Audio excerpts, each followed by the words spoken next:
Welcome to the Cherise the Realist Show.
Who they think they better than? Ain't no comparison to the so-called black or African American. You can drop the African, keep the American. When we say Aborigine and make their world in, I'm going in the same dirt my ancestors buried in. I come from a god and a goddess, so what that make me? Not even Basquiat can trace me. Not even Van Gogh can paint me. The MC in me is the God MC, equals the God in me. I'm focused in, let my mind be free. You too blind to see. The Jews I give is real, it's been real. These ain't shots, they missiles. All you gonna hear is the whistle. Lyrically, this an execution. My verses start revolutions from my people seeking restitution. Since the beginning, fuck evolution. Or maybe my reality is all a dream. I put it together like I was sewing seams. So it seems this is that audio dopamine. Go against the regime, we put you where nobody can hear you scream. And sing you to meet your Elohim. My nigga, this is savage mode. It's something that you can't decode. It started with a spark and I'ma let it explode. I was given the cheat codes that'll let me dump and reload and go through them waves like a fucking torpedo. You dealt the cards of life, I just cut them diamonds with the ace of spades. Y'all scatter like roaches when they facing raid, or vampires when they facing blade. I'm trying to get next to Shireen like I'm getting played.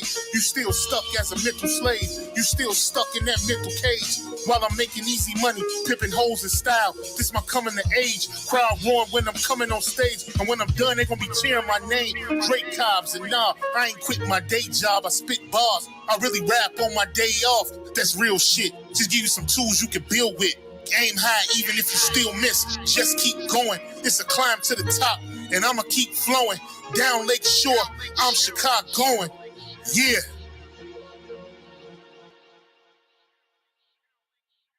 You niggas is playing checkers, we playing chess. And nigga, this is checkmate.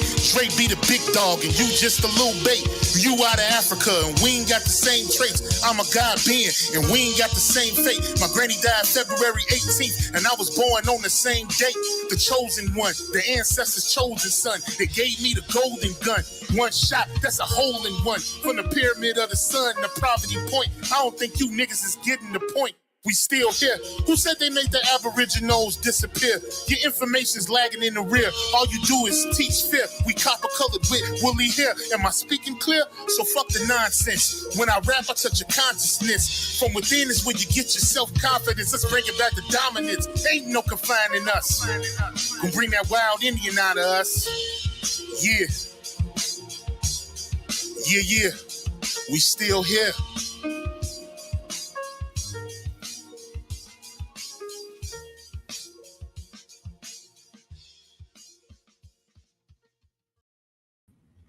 Hey, peace and love to all the Aboriginal Indigenous Indians. Hey, y'all. Thank you guys for coming and tuning in.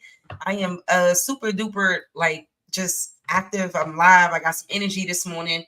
And yeah, I wanted to really pop on when I first saw it yesterday. But I said, nah, I'm gonna give it a break. But I knew people were hot right on it.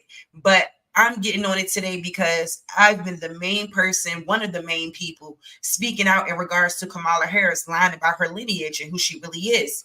And I'm glad somebody was listening, because she definitely went and did a whole situation. So we're going to react together.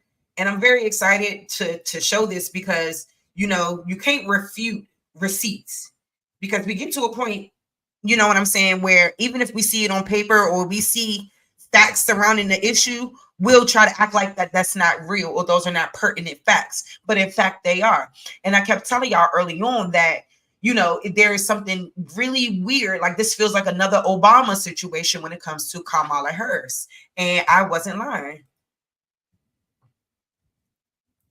So let's just, oops, I didn't mean to remove that.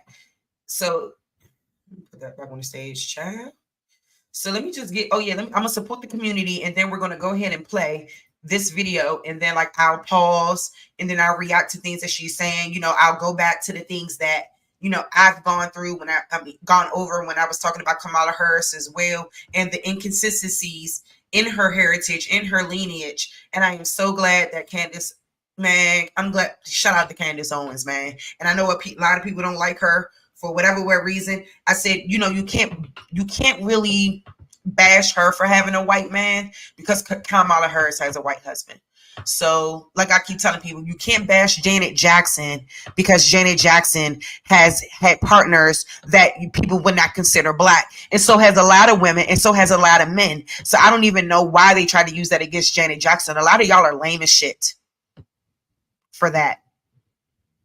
And I got another video too, but I've been pretty much eating people up in comments all over on different posts and stuff like this in regards to the situation, because I think what people don't realize is that lineage matters.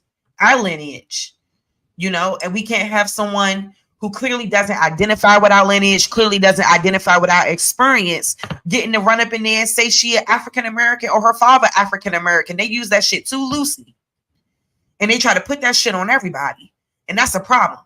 So we have to stop using African American, black, all of that shit. That shit does not define us.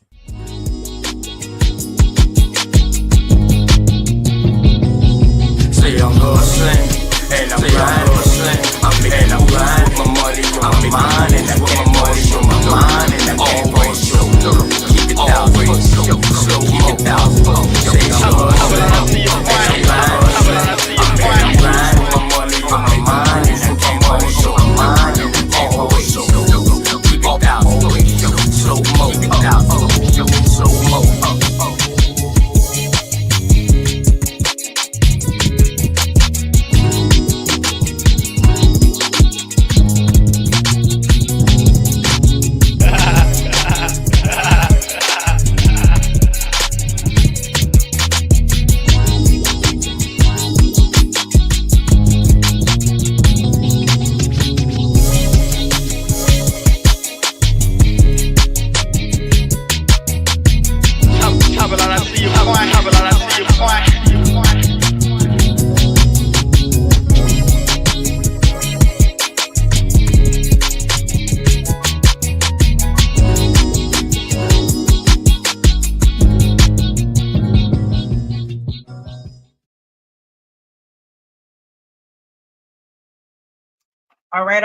All right.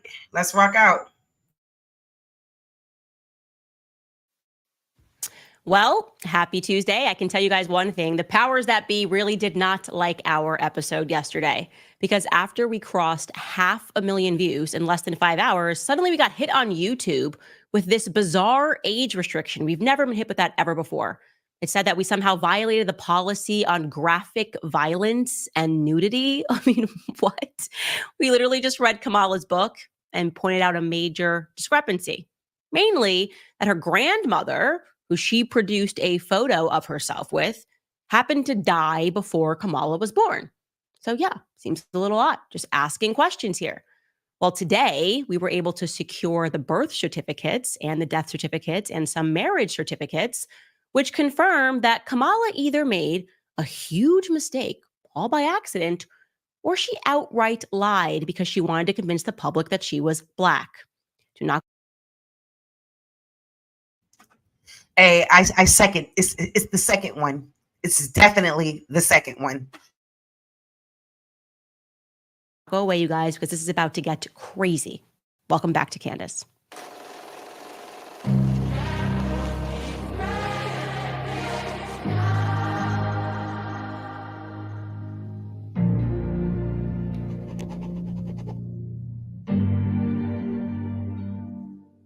Harris remarks spark back to Candace. Jackson brought up in her interview human trafficking, child trafficking, and the journalist then decided to heavily imply that Janet Jackson was just nuts to pretend that we have a child trafficking issue in this country. And then when the reporter switched gears and asked her about supporting Kamala Harris as the first female Black president, Hollywood's all got to get in line and support this woman or else, Janet Jackson simply said that she had heard that Kamala was not Black and that she was in fact Irish, and the media predictably went completely crazy. I mean, here are some of the headlines here. NBC, Janet Jackson tells interviewer she's heard Kamala Harris is not Black, echoing election disinformation. Oh, love that word. Newsweek, Janet Jackson's Kamala Harris remarks spark Black backlash. The Independent, she's not Black. Janet Jackson makes shocking comments about Kamala Harris's heritage. And of course, the New York Times, Janet Jackson repeats false claims about Kamala Harris's race.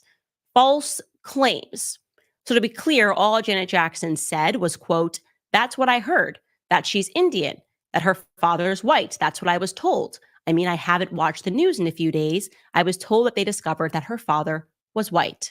Okay. That is all that she said that led to all of this craziness in the media trying to paint her like she was some sort of a psycho. And then her manager, a guy named Mo El-Marzi that I'm showing you a picture of here, he offered an apology on Janet Jackson's behalf to BuzzFeed. He said, quote, "Janet Jackson would like to clarify her recent comments. She recognizes that her statements regarding Vice President Kamala Harris's racial identity were based on misinformation. Janet respects Harris's dual heritage as both Black and Indian and apologizes for any confusion caused. She values the diversity that Harris represents and understands the importance of celebrating that in today's society. Janet remains committed to promoting unity and understanding," end quote. And guess what happened? Janet Jackson fired him immediately and said that he was not authorized to make that statement at all. And she was not apologizing because she was not sorry, and good for her. I'm glad she fired him. I am so tired of people being so fake, having to apologize for something that should not have yielded any response from the media. In fact, it should have been the opposite. They should have went ahead and investigated the claim that Kamala Harris is Black, gotten to the bottom of it fully. But instead, it was a media pylon. And then after being fired, Mo added to that pylon by referring to Janet Jackson as unbalanced. Like the person who just worked for her came out and was like, she's unbalanced. I mean, with friends like that, who needs enemies? Then came me. I don't know. I guess I really am the person that has been in these streets, Kamala, because I decided to simply look into her genealogy. Because why on earth is the world trying to convince me that this woman... Now, just the other day, I showed you. So before I let Candace Owens continue on, I'm gonna let them explain her genealogy just for a second.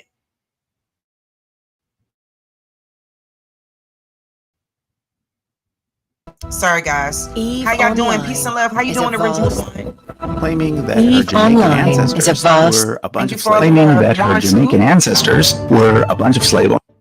Kamala's father is Donald Harris. Kamala's father is Donald Harris.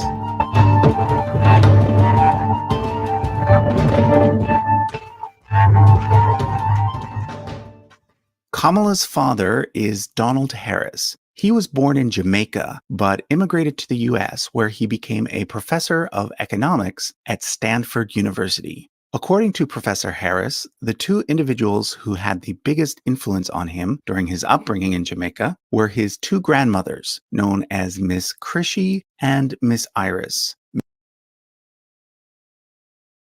So y'all keep Miss Crishy in mind, and you all keep Iris Finnegan in your minds, okay? Y'all keep that in the back of y'all head, okay? And listen, the only reason why this is so important, you know what I'm saying? This is not about whether or not she's black or not, or if she's black. It's about her lying. That's what this is about, because we can't continue to have people trying to grab onto our coattails and hold on to our culture and our lineage, but we'll get into a position of power and won't do anything to push our lineage and the people of our lineage forward. That's where I've had enough of it at. That's where I've had enough of it at. And this is the reason why, because I really believe so-called Black Americans, so-called African Americans, whatever you want to call yourself, I truly believe that if she would have been in this position off of honesty and truth, and, you know, people would have respected that. But like, to be lying about your lineage is diabolical. It's nasty work. And we're not going to keep allowing people to insert themselves into our spaces. And, you know, we're not going to allow that anymore. Like, we're gatekeeping our shit for once. And I love the way everybody's getting on this woman, because we're tired of that. You don't have to lie to kick it. You don't have to lie. So y'all keep, once again, y'all keep Chrissy Brown and y'all keep Iris Finnegan in your mind when I go back and play Candace Owens. So hang on.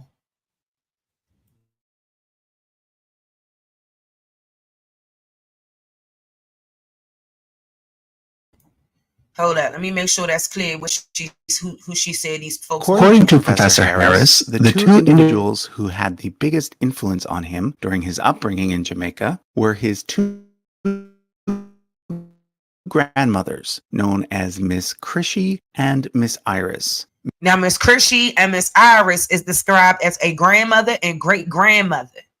This woman right here, this is supposed to be his mother, Beryl Christie. Okay, so let's go back to Candace Owens for a second, and we'll kind of keep switching it up so you guys can kind of get an understanding of why that this is a discrepancy. And you notice how on his family tree they got them looking black and shit. See, she didn't have a picture of Chrissy Brown, so we don't know. And I'm guessing that this is Mr. Christie, or Chrissy, if you will, Christie, whatever. And yeah, so I want y'all to keep all of that in your mind when we're going through this. And then let's go back to Candace.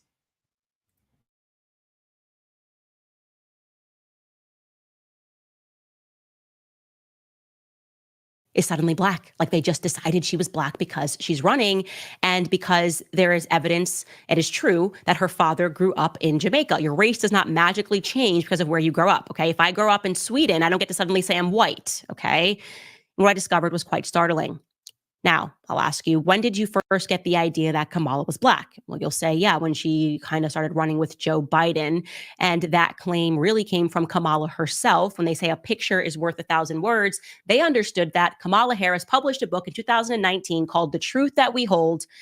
And presumably the book was filled with truth that she was holding. I had a look through it, and I saw this picture of her and her grandmother, clearly a black-looking grandmother, on page 282 in the photograph section. It reads, as you can see, visiting my paternal grandmother, Beryl.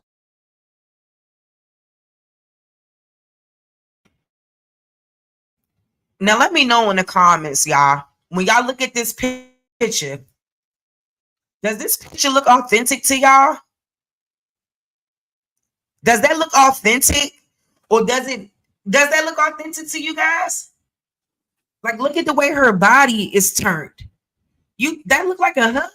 Like, do that look authentic? Put a sunflower in the chat if you feel like if it's not authentic. This is in her book. This is supposedly her grandmother, Beryl.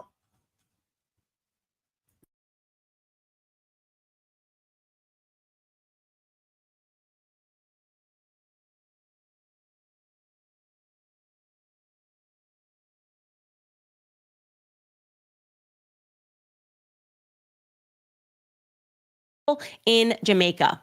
Also on that same page, there's another photo of her. Again, you can see it's black and white. I'm not quite sure why it is black and white, but it says, when I was 10 months old, I visited Spanish Town, Jamaica. This is me with my mother and my...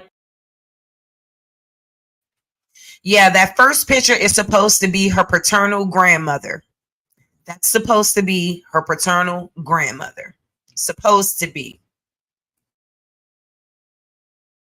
Paternal grandfather, Oscar Joseph. And now this guy looks mixed. He looks Asian of some description, but you can see the idea here is that she's definitely trying to introduce, in a manner of photos, things that make her race look more complicated. So I just decided to investigate that, and immediately things got weird, very weird. First and foremost, because it was very easy for me to determine via just a light search online that Beryl, her alleged paternal grandmother that you just saw, died 4 years before Kamala was born in 1960. Okay, so Candace just said that Beryl, her supposed grandmother, died in 1960. So if she died in 1960, that's 4 years before you were actually born, woman, like Candace just said. 4 years before she was born. But she up here in a picture with her on page 282. Child, I ain't got time. So last night we decided to continue our research to see if we could find birth certificates and marriage certificates and death certificates, which could further signify those points. And indeed it did. And it also raised even more questions about her genealogy. So let's go through those. Here is the birth certificate for her paternal grandmother. This is Kamala's paternal grandmother, Beryl. Okay.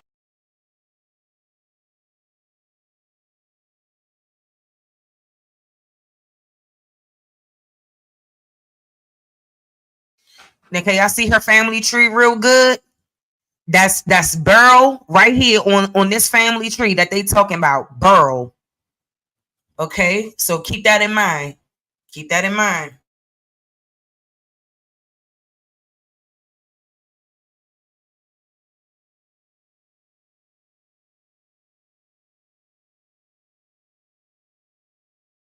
Okay, now you can see on this birth certificate that Beryl is spelled with an I. It's Beryl Magdalene.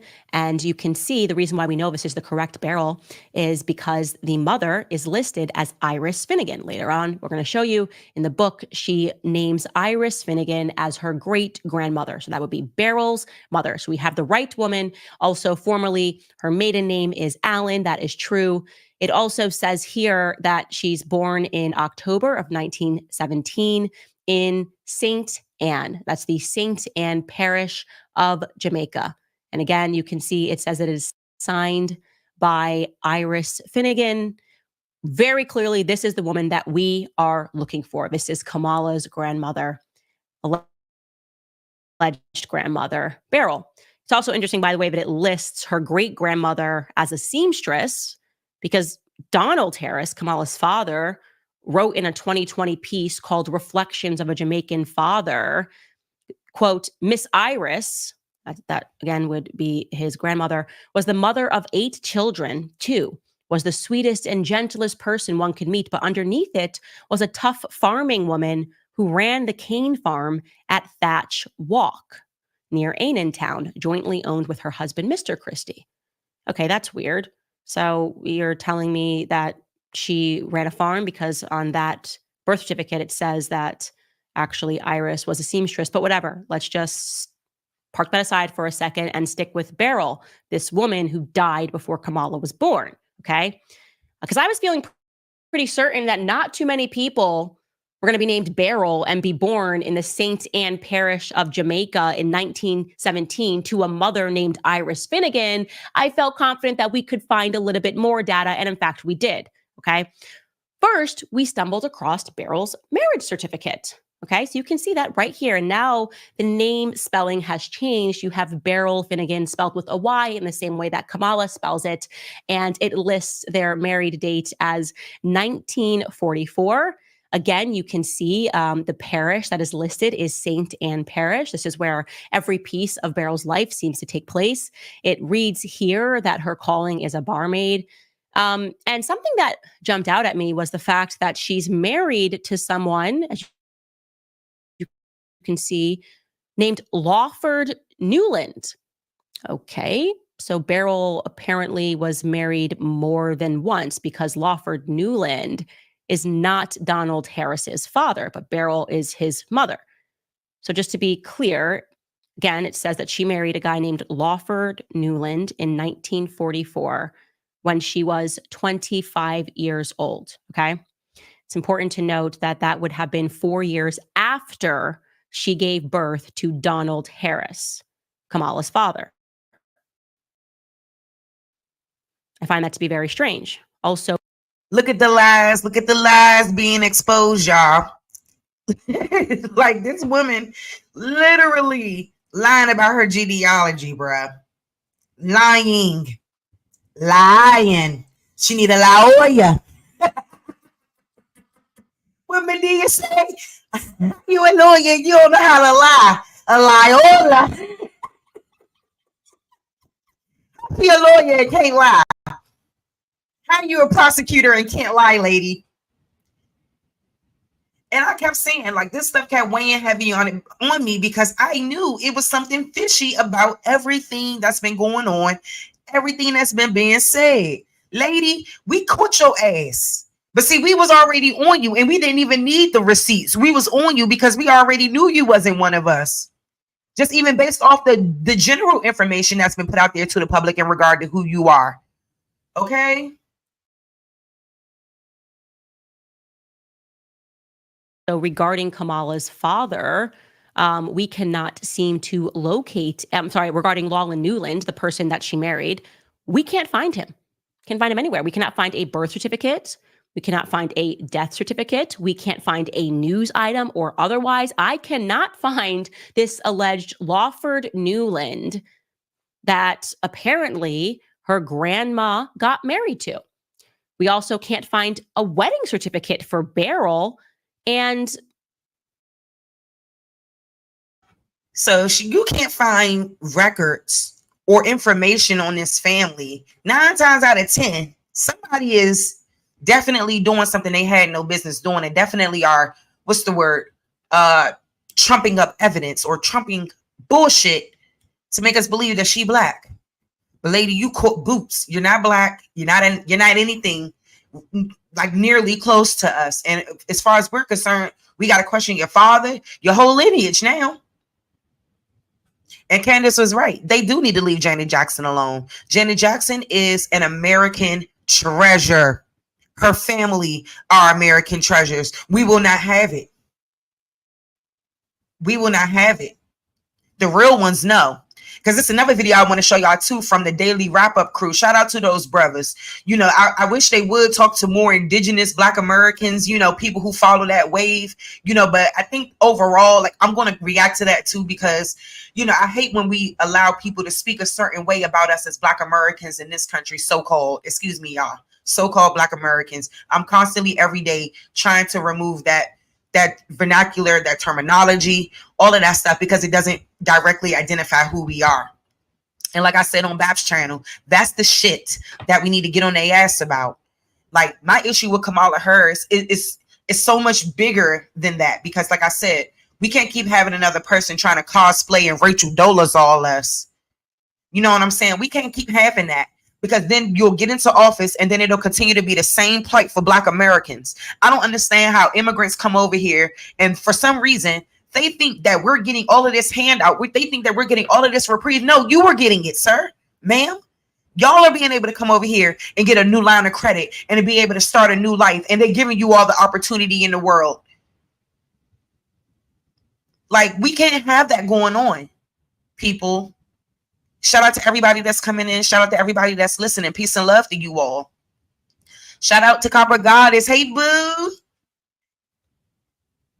Yes. What's up, Roger W? Yes. Salute to the family, young. Salute to the family. So let me go ahead and go back. What's up, Saint 7? Original 1. Enox. Who else I didn't shout out?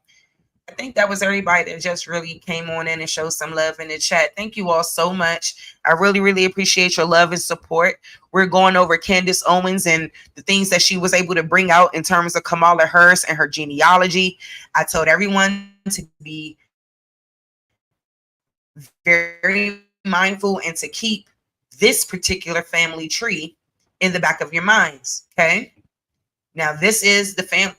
Uh-oh. Oh, okay. What to say? What happened to my screen, bitch? Anyway, excuse my language. So anyway, family, so this is the alleged family tree that is representative of Kamala Harris and her genealogy and her line. Now, the discrepancy comes in right here with Beryl Christie, Iris Finnegan, and Christy Brown. Okay, so let's get into it. Like, I'm gonna let her go ahead and keep cooking, but I kind of just wanted you guys to see that either way, that the discrepancy is in Kamala's genealogy, and we're not wrong for going in and trying to make her verify who she really is. Because you're going to be the fucking potentially be the president of the free world. You're talking about you're a black woman. Yeah, we want to see that. We want to see that exuded in your behavior if that's who you really are. But we know that's not who you really are. Okay? Pleasure, aka don't make you black. Going to Howard University doesn't make you black. And shout out to Howard. But it don't. Howard is one of the greatest institutions to educate us as melanated people, one of the best. But that doesn't make anyone that goes there, that doesn't mean just because like I said, it's complicated, but it don't make you want me, an American, okay? Yeah, exactly. That's why I said nobody can say nothing to Candace Owens, because Candace Owens is married to a white guy, but so is Kamala. That's why they couldn't say nothing about Janet Jackson. I said, so what? Y'all been talking about Janet and Michael and who they been with, and the lady that y'all fucking on her back cheering for is also married to a white man. So we have to stop all of this picking and choosing who we going to support based off of, I know why a lot of people don't like Candace Owens. I know why. And that's fine. But when a person is putting out receipts, yeah, it's receipts. You can't make it up. It was definitely in her book. So I just want us to stop. That's it. I want her to stop. You don't got to lie to kick it. Why are you lying? Oscar Wilde Joseph Brown Harris. That is allegedly supposed to be Donald Harris's father. Okay, so Kamala's grandfather is Oscar Wilde Joseph Brown Harris, and we can't find a marriage certificate between the two of them. That's very strange. As speculated, we were able to confirm that Kamala's black grandmother that she showed us in that picture died in 1960, before Kamala was born. I can show you right now her death certificate. Let's take a look at Beryl's death certificate, which confirms. As you can see there, it says that she died in July of 1960. It also tells us on the right-hand side, you guys will probably have to zoom in on this, but she died of a uterine infection, uterine fibroids due to a hysterectomy. It has her listed as 39 years. That's actually a couple of years off from 1917, so somebody may have gotten their math wrong here. But you once again see that it lists her birthplace as Saint Anne. And so this is a huge scandal. Just an absolutely huge scandal. Kamala Harris published in her book that she was standing next to her grandma Beryl. But Grandma Beryl died in 1960.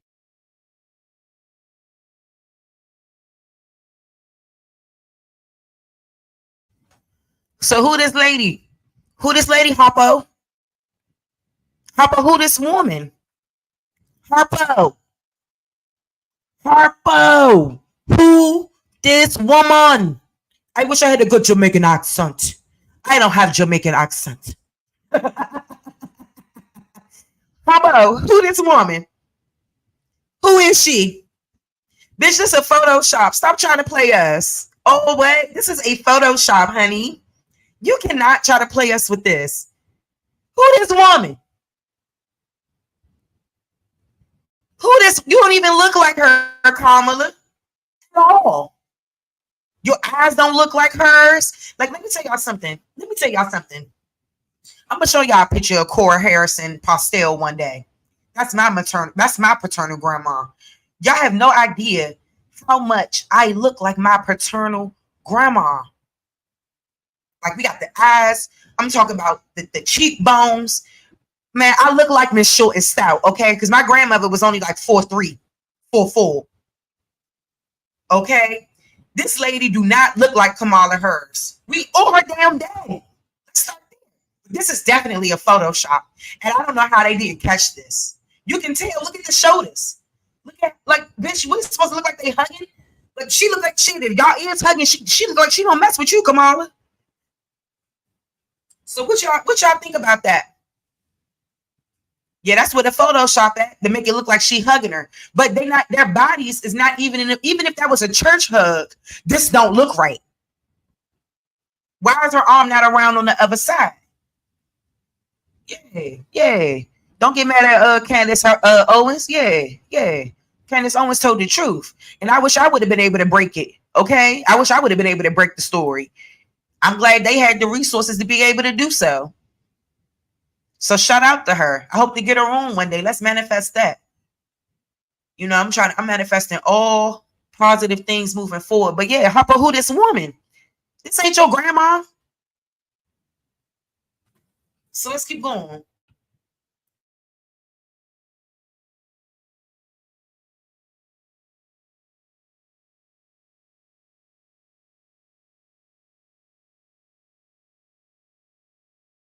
"4 years before Kamala Harris was born. So who the hell is the real Beryl? Who is that? Candace Owens said this woman died 4 years before Kamala was born. So who is that woman in the photo? That's y'all maid? Why? I don't understand. Why do you need to lie? Like, why? That's the only thing that I don't understand.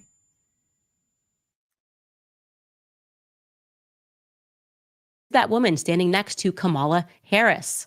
And do you know what I noticed about that woman standing next to her? She looks a lot like the woman that Kamala claims in her book is her great-grandmother, Iris. Now, that's Iris Finnegan. Here's the book with my great-grandmother, Iris Finnegan in Jamaica. Now, I'm going to give you the side-by-side.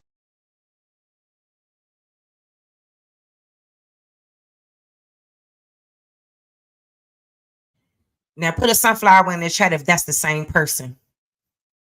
If you feel like that's the same person, put a fire emoji in that motherfucking chat. If that's the same woman, if they not, put a sunflower if you don't think that's the same person. Fire emoji if it is the same person. Sunflower if it's not. Now, to me, that look like the same person, baby. Somebody aged a little bit or something. But I don't know why they keep putting this baby in her damn lap. So what y'all think? I believe Miss whoever, Miss Burl or Miss Iris, whoever was in that picture by herself. This is definitely a Kamala Harris Photoshop. But do y'all think? Let me know, yo. I need some participation in said chat.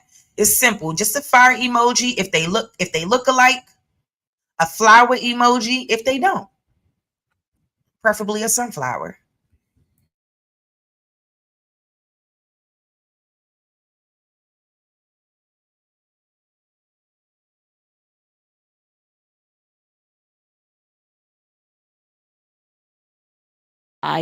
Of Iris and her alleged daughter, Beryl, who died at 39. Now, that woman on the right is not 39 years old. She's clearly much more advanced in her age. I mean, we know black don't crack. I mean, that's just a scientific fact. So I would put that woman on the right-hand side who she tried to pass off as Beryl, and I think is the exact same person. I would say that woman looks to be about 65. And then it looks like she's more advanced on the left-hand side. The great-grandmother, that's the same person. When I just believe my own eyes, we're looking at the same person. What do you guys think when you look at those photos?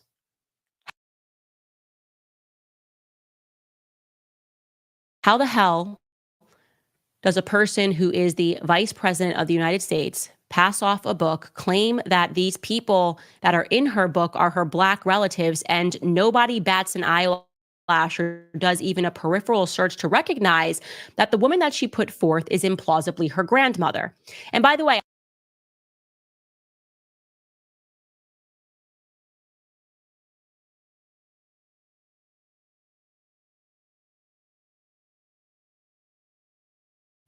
But see, what's so interesting about this family tree is that the picture in the book that's supposed to be Beryl, why is that not right here?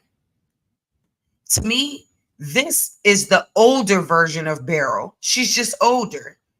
I mean, it's my opinion. We can't say, that it's the truth or, facts allegedly, but to me, this looks like an older person. I'm not, I can't call it. But if grandma was already dead, which one of them is the authentic grandma? You see what I mean?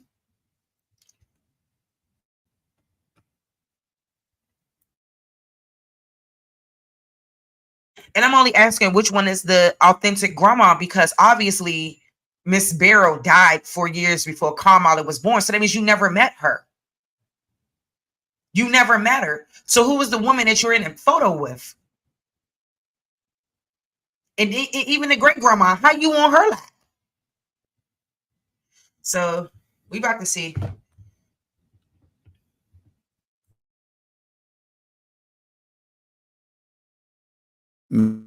Miss Christie owned and operated a dry goods store in Brownstown. The name Brownstown comes from its founder, an Irish slave owner, who, according to Donald, was an ancestor of Christie Brown.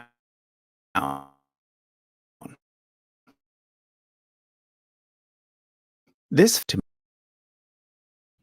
See, she is a hypocrite though. That's why I only really wanted to show like the genealogy part of this because his commentary is clearly left wing motivated. So of course you're not going to be real. She's definitely lying.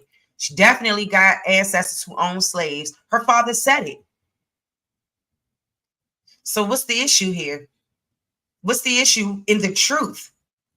She comes from a lineage of slave owners, allegedly. Yeah, that's supposed to be the supposed grandma and great grandma. That's why I'm trying to understand when like that. Let me just go back to the tree because I don't really give a fuck about what he's talking about for real. This is about the tree for me.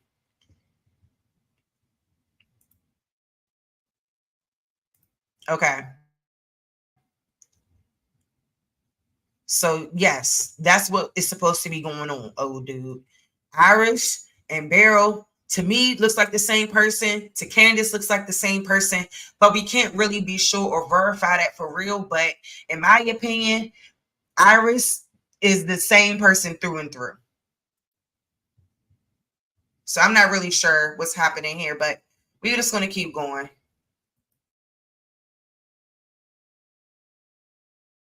I'm going to say this and people can be offended, but the first thing that I thought when I saw the photo of her sitting on her great grandmother's lap was that this doesn't look like a grandparent affection going on here. Like this woman looks like she could be working for the family. Quite literally, I thought to myself, this woman looks like she could be the help. And I thought that because there's a lack of affection there. Do you know what I mean? But there's no like, in both of the photos, there's a lack of affection. It's just like a woman standing next to her. And I obviously know that that was a circumstance. When you're talking about a family that had a ton of plantations, which is the reality. She descends from Irish slavers. That is a fact that Kamala Harris cannot deny. She descends from wealthy Irish slavers who virtually did own the town. They named the town. It was Hamilton Town, then it was Brownstown in Jamaica. He had over 1,000 slaves, okay? It would follow that there would be help around the house. And I'm just going to put here as a question mark, not as a fact. If they're looking at some of these photos of people who became like family and they're trying to pass them off like relatives, again, not a fact, a huge question mark, but my instinct tells me that that person is actually not her family member. And if it is, well, Kamala's got some explaining to do. How did she meet Grandma Beryl almost 20 years after Grandma Beryl died? Because Kamala Harris looks to be about 20 in that photo that she presented.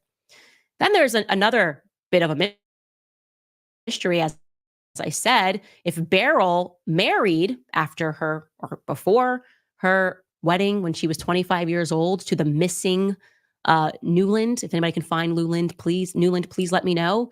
But if Beryl married at some point Oscar Wilde Joseph Brown, where is their marriage certificate? And where is their divorce certificate?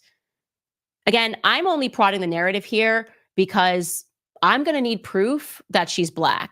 The media has now made this a thing, and now you made it so much of a thing that you're attacking people like Janet Jackson when she asks a very reasonable question that you should be able to respond to. And now we have a verifiable lie that Kamala Harris told in her book, or a big uh-oh, because, you know, if I'm being nice, I guess sometimes you think when you're publishing a book that it's a photo of you and your grandmother that you never met or never could have met. Maybe Kamala was just confused and thought it was her grandma, but it was a grandmother that she had. Nah, that was this weak ass government or whoever putting her story in place so that when we try to go and verify it, then we can find something. No, it's all cap. She's capping, not Candace, but Kamala, whatever her name is. It's all cap. Yeah, gotta be careful, man. Again, never met. Media should be on this, and they should be asking her this question: how did you make this significant of a blunder in your book? And isn't it quite ironic that every photo that you have presented, two of which look like they're the exact same person, one aged on, which begs the question, is that even Kamala Harris in her lap? I don't know. Again, we're at the beginning of this investigation, but it's interesting that amongst all of the relatives, so many Irish white slavers, the only photos that she chose to put in this book are the ones that make it look as though she might be Black. And we have just significantly and without question debunked one of those photos. Also, there's something else that I notice about Beryl and Oscar, this alleged married couple, right? Our alleged husband and wife. Each of them are listed as having a lot of siblings. Oscar's siblings are named Hildred May Harris, Newton Alexander Harris, and Ina Doreen Harris. I cannot find a single photo of these siblings. Now, why am I looking for it? Well, because people take family photos all the time. Tons of the stuff is on the internet. I mean, one of those people lived until 2005. Ina Doreen Harris allegedly lived until 2005. I would just like to see a photo to confirm that these are Black relatives. I just want to confirm their race. Can't find a trace. Similarly for Beryl Finnegan has siblings too. Their names are Abraham Judah Finnegan, Noah Pendergast Finnegan, Bernard Washington Finnegan, and Gloria Eugenie Hill. Where are they? Or where are any photos of them, presuming that they've passed?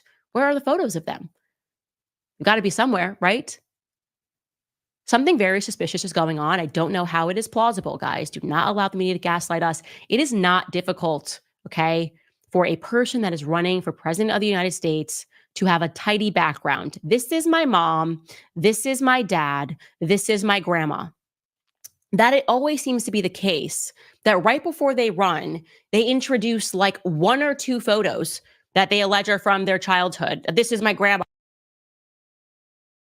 And see, that's the same thing I said to the dumbass girl, not to call her dumb. I said I wasn't gonna call people dumb no more. That's what I said to a young lady in the comment, not under this particular video, but the one with Janet Jackson. And I was telling her, I said, you keep saying that her folks is Black. I said, they could put out any photo and say that that's her paternal grandfather. They could put out any photo and say that's her grandmother. They could put out any photo and say that that's her mom. We are living in the age of technology. I don't understand how people don't think that things can be manipulated, that history ain't manipulated. I just got finished having a discussion with somebody about the same thing this morning. I'm like, you mean to tell me that you don't think for 1 second that they could manipulate hieroglyphs from thousands of years ago? They can manipulate it if they have access to it. I said a lot of times they're telling you that they just discovered something. The whole time they've been discovered it, and then they just decided that, hey, we're going to let you know now. But trust and believe there's nothing that they are putting out to us in this public that they don't know about in private. And whether or not they disseminate certain information is strictly whatever and however they choose to do it. I don't understand how that's hard for someone to understand. I'm like, if we're learning a particular history, whether it be through our education system, through books, you know what I'm saying? All of these things are coming from a perspective, someone's perspective. Now, while they may have certain evidence of certain things, they don't have the legitimate evidence of everything that they say.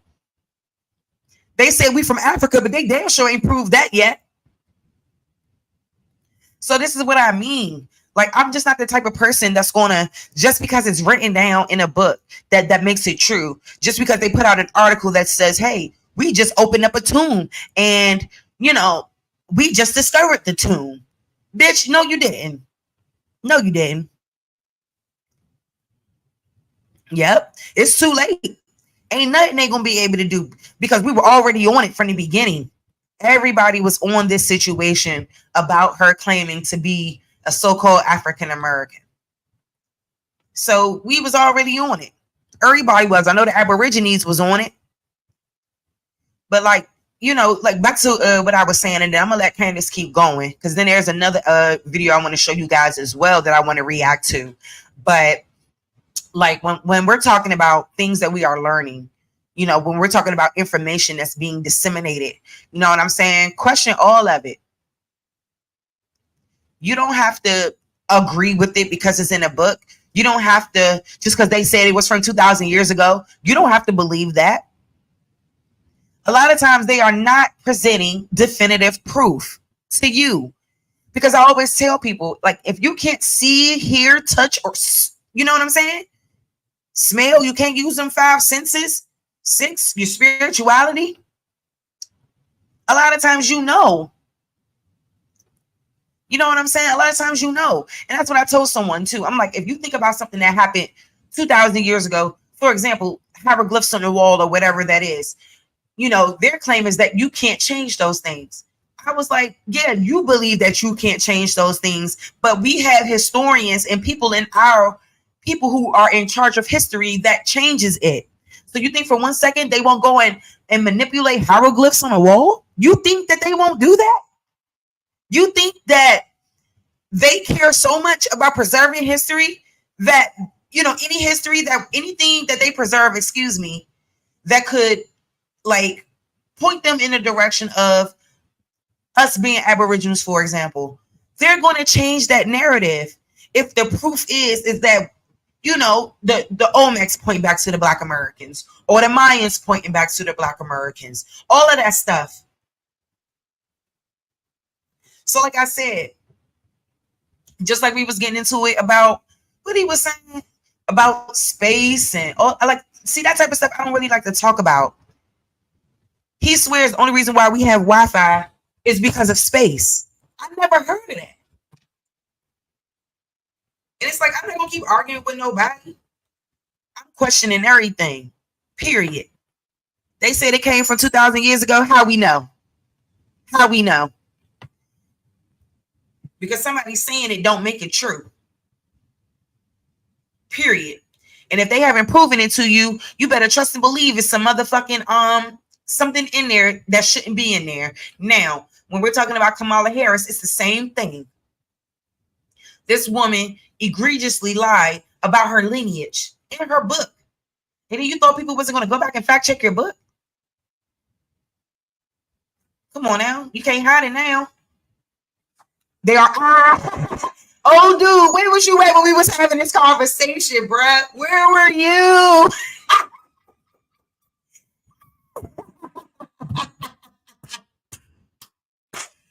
Where were you? I wish you was, man. I wish you was there, man. He was trying to make me, and that's the problem now. And that's why I really don't like having conversations, because anytime I have a conversation with someone, I'm always going to challenge them outside of the norm way of thinking, right? I'm going to stop that. I mean, I'm going to get you to think in a more critical manner. And that's what I told him. Like, so about shit, they already got caught repainting the hieroglyphs and murals. I already know. Like, if them motherfuckers was black, they done painted over it to make it white or some shit. I already know. The so-called black woman is already getting drugged on the internet for being the most unalive, their babies, and being the most unwanted woman of earth. Now this cosplay hoe is allowed to do this. Exactly. Exactly. Like they wanted to roll over and talk shit about Janet Jackson. Y'all press to defend a foreigner over Janet Jackson. And it's sad too, because I've seen it in the workplace where a bunch of black people, so-called, will gang up against their own, but then you're so quick to congratulate and root on a foreigner. Like a lot of y'all got y'all priorities messed up. I want to see proof that she was bused to a said school district. You can easily put somebody in a yearbook and say they went to this damn school. This is a new day and age. And that's what people don't understand. You can manipulate information. And that's the only point that I was trying to make to this person. You know what I'm saying? And I told her, I said, I don't give a damn if it was 10,000 years ago. You can trust and believe that these historians, these archaeologists, all of these motherfuckers then touched and manipulated some shit, because it always turns into a bigger truth. This is what I know. And it's like, I can't believe that sometimes I'll even waste my time having some conversations with some people, because a lot of people aren't willing to think outside of what is their normal way of thinking. And I think that that's problematic when we're talking about how we're going to unify, come into the fold. You know what I'm saying? We got a lot of people out here who believe this shit that these people say. We got a lot of people out here who believe what these people say about our history, about everything that's transpired. And like I said, hey, if you ain't prove it, bitch, it ain't happen. What did Deborah, my stepmother used to always say, if it wasn't written down, it didn't happen. So you can write down anything that you want. That doesn't mean they're being truthful about the events and about the things that really occurred in history. They want to, it's his story for a reason. His story. It's for a reason. Okay. So I just wanted to get into that real quick. I had to get that off my chest because Cuz was kind of making me a little bit upset. Peace and love, the enemy's public with Brother Nasir. Hey, I'm so glad. I didn't even know I wasn't subscribed to your channel. That shit pissed me off because I wanted to go in and comment on one or something that you were speaking on, but that shit had subscribers mode for 8 weeks or something. I was cracking up. I was like, dang, I said, some people don't play. I don't even think I have that option for people to be subscribed for 8 weeks or longer. I wish they did give me that option because I would keep that shit on there all the time. I'm not going to even lie to you. But like, we good now. I think it's good now. I think I've been subscribed long enough to where the next time you do something, I'll be able to comment. But I was like, dang, that's kind of crazy work that I wasn't able to comment. So real quick, y'all, let me just take a brief little situation, y'all. This gonna be a real chill live. I'll probably be on for a break. I don't know. I'll see how I feel. See how long y'all stay with me and how long y'all keep rocking. But shout out to everybody. Shout out to the chat. Shout out to everybody watching. Thank you guys for coming in. Thank you all so much. I'm so grateful for y'all. For real. And we're just gonna keep this stuff going. You know, ain't nothing gonna stop no show. Ain't nothing gonna stop no show, baby. Okay. Just like my girls from New Orleans say, baby.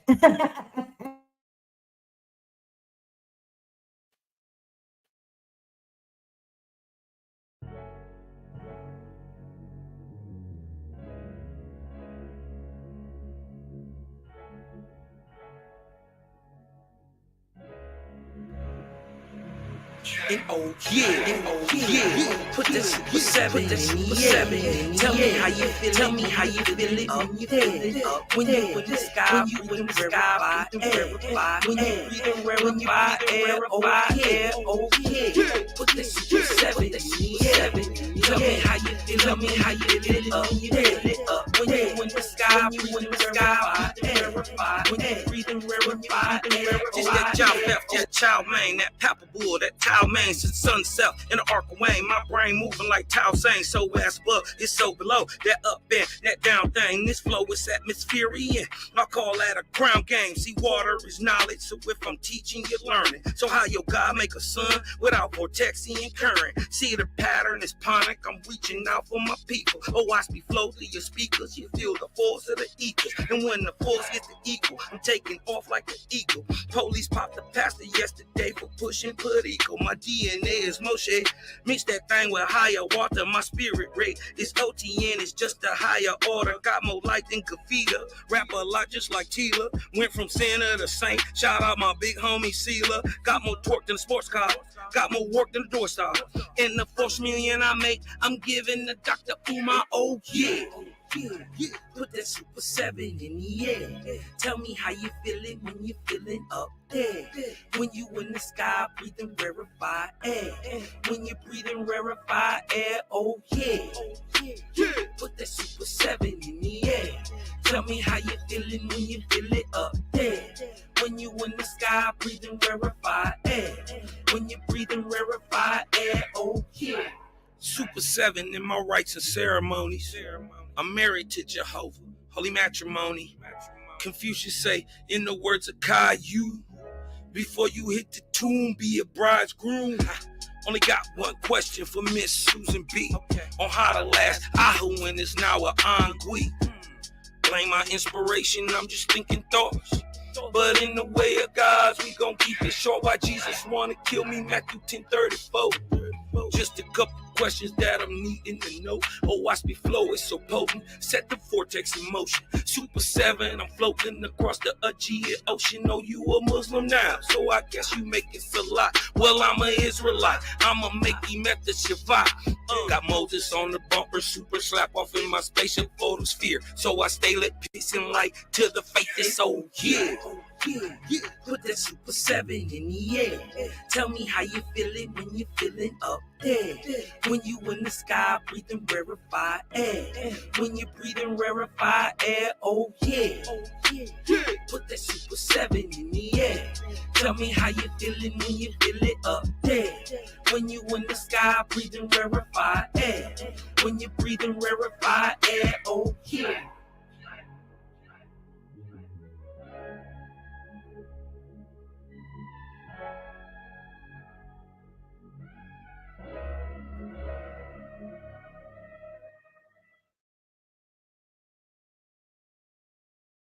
This is my mom. And if you ask any more questions, I'm going to scream at you and call you a racist is completely ridiculous. We now have a scandal on our hands. Okay. And again, this is the tip of the iceberg. I'm going to keep going. I'm going to keep looking for these relatives. I'm going to confirm that all of these people are in fact Black. I find it strange, just as a little tidbit, that when you go on these genealogy websites, you can see that there's somebody managing the profile. All of the people that are managing the profile for Kamala's relatives are white. What interest would white people around the United States have in managing the profile for this Jamaica family? Unless what Janet Jackson said was true, and that these are her white Irish relatives, and she's been hiding that fact by trying to introduce some random photos of a woman and purporting that that woman is her grandmother. Again, if she's been with you. I literally said that. I literally said that shit, bruh. Like, she could be putting out any type of picture and trying to pass these folks off as her peoples. Allegedly. Throughout your entire life, Kamala, you could drop some more photos, but no matter what, you lied in your book, okay? You lied in your book. That woman died in 1960, and you were born in 1964, and I find that to be extremely problematic. Like I said, I'm in these streets, just like you, Kamala. So if you want to come out and tell the truth, I'm going to be on this. Otherwise, you might as well come up with your storyline, because I don't tend to let go when I have the scent of somebody who's telling a lie. All right, guys, we will pause there. I want to remind you about Goldco, this election.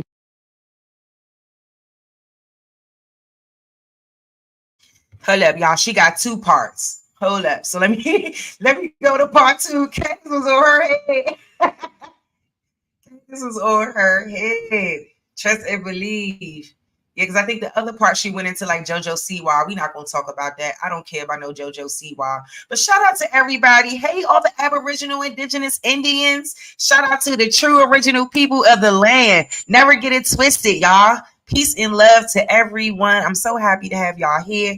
I'm very, very excited. Of course, as you know, I've been on Kamala head saying she wasn't Black for the longest time. Y'all been seeing my live streams. Y'all know what time it is. Y'all know exactly how I feel about Kamala Harris. It ain't no secret. Okay. And I'm just glad that that someone else with a bigger platform can reach more people and speak out about it. Because that's what needs to happen. That's what needs to happen. Where's her other video at? I think this was, damn, where is that? I think it was episode. Like, what y'all think about what Candace Owens had to say? I think the biggest point that she made was the discrepancy within the book. We hold the truth, or whatever it's called, the truth we hold, or whatever's going on in that book. And apparently, the grandmother that is in that book died 4 years before Kamala Harris was born. So how the hell were you able to be in Jamaica taking a picture with somebody that's supposed to have been dead?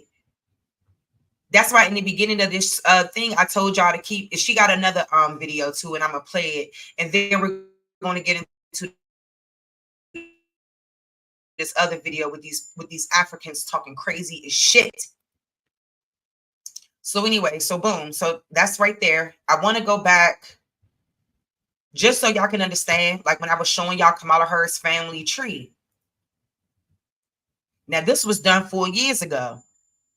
So that means her book was out way before then. Or was it?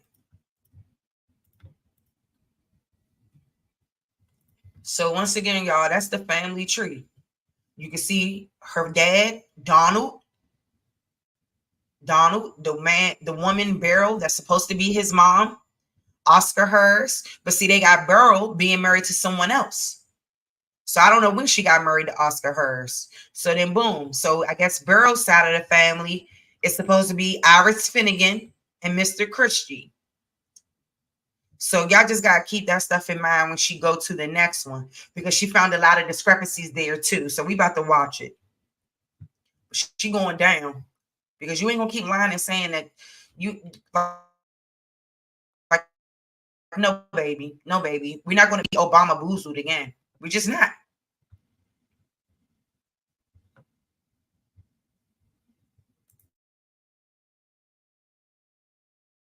Who decided to turn into Sherlock Holmes and all right, guys, you can stop everything because this is officially the only podcast that you need to listen to today. Yesterday, I received an email from a woman all the way in New Zealand who decided to turn into Sherlock Holmes and fully dedicate herself to investigating Kamala Harris and all of these missing documents and all these questions. And what she uncovered is potentially so shocking and so alarming that we can officially close the $1,000 bounty because she's earned it. I mean, she's going to receive the full 1K. Because this is now getting dark and twisted, and my suspicions about Kamala Harris potentially pretending that the help was her family maybe have been confirmed. I'm going to let you guys judge. Don't want to get way ahead of myself, but do not go away, and welcome back to Candace.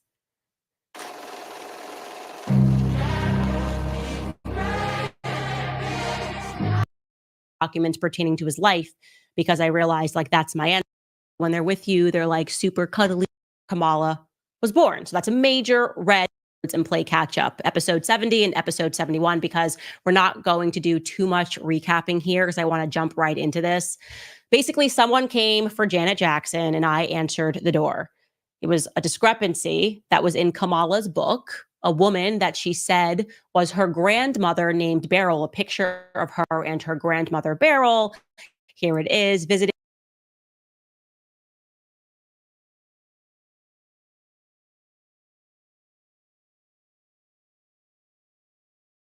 Y'all, just look at this picture one more time, y'all. Just look at that one more time. Please. Please. Like, why is she lying? I don't understand. I don't. This is really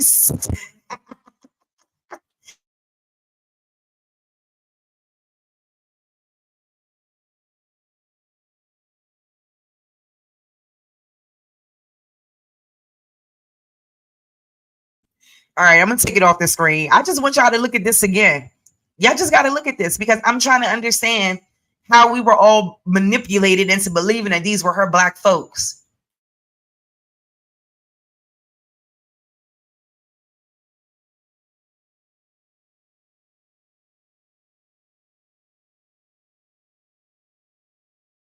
my paternal grandmother, Beryl, in Jamaica. And then I did just a brief search online and found out that Beryl allegedly died 4 years before Kamala was born. So that's a major red flag.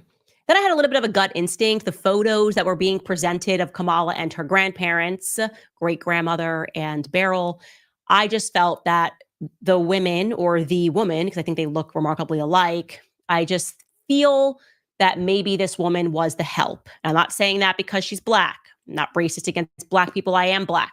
I'm saying this because there's just a lack of emotion there. Like, I don't know if it's just my grandparents, but when they're with you, they're like super cuddly and cute. And this woman's just kind of very serious each time that she's being featured here. So anyways, what happened was we sourced Beryl's birth certificate. And then my instinct got a little bit stronger because her name was spelled differently in the birth certificate, right? So you see that it says Beryl spelled Beril, Magdalene. And we know for a fact, by the way, so people that are submitting other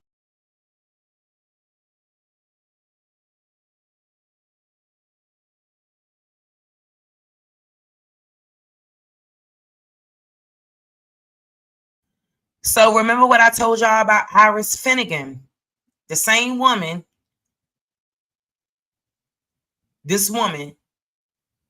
Okay, I just want y'all to look at that. Just look at that real good.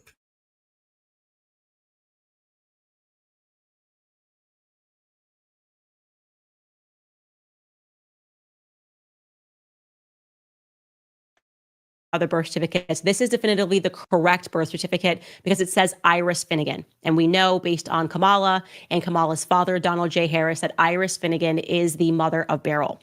And then we see that her name changes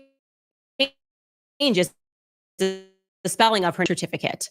Suddenly you can see that the marriage certificate has her name being spelled with a Y. Now that to me signaled that maybe she definitely is the help, and I'll tell you why. So my grandfather, before he passed away, maybe like 10 years before he passed away, I got kind of obsessed with trying to find all of these documents pertaining to his life because I realized like that's my ancestry. And I was having a ton of trouble mining his grandmother's information because on each document, her name was spelled differently, as well as other people in the family. And I was like, Granddad, why is everyone's name spelled differently depending on the document? Like, this is very confusing. Why is it sometimes spelled Liza versus Eliza versus like Lizbeth? That was his grandmother's name. And he explained to me that they didn't know how to read and write. So you forget this. You forget that you had a world, the majority of people couldn't read and write, especially if you were not considered like a high class person. My grandfather grew up on a sharecropping farm. And so what that meant was even if you had a name, if you couldn't read and write, you were going up to the register, whether it was for birth, whatever it was, and you were just telling somebody the name. You weren't saying like, hi, it's Candace, Candace. You're just saying Candace, and one person might spell it Candis, somebody might spell it Candice. If you do not know how to read and write, you don't recognize these discrepancies. So that actually, I thought was a good thing in terms of like my idea that this woman could have potentially just been the help, maybe like on my scent. But I didn't want to be too convinced. Obviously, you know, I lean into the conspiracy mindset because we've been lied to so many times. But like I said, we did find that marriage certificate between Beryl and Lawford Newland, which was in July of 1944. And I want to be clear, guys, we know for a fact this is the correct Beryl. So we're not confused here and looking for more documentation when it comes to the birth or the marriage, because the correct parent are listed. You can see Patrick Finnegan is listed. And so we know that Beryl's parents are Iris Finnegan and Patrick Finnegan. So that is the correct parent, the correct marriage certificate. But we had no idea who Lawford Newland was. We had no idea that Beryl had allegedly been married after she birthed Donald Harris. That would be Kamala Harris's father. Thought that was like quite strange. She would have been 6 years old in 1944.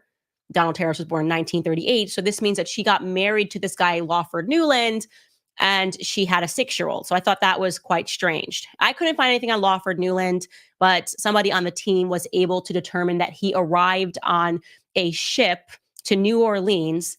He arrived in New Orleans, from Jamaica in May of 1943. So we're showing you here the ship manifest, and Lawford Newland is on the ship. And he is listed as, he's listed as a niece, is single. That would be correct because this would have been a trip the year before he got married to Beryl. So quite strangely, he went to New Orleans, and then I guess he at some point had to have gone back just a year later to get married. We still have not been able to locate the relevant marriage certificate between Oscar Harris. Now that's, again, Kamala's dad. His father is Oscar Harris. We cannot find that marriage between Kamala's grandfather and Beryl. So that's like a huge. So they can't even find or locate the birth certificate or the marriage certificate of the person that she supposedly had married. So she can't find the marriage certificate that states that Oscar Harris was married to Beryl. So that's a red flag, like she said.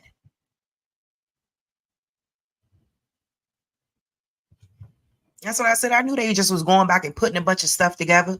BS. Keep listening, though, because it gets even more interesting.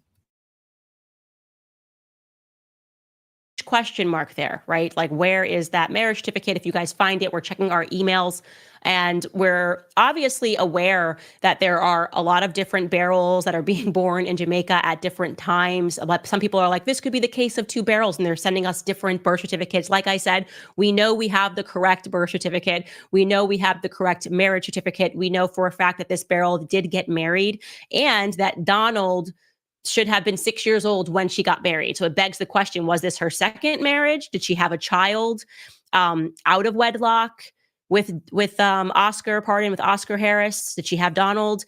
And then did she get married? Because it lists her on her marriage certificate as a spinster, which means that she's not married, obviously. And then she gets married to Lawford Newland. And then at some point they would have had to divorce if she remarried and got married to Oscar. So she would have had to have gotten with him, had a child with him, married somebody else, divorced that somebody else, and then gotten back together with Oscar and gotten married. Like, that's like a lot of movement. Again, we don't have any documentation, so we're not going to speculate. But Beryl in general, I'm not describing her as the dog that's not barking, okay? So some people were saying, well, I've seen on different websites that there was also a Beryl Harris that died in 1995, and maybe this could potentially be her. We've done the math on that. No, that woman would have been born in 1914. Like I said, we know for a fact Beryl was born. The birth certificates are probably the most relevant source, because you obviously wouldn't have a birth certificate written years later after the fact that your child was born, and it says that Beryl was born in 1917. But I started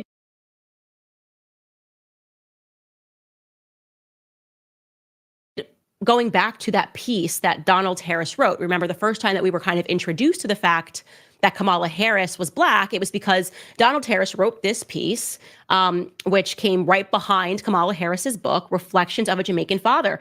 And I just would like to, by the way, really stress to you how Black he was trying to suddenly make them. Like, I'm just going to read you the first sentence of this by Donald J. Harris, Kamala's father. As a child growing up in Jamaica, I often heard it said by my parents and family friends, "'Member where you come from."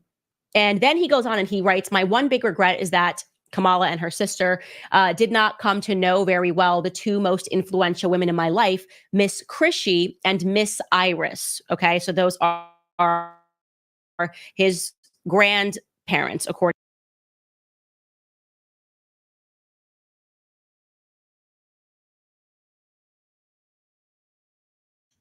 So Chrissy and Iris, as y'all know, is supposed to be Donald Harris's grandparents. But if we don't got a record of Oscar and Beryl ever being married, is these really your folks? Y'all probably is trying to cover up them white folks that was in Jamaica.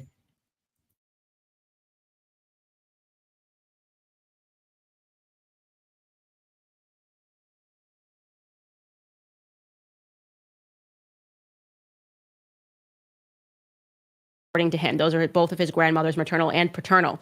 And then the whole piece is about his grandmother, his two grandmothers. And he wrote, both of my grandmothers had the strongest influence on my early upbringing. And then in parentheses, he writes, not to exclude, of course, the influence of my dear mother, Miss Beryl, and loving father, Mass Oscar. Like, I think it's supposed to be like Massa, like Mass Oscar. Very strange. Again, nobody that I know calls their mom Miss Beryl, calls their grandmother Miss Iris, and calls their other grandmother Miss Iris. There's something about that that doesn't strike me as familial. But again, that's speculation. Doesn't matter. Maybe there is this strange family where everyone, like, they address their mom as Miss, and they address their grandmother as Miss, and they address their other grandmother as Miss. Like that, it really isn't up to us to make any conclusions. But that's the first and last time that he mentions his mother, Miss Beryl. Okay, which signals. Because you know why he didn't mention her, Candace. Tell us why he didn't mention his own mother.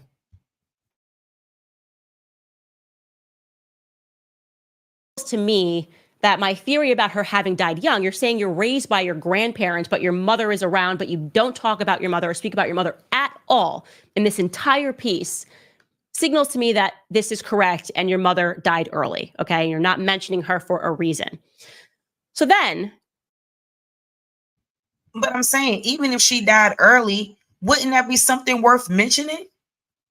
That's your family. And your mother's not worth mentioning? This gets crazy.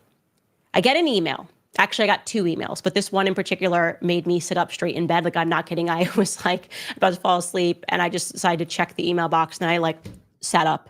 I sat up just like this and started texting everyone. And I woke my husband up. I was like, you have to read this email. This is completely crazy. It came all the way from New Zealand. Shout out to New Zealand. I'll be on tour there soon, you guys. Get out there, buy some tickets, because we're going to talk about this now. That's the only thing I'm going to speak about in New Zealand. But I'm going to just read this email to you because it's just incredible. Kia ora from New Zealand, Candace. My name is blank.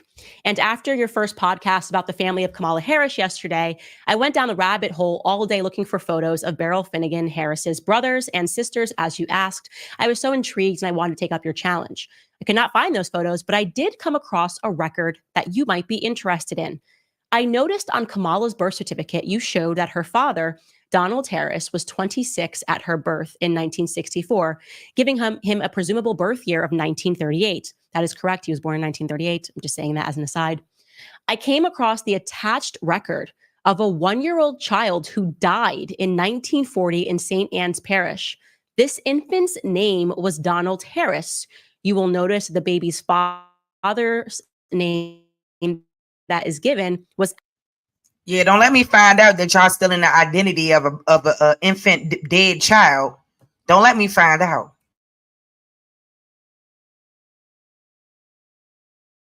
Albert Harris, and there's no mother mentioned. However, you will be interested to notice that a person listed as present at the death of the child was none other than Beryl Harris. She has also signed the death record. What are the chances that Beryl had her own baby named Donald in 1938 and then was also in attendance of the passing of a baby named Donald Harris in 1940? Weird, right? And just to be clear, that we're going to show you that certificate because it would mean that there were 2 Donald Harris babies born that Beryl was around. One was hers and one, I don't know, guys. It's getting weird. I'm going to finish this email, then we're going to talk about it. I have looked for the infant's father, Albert Harris, and cannot find a lot about him. Albert's father name was Abraham Harris. I believe it is possible he was married to a Violet Fearon on the 6th of March, 1935. No record of her passing, so why was she not at her child's death, but Beryl Harris was? Was this baby Beryl's or Violet's? If Donald Harris passed 1 year old, who is the man claiming to be Kamala's father? Oh my gosh, chill. Woo! Hey, Kamala, girl. I mean, you got some explaining to do. Yeah, stop putting greens in the bathtub because I know you ain't learned that from us. Stop.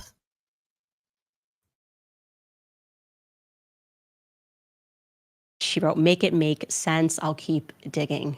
Chills. I was like, what are you talking about? I've opened this email so fast. It was crazy. And let me just show you the attachment. chills. I'm freaking out. I'm freaking out all over again. It's hitting me. It's a second wave here of what? So yes, you will see that listed here. This is a death certificate that is on the 29th of November, 1940, okay, in St. Anne Parish. That obviously is where her family is from. And yes, the child's name was Donald Harris. The child died before the child turned 2.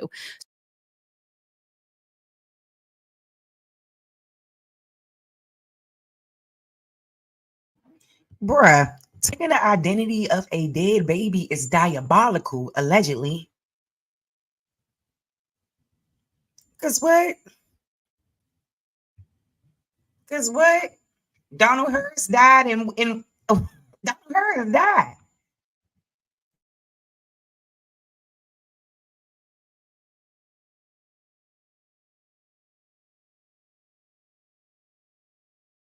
So this would mean that it is plausible that this child was born in 1938, the exact same year that Donald J. Harris, Kamala's father, was born. Okay. Can you pull it back up? I'm not done reading through this. Okay. So you have also, it says the certified cause of death is fever and a cold. And it's letting you know, it says the duration of the illness, so that this baby was sick for 1 month, rest in peace. And it does mention that that baby is the son of Albert Harris. And just as this person speculates, it is signed by Beryl Harris, and it tells you, because you're supposed to include this, the signature of the person who was present at the death. And it says Beryl Harris, present at the death. And that is at Mount Moriah in St. Anne. Now, I want to be clear, there is no place to put the mother's name. So it's not like there's anything like strange here. I just think that if this is this Beryl's child, and this Beryl Harris was married to this Albert Harris, or together with this Albert Harris at some time, like that is the reason why it just says that present for the death. Like literally, who else would be present? If your child is dying less than 2 years old, okay, barely 2 years old, who would you allow to be there in your place? There's no mother on earth that wouldn't be next to their child. So it is very heavily suggested that Beryl Harris was there for the presence of her son, Donald Harris, dying. And that would put that approximate birth of that baby at 1938. Stop the press. Stop the press. Okay. So you can imagine me, now you're me sitting up straight, like, what is going on here? Like, actually, what do I know about Kamala's father? Like, this could be a coincidence, I'm sure. Yeah, I guess you could have like a lot of Beryls that are giving birth to Donalds in the year 1938 in St. Anne Parish. Of course, like you have to consider every possibility here, but also consider that this is crazy. This is absolutely crazy. Okay, so then I received a second email. Okay, very interesting here. Very interesting here. And I'm just going to read the email. I'm just going to read the email and take you through this. What happens when I go through my info box? I tell you guys to message with deets. This email says, "Hi, Candace. See the death certificate below indicating that Beryl Christie was a domestic servant in 1936 when her infant daughter died." So there's another, and this person has written Beryl Christie and lost her daughter. And I'm going to pull it up here at the bottom of this email. She talks about like the birth dates. I'll get to that later. Do you guys have a close up of this? Yeah. Okay. So you can see here, it is Beryl Christie. And this would mean not only did Beryl Christie lose a child in 1940, but prior to that, Beryl Christie lost a daughter in 1936. Okay. Again. Wow. Candace Owens really did her big one with this. She really did her big one, and shout out to her, because a lot of people is scared to hop on and really get into the tea and tell the truth. Oh, this foul as fuck, but we ain't gonna forget who and what Candace. Yeah. I know. I know, and that's why I put a discrepancy up, or a disclaimer out there. I was like, I know how people feel about Candace Owens, but in this regard, yeah, this is pretty good. What's up, OTK? Hey, bro. But she's literally stealing identities, bruh. Allegedly.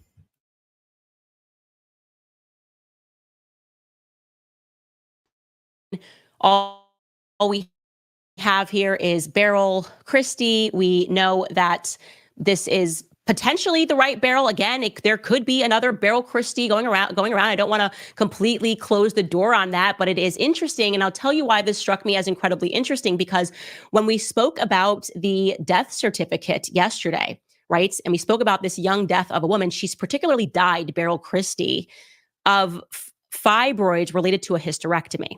So if there is a Beryl Christie that had back-to-back, had lost children in some regard, you could imagine that she might have been injured internally. This is a long time ago. You would imagine that the procedures, obviously, are not what they are today. And it is plausible that that woman died young of fibroids from a hysterectomy related to the fact that she had two troubling births, whatever it is, carrying children didn't work out for her. I just thought, like, okay, but the big part about that second one is that we now know for a fact that there was a Beryl Christie that was in fact a domestic servant. Can you pull that back up again? Because I want to point that out so people can see this. The last. Yeah, I really find this very, very interesting for sure. Now, like I said, let's go back to her family tree and what they said about her family tree.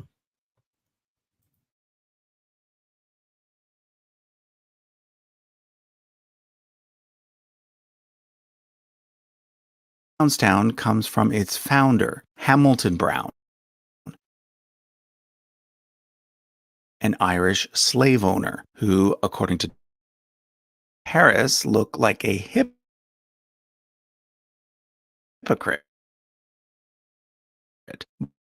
Like, here's the thing. Like I mentioned in my video on... But see, that's the thing. I don't know why he's not keeping it real. They are a bunch of Irish slave owners. They are.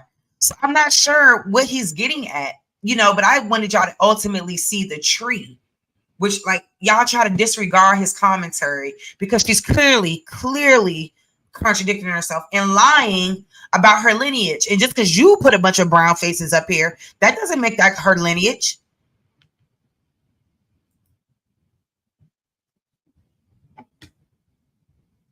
Very Gordy.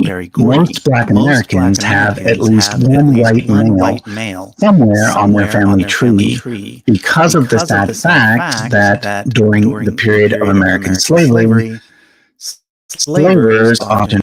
So he's trying to say that basically because of slavery and, and everything that's occurred, then that's the reason why she got white folks in her family. Bitch, no, it ain't.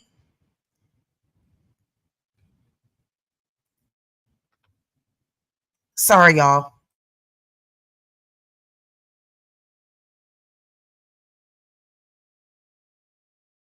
As a domestic servant. That girl is listed as the daughter of Beryl Christie. You can see that in that where it says rank, profession, or occupation, daughter of Beryl Christie, domestic servant.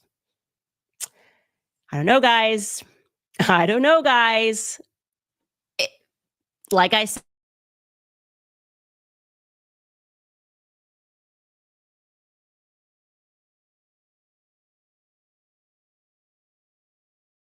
to make sure you're filtering yourself. We know for a fact that Beryl Christie was born in 1917. We know for a fact that Beryl Christie got married in 1944 to Lawland Newford, or whatever his name is, Lawford Newland, pardon. And so we don't need a bunch of documents speculating that it could be a different birth, because her parents are listed, and Kamala and her father have confirmed that her parents are Iris and Patrick Finnegan. Okay. So we know those are the people that we are looking for. Oddly enough, though, because a lot of people have been pointing out the fact that in her birth certificate, even though we know that that's her mom, Iris, that's the mom's name, Iris Finnegan, it says Magdalene. And then suddenly it converts to Christie. Well, I just wanted to point out to you, because that was a question we were getting a lot, is why would she take on Christie? In Donald Harris's piece, he writes explicitly that Miss Iris, so that's Kamala's great grandmother,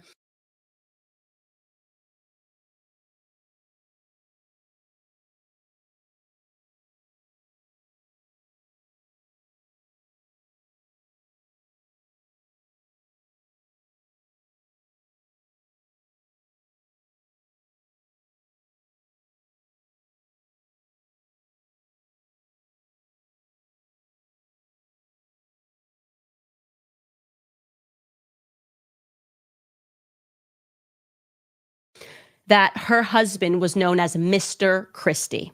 So I'll read you that paragraph. It says, Miss Iris, mother of 8 children, I can't find 8 children, by the way, was the sweetest and gentlest person one could meet, but underneath it was a tough farming woman who ran the cane farm at Thatch Walk, jointly owned with her husband, Mr. Christie. So the reason she may have put Christie or started using Christie as a middle name is because that would mean that her father was being called Mr. Christie. Again, we are getting that directly from Donald J. Harris, who I'm now very interested in. I'm now very interested in this particular Donald J. Harris. Obviously, very easy way to debunk this. And maybe there really was just another Beryl Christie that happened to have a child named Donald in the same year from the same parish, would be to just take a look at Kamala's father's birth certificate. And we can't find that.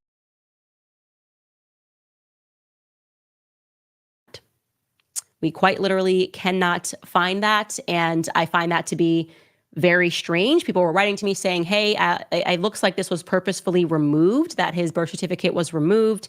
And I would just like to find it because it would just kind of let me be at ease and know that there's nothing further to look at other than this child, because it's just a very, very strange thing. Okay, I also wanted to just go over everything we do know about Donald J. Harris because I was interested in him suddenly. And the first thing is he, according to him, like Miss Christie in this piece is his paternal grandmother. He calls her Miss Christie. He acknowledges that they were descendants of the slave owner Hamilton Brown.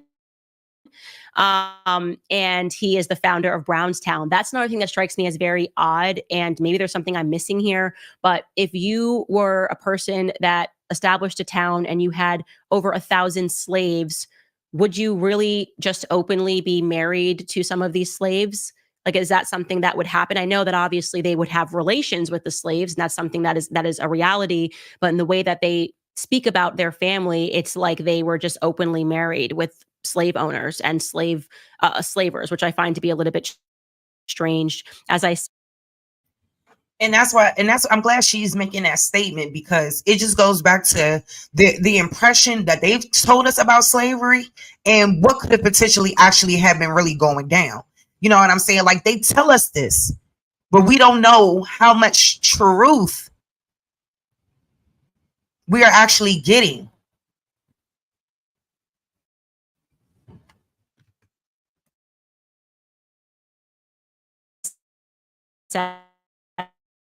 He claims that Miss Christie owned and operated a dry goods store and that she died at 51 at the age of 70.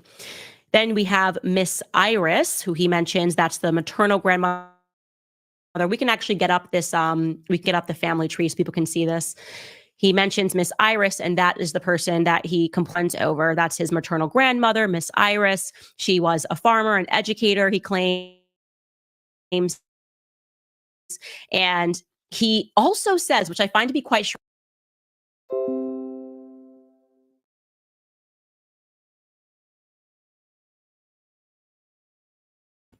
so I'm guessing that this is the tree that someone put together.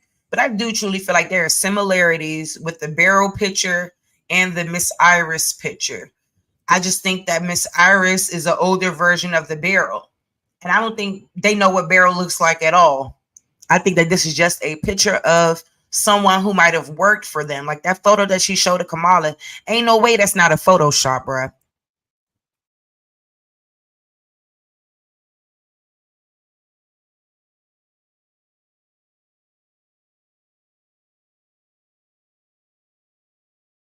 strange. Remember, he says he has the strongest relationship with Miss Iris, doesn't even mention his mother, Beryl. By the way, these photos are the ones that have been provided by Kamala herself and her father. I cannot verify that these are accurate photos, but we're just going to use the ones that they're given. But what's quite strange is he says that Miss Iris's ancestry is unknown to him. So I guess they never had that conversation despite how close they are.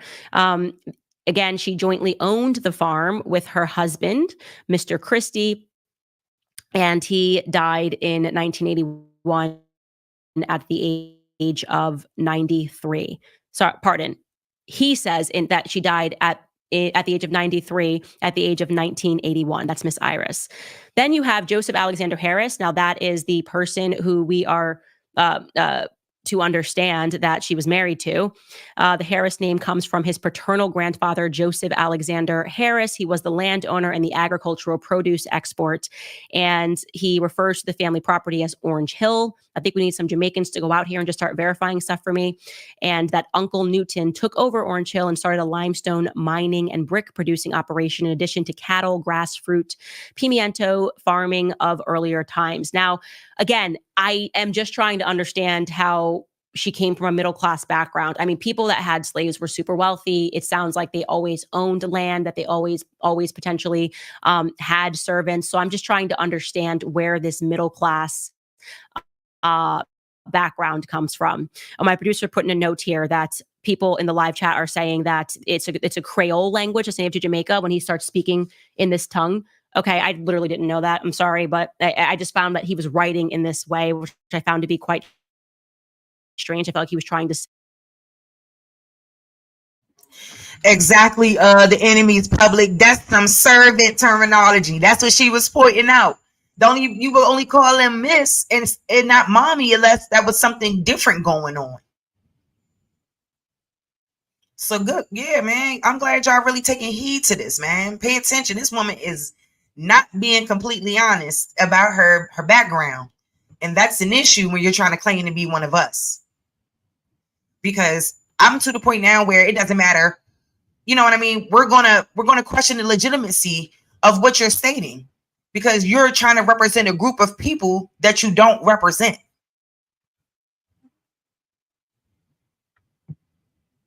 And like I said, it wouldn't be a problem if she was okay just being who she is and repping being an Asian or whatever. You don't have to cosplay. You don't have to, what's the other word? You don't have to code switch.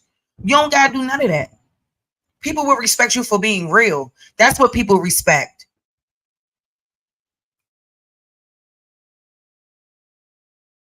Sell to us they were definitely Jamaican, or they were like descended from slaves, and they had slaves. So obviously his family actually had slaves, thousands of slaves there. So I thought that he was trying to lean into the slave language. So I'll correct that if that's actually English Creole. Okay, I'm going to take a break here and just speak about one of the sponsors of this show. And that's not English Creole, Miss Candace Boo Boo. That's more like patois.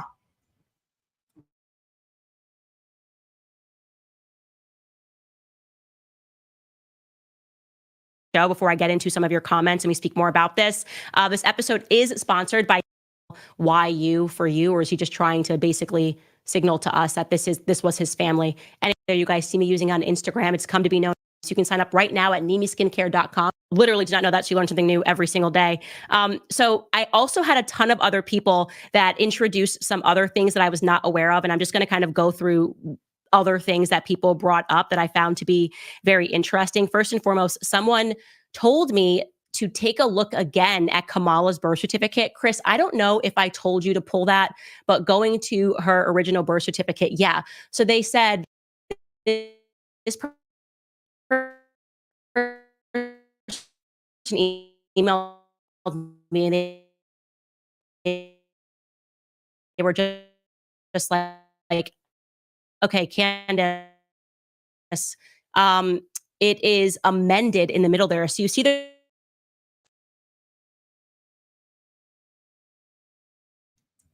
So why does she need her birth certificate amended? Why does she need her birth certificate amended, people? Because they got color or race of mother as Caucasian. I've never seen a birth certificate say Caucasian. Was Caucasian something that you could put on a birth certificate in the 60s?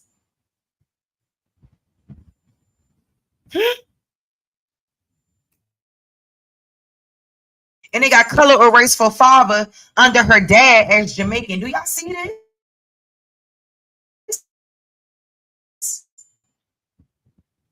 Shit. It's a different color. Do y'all see that right there? Okay, not a big deal, but he said that there was some... Do y'all see that right there? Color or race of mother, Caucasian. Color or race of father, Jamaican. When did Jamaican become a race? This says that this is an amended birth certificate. So that means somebody put this here. Her birthplace right there, India. Her birthplace right there. So why are they putting her race as Caucasian?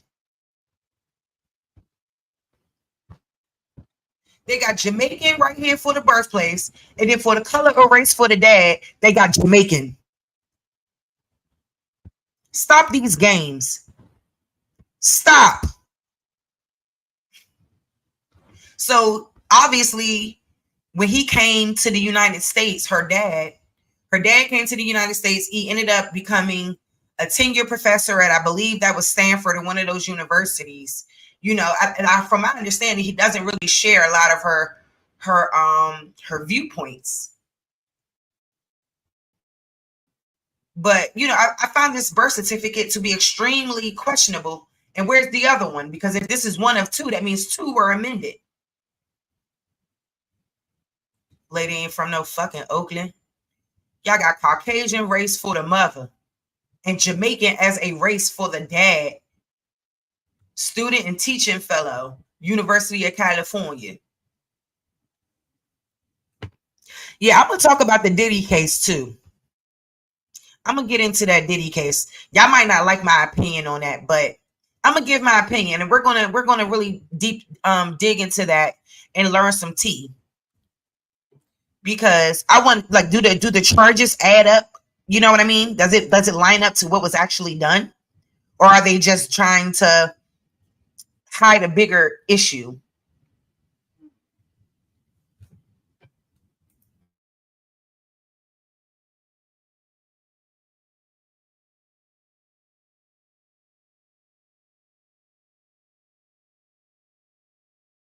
Change made on this birth certificate because it says amended 1 of 2.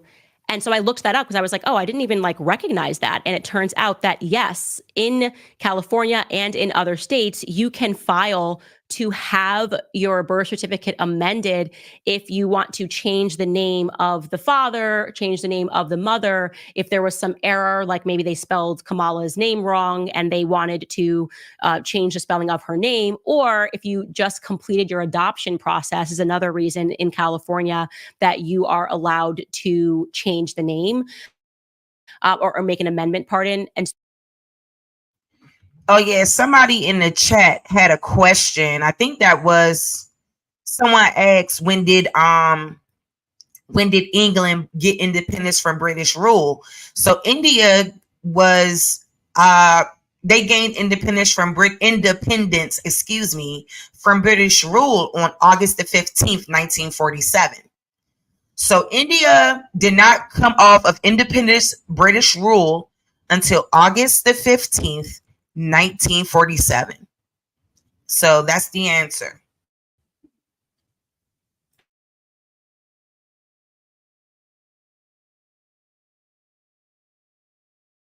so it is interesting that that does say amended 1 of 2. I don't know if this means that she amended it 2 times or what the deal is here, but that is something that is of note.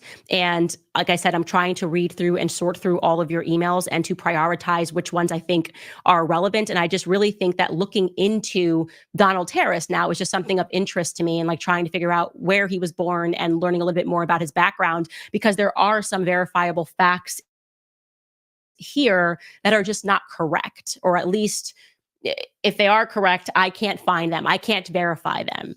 And I think it's fair, by the way, to investigate this, because this woman has suddenly leaned very into this idea that she's Black and she is running for president of the United States. So when you decide to run for the president of the United States, we have a right to fact check everything that you put into the public domain. And one thing that I could not check out was that didn't check out for me was the idea that Miss Iris had 8 children. None of the numbers that he keeps introducing here seem factual to me. And all that we do know about Kamala Harris's father is that he is and was a radical communist. Like, that is a fact. It is not a fact that they can step aside from. He was very involved in the early communist movement. And so that should be of interest to people. And here's my question. If you're watching this and you are a committed Kamala voter, my genuine question would be, if you found out that she essentially lied about her entire background and she stole somebody else's like grandmother and pretended that this was her grandmother, would you change your mind about Kamala Harris? Or are we so committed and so into our other camps that it wouldn't really matter to you because you just are like... It's definitely the second one. It's definitely the second one. Because so many people are going to act like this doesn't matter, that it's not going to even make any sense. People will see the truth right in their face and won't even care enough to acknowledge it. Because I guess a lie is more entertaining. I don't know. I mean, come on now. Yep, that would line up with when the father came to this. Yeah, but this is a totally different man. Lawland, what'd she say? Newland? That's a totally different man that she married. Not the same man. So I don't know. These folks, woo.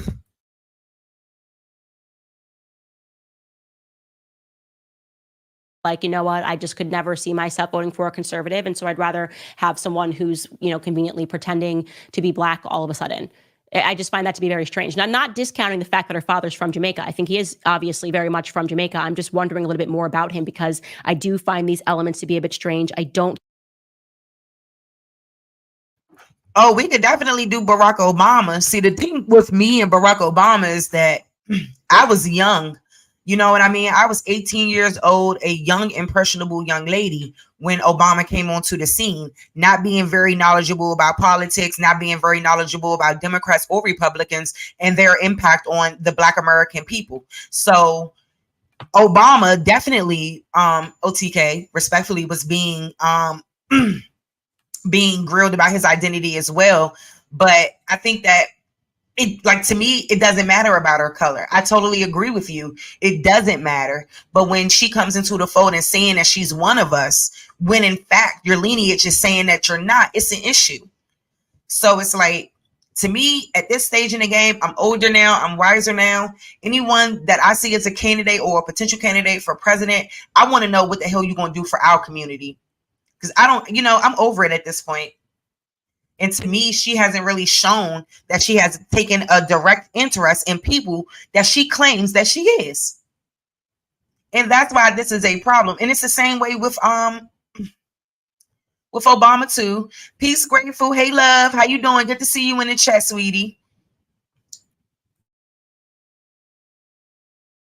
I think it's a normal thing unless somebody in the chat is going to tell me that it also maybe is a cultural thing that people on the island of Jamaica refer to their like mothers and their grandmothers as Miss this and Miss that, because I think in America that would be quite weird, and also in other countries that would be quite weird. It would be quite formal, but I'm happy to dive in and to read some of your comments right after I tell you guys about Beam, because clearly last night I needed to get some sleep and we do use Beam.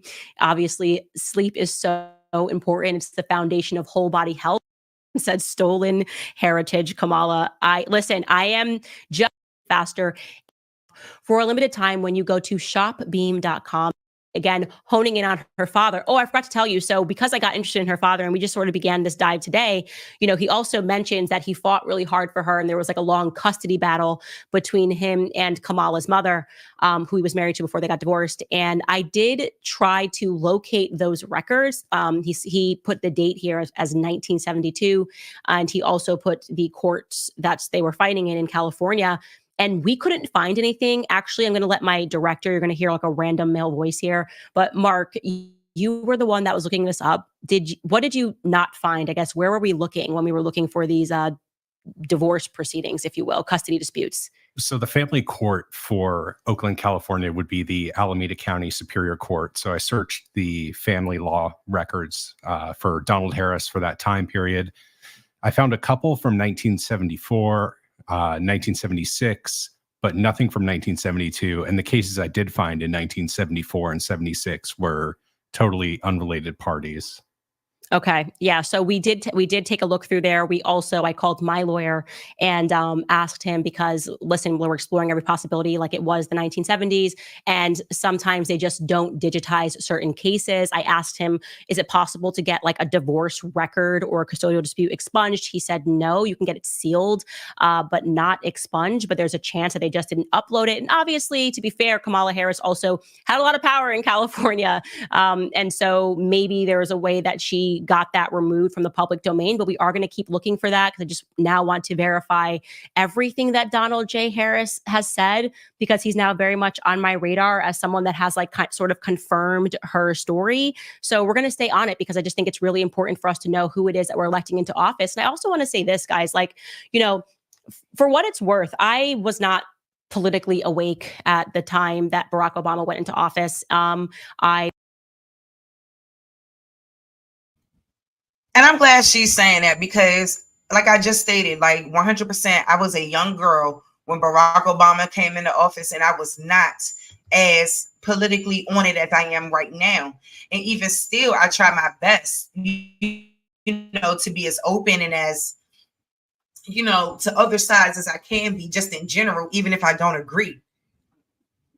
But I'm going to show y'all one more clip of this thing, and we're going to move right along from her because there's also another video that I want to share as well. So I do want to share this particular video. It's only 2 minutes. I'm going to share that, and then I'm going to share something. I'm going to shout out to Mama Chief.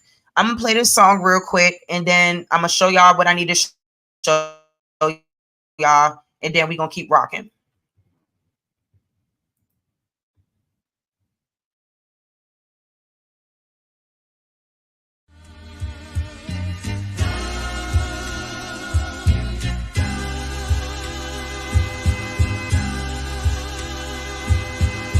Shout out to the Mama Chief. Yeah, you be quiet when Big Mama speak. What she gave us is a part of me. It flows through my arteries. Even on that journey, that love grows how the garden be. The first to teach us when we sick, the first to heal us. Mama's boy, yeah, you know, her pride and joy. Soul food, yeah, you know, I'm an enjoy. Calm you down just by the sound of her voice. There isn't another feeling inside when they cheering you on at your game and you feeling the pride. You and your siblings fighting, she gon' make you put them feelings aside. She can't lead you down the road, but she can give you the guide. Where you think I get that blissful look in my eyes? I need a side of ice cream with Bimars apple pie. You know for sure for Mama Chief, you know I'ma ride. Cause we all need our Mama Chiefs. Yeah, we all love our Mama Chiefs. The greatness, the patience, the foundation, the knowledge passed down so many generations, our motivation. I just want to thank you for my creation. Cause we all love our Mama Chiefs. Yeah, we all need our Mama Chiefs. Yeah, we all ride for Mama Chief. The dedication, I seen your tears at my graduation. Now look, my your boy that made it. You the reason I'm one of the greatest. Yeah, cause we all need our Mama Chiefs. Yeah, we all love our Mama Chiefs. Yeah, we all ride for Mama Chief. Now be quiet, let Big Mama speak.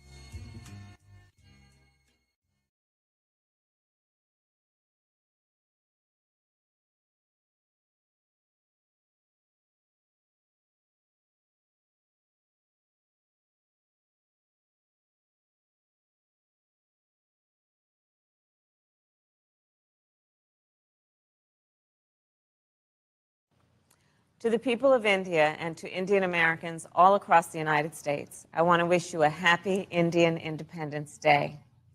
On August 15th, 1947, men and women all over India rejoiced in the declaration of the independence of the country of India.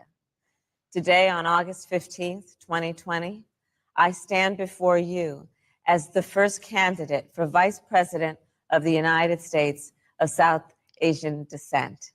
When my mother, Shamala, stepped off the plane in California at 19 years old, she didn't have much in the way of belongings, but she carried with her lessons from back home, including ones she'd learned from her parents, my grandmother, Rajam, and her father, my grandfather, P.V. Gopalan. They taught her that when you see injustice in the world, you have an obligation to do something about it, which is what inspired my mother to march and shout on the streets of Oakland at the height of the civil rights movement, a movement whose leaders, including Dr. Martin Luther King Jr., were themselves inspired by the nonviolent.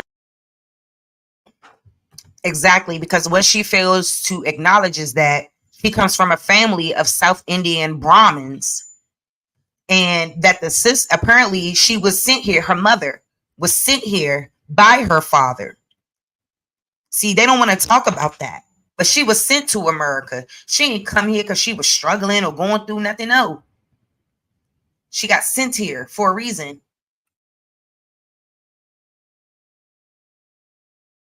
Violent activism of Mahatma Gandhi. And it was during those protests that my mother met my father. And the rest, as they say, is history. Growing up, my mother would take my sister, Maya, and me back to what was then called Madras, because she wanted us to understand where she had come from and where we had ancestry. And of course, she always wanted to instill in us a love of good idli. In Madras, I would go on long walks with my grandfather, who at that point was retired. And we'd take morning walks where I'd hold his hand and he would tell me about the heroes who were responsible for the birth of the world's biggest democracy.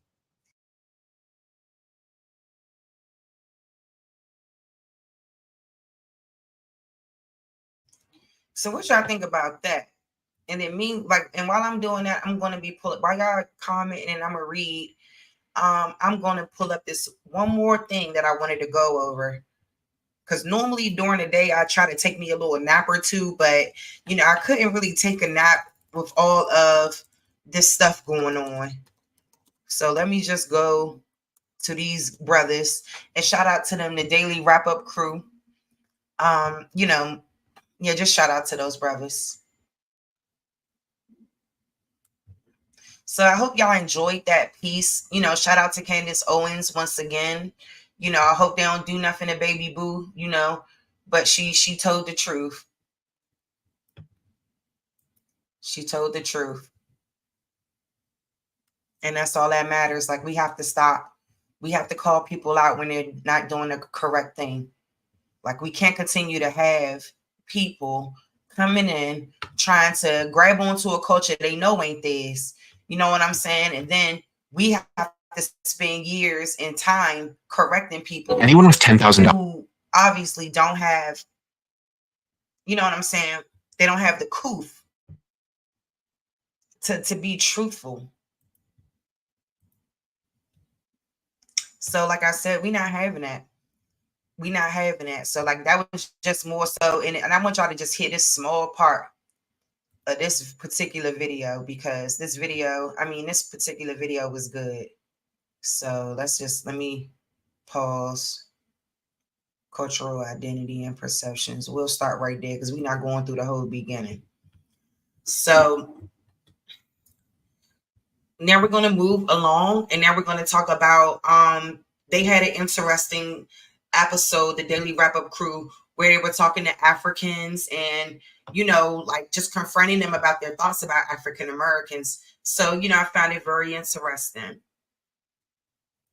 So let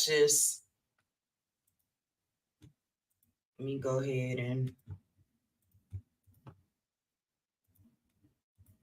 open this up.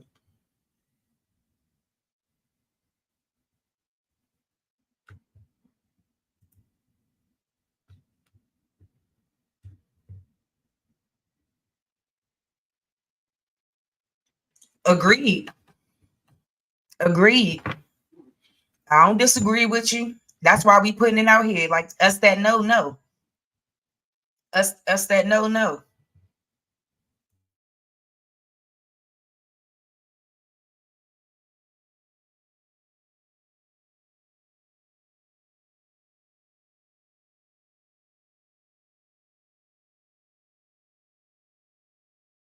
Which is more of Afro beats and Afro beats.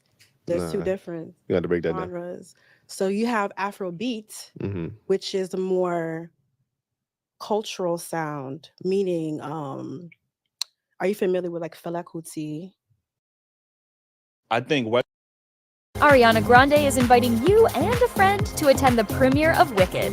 Enter the sweepstakes by westernized to me means conforming to a certain audience that isn't necessarily your core audience. So you know what I mean? Like when you have certain record labels and record companies that don't look like you, and they trying to make you push a certain narrative or work with artists that you normally wouldn't work with in general because they see the big, or they trying to market to a different audience, whatever, a wider audience, whatever. Like I said, when you start talking about things that you normally wouldn't talk about in your music because you feel pressured to conform to different audiences, like as opposed to the audience that got you there, like, you know what I mean? I think that's when it becomes more westernized, like, you know, to me at least. Like, I would say it's more westernized already because it's like you have Burna Boy and DeVito saying the N-word already in different songs and start talking about what the typical hip hop artists talk about. So I just feel like it's already there now, and it's only to kind of open up to the American, because now their fan base is mainly different people from not where they come from. So that's why I feel like it's already here now. So the people back home don't really mess with the music that they're making now, is what you're saying? No, I'm saying, like, for example, the music that they make, they mess with it already. Right. Africans are listening to African music. Right. But because Africa music and Afrobeat is now very popular now, it's like they're catering to the typical American, talking about what y'all talking about lyrics, because the typical African music talks about love, relationship, how they do so much for their women, how they, you know, cater to their women. But now it's like, okay, I got this Bentley, you know, like. So is it still as popular as it was before they started, you know what I mean, conforming to like? I think so, because America just going around to. No, I mean back home though, like as far as what? Like the original fan base that they had, do you think they still like support the newer? Or are they looking at it like now they be coming to American? No, they love it. Anything like, they love it. And that's the thing about Africa is like most African and communities, they come together as a group and they like support. Whether we supporting you, whatever y'all do, we 10 toes behind y'all. So that's typically what Africans are. It's like we don't care if y'all say that, but we still, you know, we still mess with y'all. So. That's what's up. Yeah. Okay. Mm-hmm. I want to say something about this, the whole westernized or whatever. So we were having a conversation about this the other day as well. And I don't know if you guys know the difference between Afrobeat and Afrobeats. There's two different You got to break that down. genres. So you have Afrobeat, which is a more cultural sound, meaning, are you familiar with like Fela Kuti? Okay. That's what I think it's nice where now you are starting to, because I look at, you know, hip hop music and I see how it went from this to now it's at this super it's watered degraded. down. That's what I think it's pretty obvious when you look at Black American culture, like we do dress, we have a different swag about us, our fashion sense is different. Even with you ladies, you guys are wearing wigs and weaves. Not saying y'all, I'm saying in general, African women do be wearing that. I've never associated women in the motherland being a rich, like I haven't. You're right. Left and right. I mean, so it's just, I don't know, man. Let us know in the comments. I don't think it's the same because at the end of the day, we're all Black. Okay, we're all Black, so you can't say because Eminem is not using the N-word. No.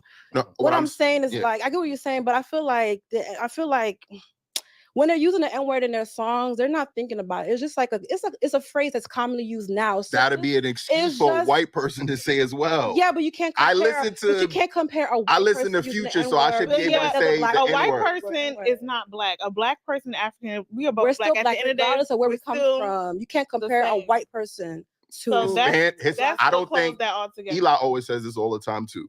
If you don't portray yourself as a Black American or whatever the case may be, you shouldn't use the word. Okay.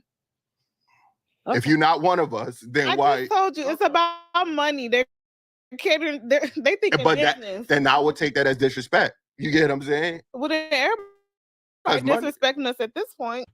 I think these two women are from Nigeria. Wait until they really start showing how they really feel. You're right. Left and right. I mean, so just, I don't know, man. Let us know in the comments, man, what y'all think about that. I don't know. That's a good. That's a good question. So, you know what I mean? I don't know how. But it depends on if he genuinely feels like if he's, you know, whatever. What did you say about the African Americans? Well, he said we don't have any culture. When he looks like our culture, you know what I'm saying? Wait, hold on. How does that look like? So I want to say something about this because I get that a lot. Yeah. Like because we have a lot because I'm a Nigerian American. Right. Yeah. And our show is predominantly like a lot of Africans on our show. So we have a lot of these kind of conversations. Yes. So someone like myself, I would say certain things, I may offend other people.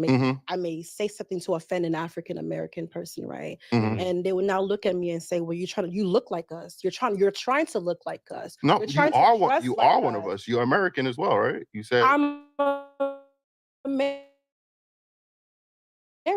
but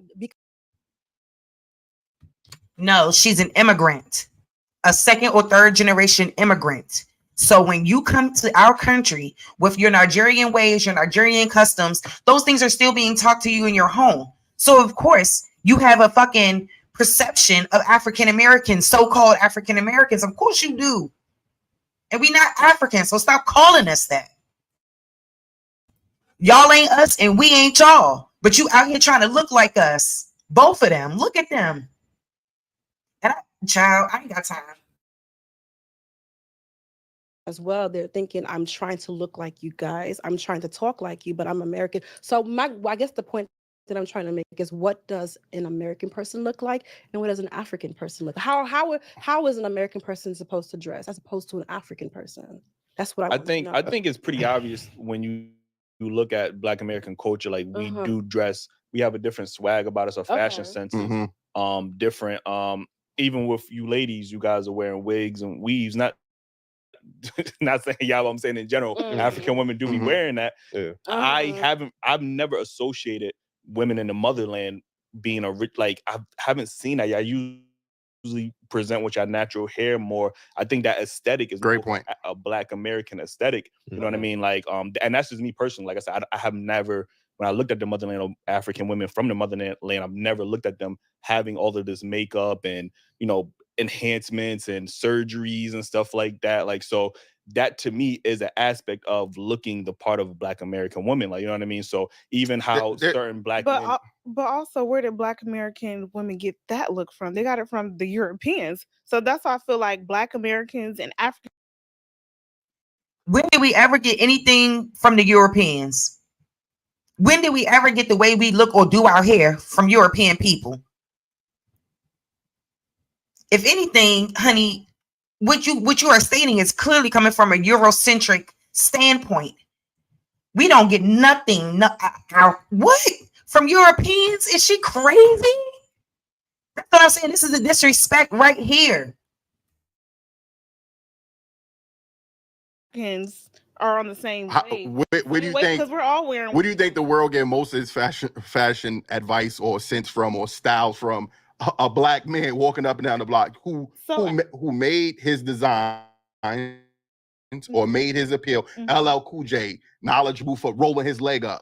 You know, and this is where I see Burna Boy rolling one leg up. To hone in on the clip with Burna Boy specifically saying African Americans do not have culture. What did he mean by that? Because African Americans do have culture.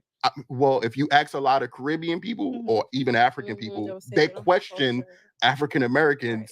There's no war. You get what I'm saying? We want to be respected just as much. Shit, if you let alone, we was shipped here without our permission. You get what I'm saying? Right. So, and I think that's where the confusion comes in, because the culture is lost for African Americans. But they don't know. We shouldn't be attacked. Started here 400 years ago. It came from Africa. So now they're trying to say our culture came from Africa because of what? The slave trade narrative? Bullshit. Bullshit. You know what? Like, this is the problem. I'm telling you. What part of our culture ever came from Africa?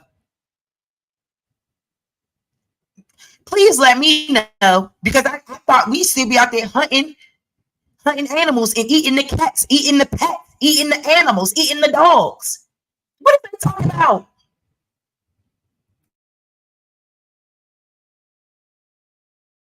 Now you got Senegalese culture mixed in. You got Morocco culture mixed in with African. How is Senegalese or Moroccan culture intertwined with our culture? We want to know that.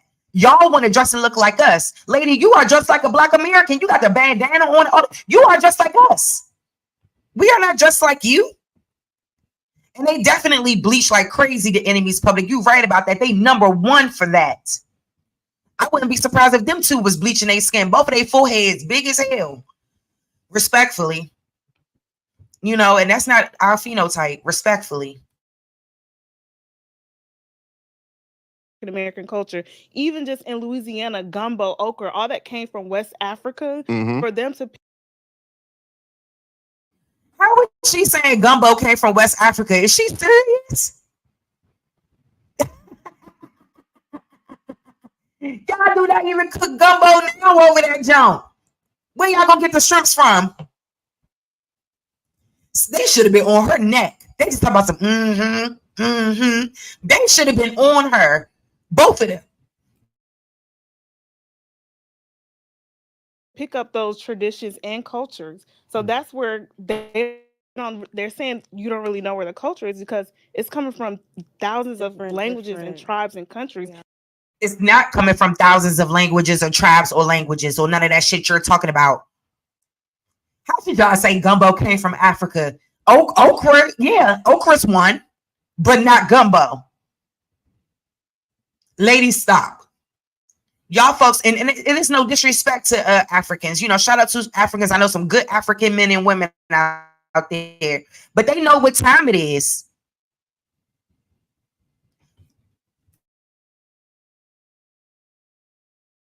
Because we were shipped all over. We didn't ask to, you know what I'm saying? So that's where they're like, necessarily where they're honing in, where it's like you don't have cultures, because but you shouldn't say that. But we built a culture. We built a culture. African Americans, you guys, you do definitely have your own culture. I can definitely say. I would never take that away from. It's because it's lost. No, it's lost.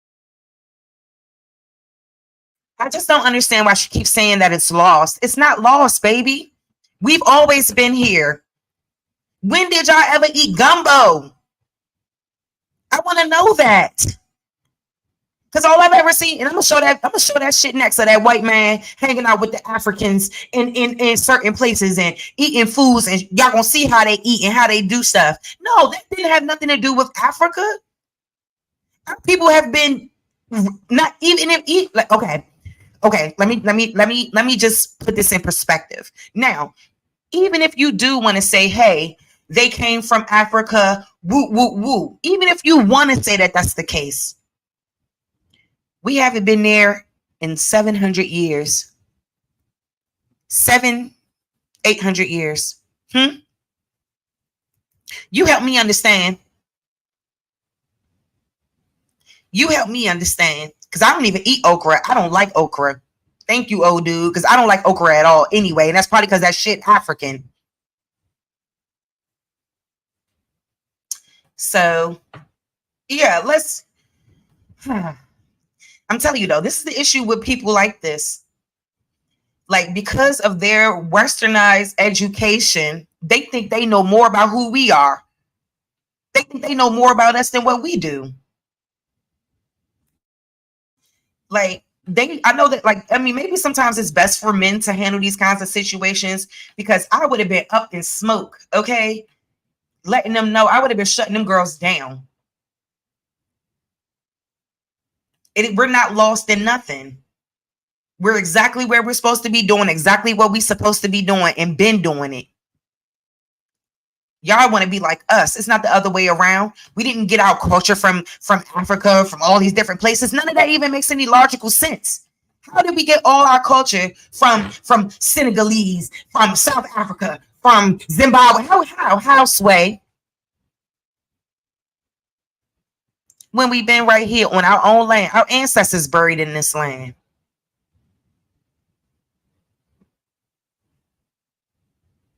Stop it.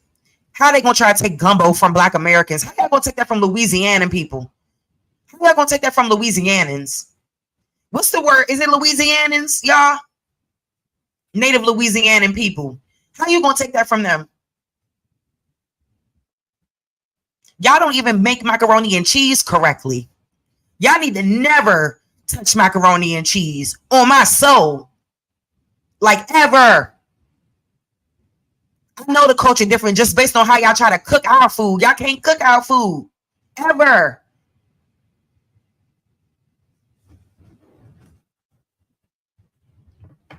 Yeah, don't nobody eat no damn okra. What is they talking about? We don't eat that shit.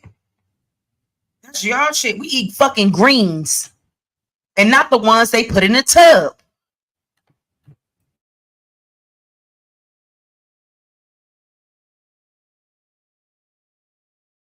But I would That's never. a mindset from thinking outside the box. We had to create as we go. Like You have to, everything, right, our yeah. language, how we talk, how we walk, what we make is also unique to what we are. Absolutely. You know what I'm absolutely. saying? I would never take that. So I think it's just more so what has to be told to him that they do have culture, but it was made and created, and it became. How do you think all culture is done, honey? All culture is made and created. Like, what are you talking about? It's a way of life. It's created.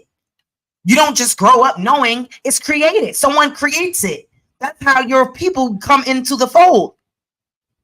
What is culture? You have to create culture for it to be.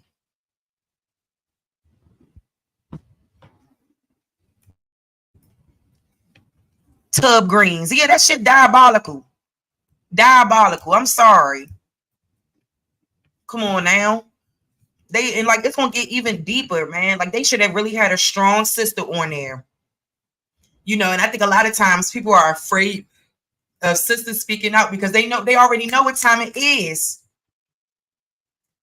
Y'all are coming over here with an impression about us, and that's not right. And you don't have the right to tell us who the fuck we are. We're not from Africa. So stop trying to say we are. Our ancestors built and cultivated this land. My ancestors did. I have ancestors who were sharecroppers, who owned their land in South Carolina. Let's be very fucking clear. I just can't believe the disrespect. Why are y'all trying to take our culture from us?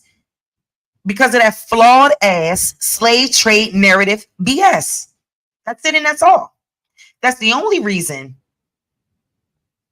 they think this way. And they want to take pieces of our culture and intertwine it with theirs as if they had something to do with it. When you had nothing to do with it. Even if y'all want to feel like we're from Africa. Our people ain't been here 800 years. Stop it.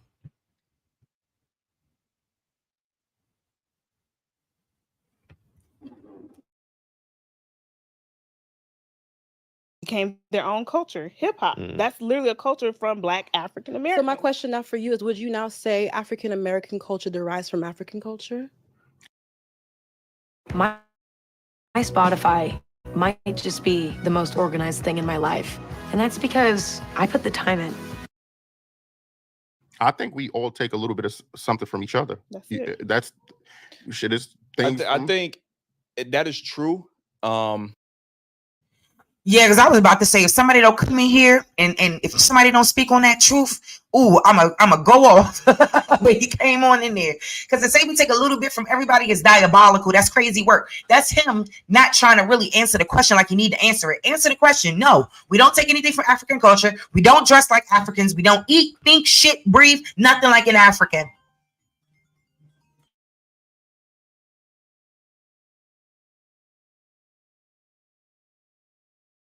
And matter of fact, Art, can you play that clip that I had real quick? Because this is going to correlate kind of to this whole conversation. What do you say when people say where you from? America. No, where's your country? My country is America. I was born in New York, raised in. Where your parents from? My parents are from New York. Americans, they don't know where they're from, you know. I think American black people are the most lost black people in the world. Yeah. Do you get what I'm saying? Like you see black people over here. You know where they come from. We all know where we come from. What are some negative stereotypes y'all heard about black women from your parents, from your friends? You literally said it all. Yeah. That's it? Yeah, 100%. Yeah. Right. Like my mom would tell me not to marry that. Yeah. She says it all the time. My parents are both from Grenada. They came here in the 80s and 90s. So what he was saying about how they think that black people are lazy does resonate with me because I've heard that a lot. And I'm West African, Nigerian, because if you remember the movie Sugar Hill, and there's a scene where they're doing the thing with the drug dealer, and the guy said, we can't work with Akata. That's a word that they were calling the American blacks, Akata, the Nigerians. Akata is a word that they use for American blacks. And Wesley Snipes was like, yo, what is this Akata shit you keep calling us? And the guy goes, we don't want to work with cotton pickers. Africans come to America, and there's a lot of my African-American friends say, man, a lot of Africans are really mean towards us. They're really nasty towards us because they feel they're better towards us. You being a man from an African family, what would your family say about you bringing like an American woman? My daughter's mom is American. Most African parents, if we're being honest, they would actually prefer you bring home a white person. A lot of, I can't categorically say every Nigerian got this talk, but a lot of Nigerians that travel abroad got this talk from their family, where they will sit you down and tell you, you're going there.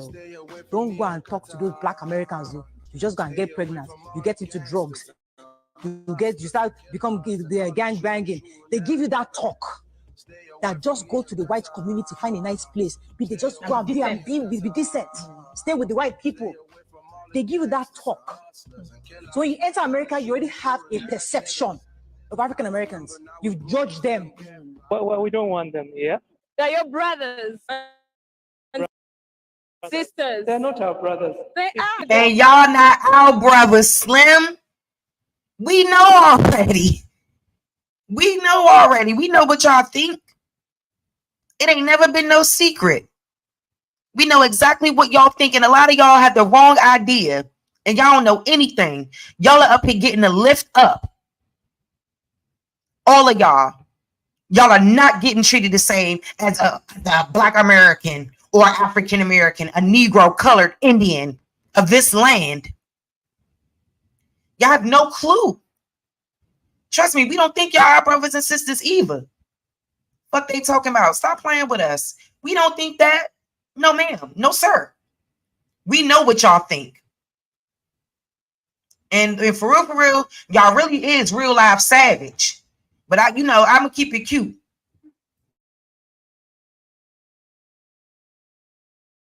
Were taken away, unfortunately. We will develop by ourselves. That video could have been a lot longer. I just wanted to Right. just clip it. But again, when we talk about these diaspora wars, and I wanted to get into that later, but since we're already here, Right. When you even type in diaspora wars, it seems to be, Africans or Caribbeans, and they have this disdain almost, or this disrespect when it comes towards Black Americans, often saying, you don't know where you don't come from, but they would never say that to a Haitian or a Jamaican or a Trinidadian, even though we all came from the same slave ship. It's just different stops. But for some reason, Black Americans or African Americans aren't looked at as a specific culture when Jamaicans are, or Haitians are. That's right. And I've said this so many times. I'm like, yo, y'all want to give us all of this headache for us claiming our homeland. Y'all mad at Beyonce for wearing a USA flag. She's American.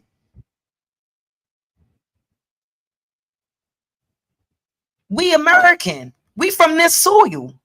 So why is it a problem when we say we from America? I'm from DC. You're from New York. You're from Ohio. You're from Chicago. My parents are from Ohio. My parents are from.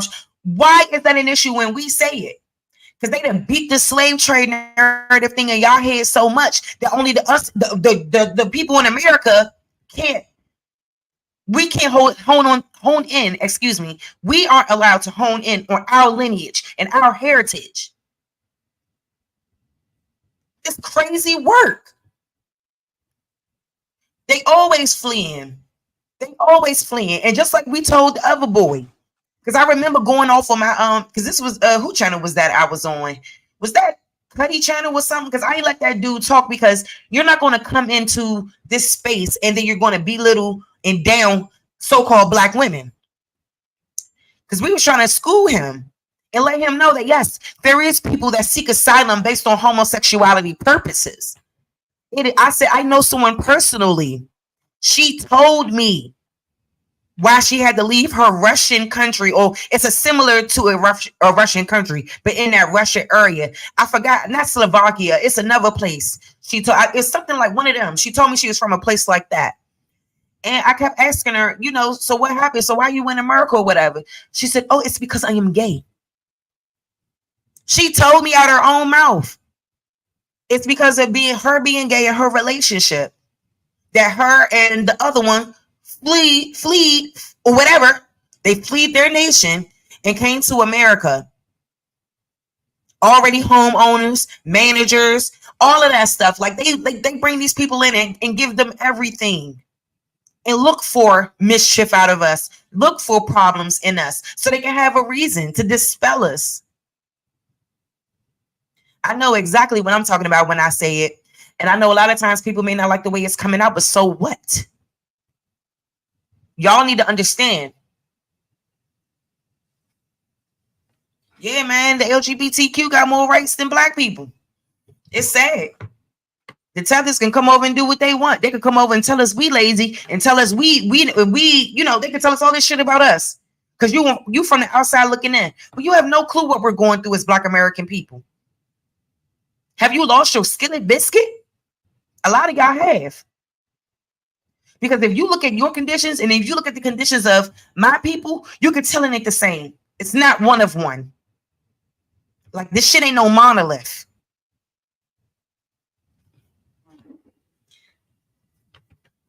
You know, and it frustrates me when people don't, like, they have such a biased way of thinking and a biased way of looking at things. Like, they base all of their information off of flawed bullshit. Flawed history, flawed everything. And then we have to spend years and years and years telling people, no, we're from the soil. Our ancestors always been here. They didn't come off a boat and y'all ain't proved it. But they might have got on a boat from Virginia to Ohio, or they might have got on a boat from Virginia to Louisiana or some shit like that. But the way they try to make it seem is outrageous.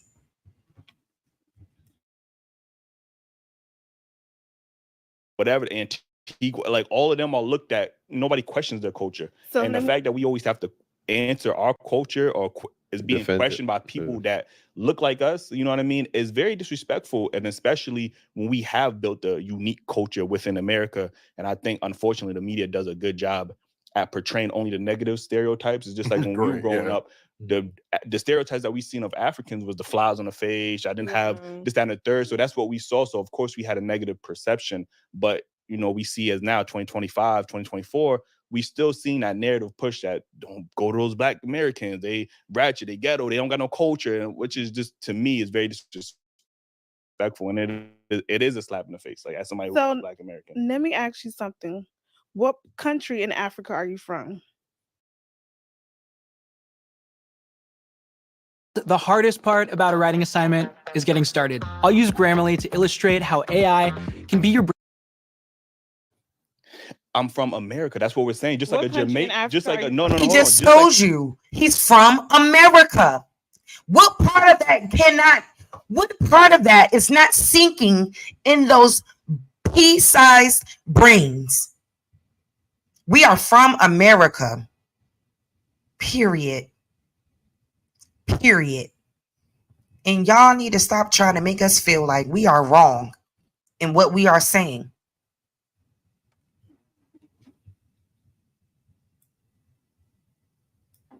Like freaking weirdos. Look at this, man. This is diabolical. Now you're right. They get here.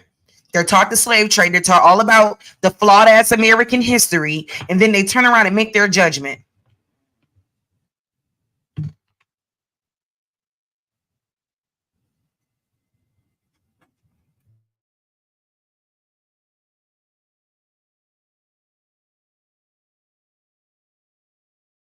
Like somebody from Jamaica, they're not going to say what country in Africa they're from. Somebody in Haiti is not going to say what country from. They're going to say they're Haitian. Because they were closer from, what is it called? The triangle slave.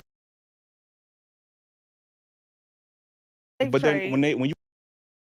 How the fuck were they closer from the triangular slave trade when Haiti is a country in America? What is she talking about? Isn't Haiti in America? Am I confused? Someone let me know if I'm wrong.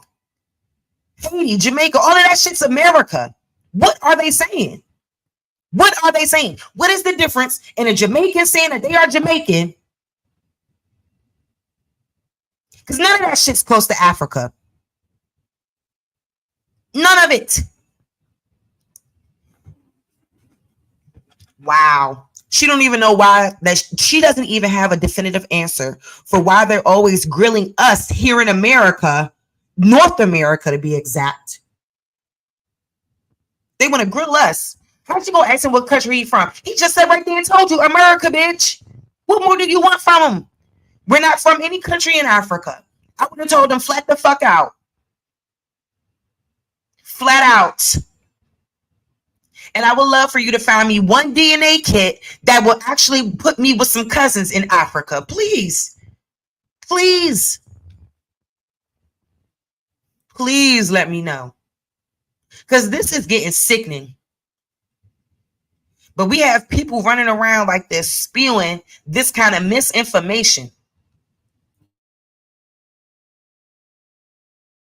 You ask them that question, they're not going to have a definitive answer. That's because they're already in their own community of Caribbeans, the Haitians, Jamaicans. So is a Caribbean that you guys are saying came off the Atlantic slave trade, are they different from the North Americans who had to be in North America? Or are we the same? Or are we the same Indians? Because what are you talking about, lady? You're trying to make that shit make sense and it don't. Because obviously someone up there is not a geography person, because they would have been able to tell her, hey, Africa's on a whole nother side. Africa is on an entirely different part, a different part of the fucking world. It's light years from here. What are y'all talking about? Y'all doing that shit to us because y'all are racist. Or prejudice, excuse me. All like in one bowl, just as But far Black Americans are in their own bowl as well. Like that's what I'm saying. That's why are why we getting questioned? That's why Africans feel that way, because they feel like because you don't know. No, you Africans are extremely prejudiced and judgmental. That's what's happening here. Y'all feel like y'all identify more with Caribbeans for what we don't know. Because they're on our side of the world.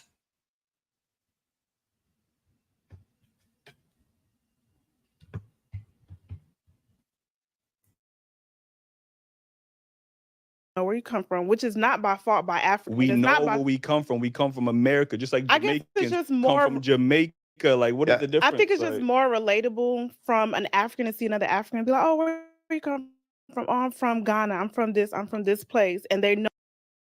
So why does she keep trying to bring this up about people knowing or not knowing? We know we ain't from Africa. He just told you that he is from America. He just told you where he was from. We know where we're from. And like I said, when we were little, the pictures, the things that I used to see about Africa, let's be very clear. They used to put the $1 a day commercial up there to donate every damn day. You would donate $1 to such and such country to heal little Aaron.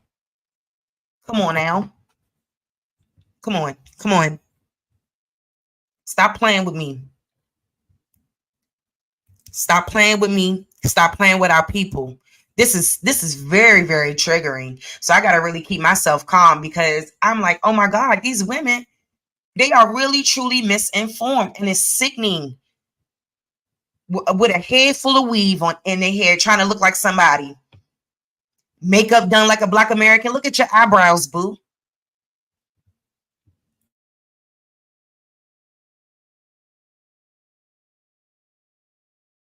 Know so much about their culture because they do this, and this. So I feel like that's why they feel like you know so much about your culture in Africa. So that's what they're like, well, Americans don't know, because honestly, you guys.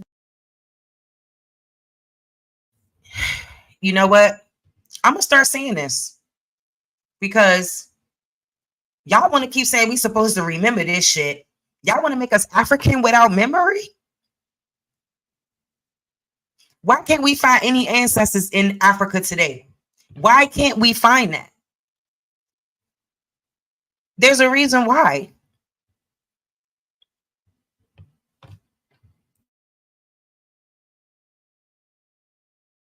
Don't know. When Africans come to America, they're busting their behinds to get degrees, become doctors, lawyers, and stuff like that. So when Africans look at African Americans, they're like, these people have credit cards. We don't even have credit cards. These people are not even working, and we come here and we busting our asses. Now we're doing this. We're now. You see how she said we wasn't working? You hear this? And they come over here and they bust their ass. No, you come over here, you get a lot of credit. You will get access to having a business. That's not busting your ass. That's getting help. You fled your country for a reason. We are not being allocated those same opportunities. I don't understand what's wrong with these people. You think people just out here, that you think they want to be out here gang banging? You think they want to be out here doing this shit? No, they don't.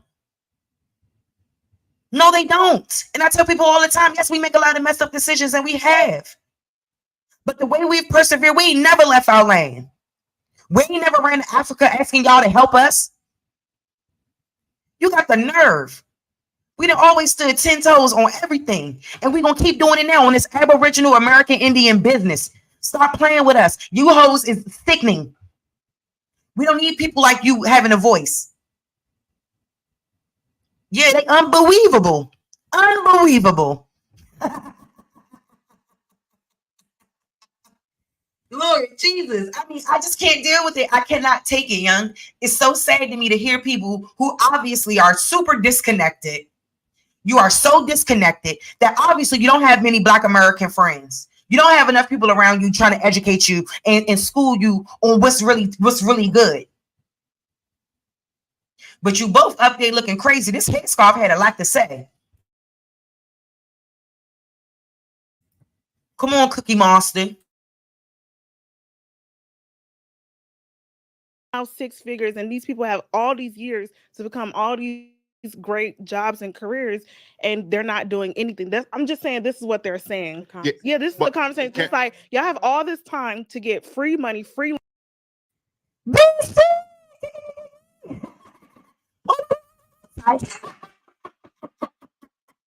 What's up, sis? Jeremy Royster, shout out to you, Jeremy Royster. Now, I mean, and before I get back to the video, Jeremy Royster, stay with me. I need to ask you something.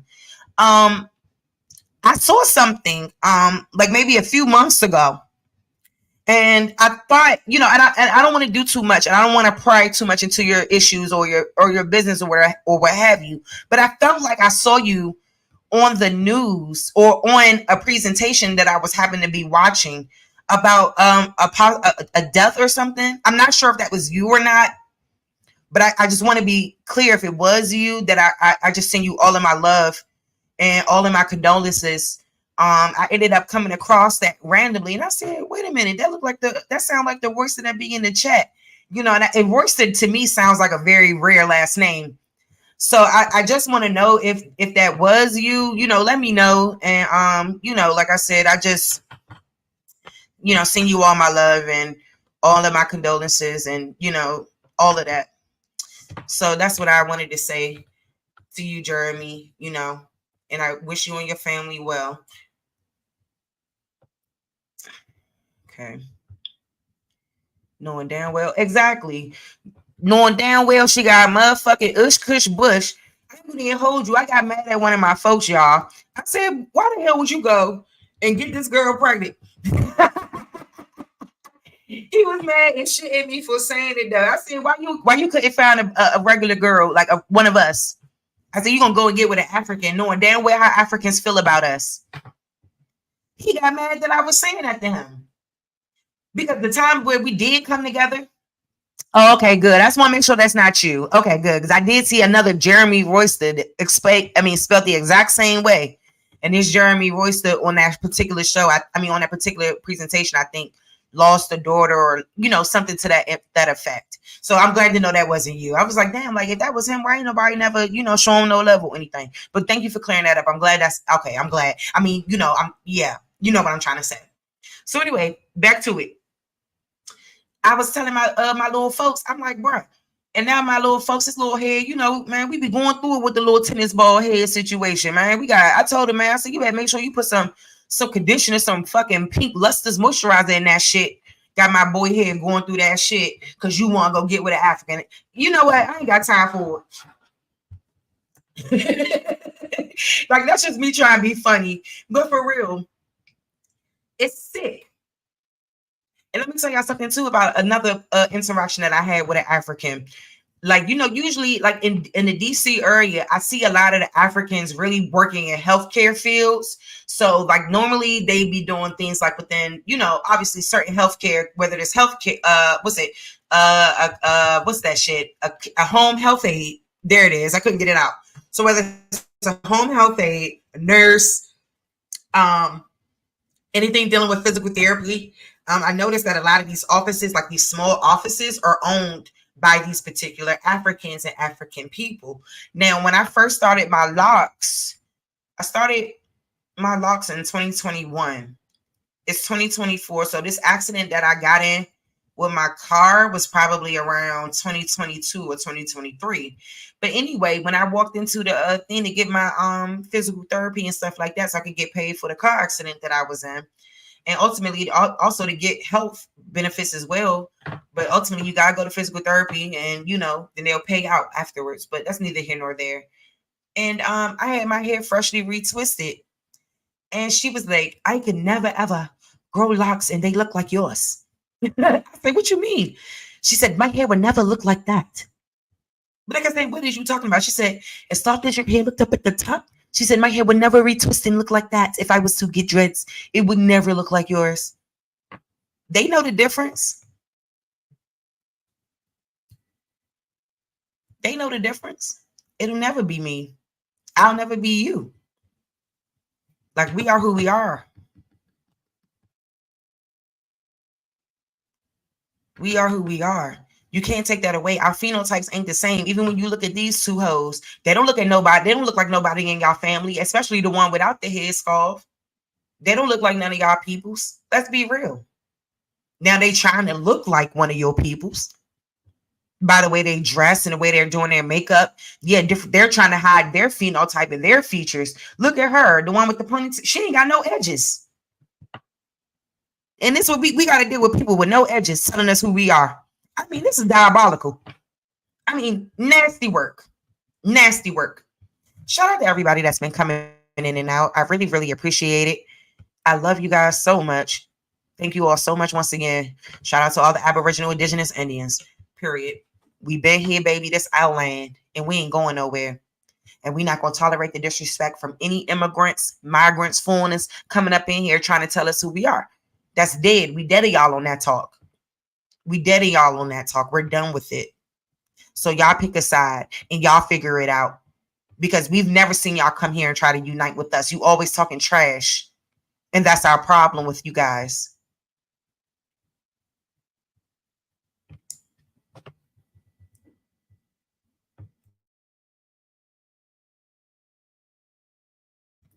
She done talked so much shit over the years that she done lost all her edges. See, God don't like ugly. You do bad, he'll take that hair away. Like, I be telling people, they don't have the cheekbones. Look at them. Nothing.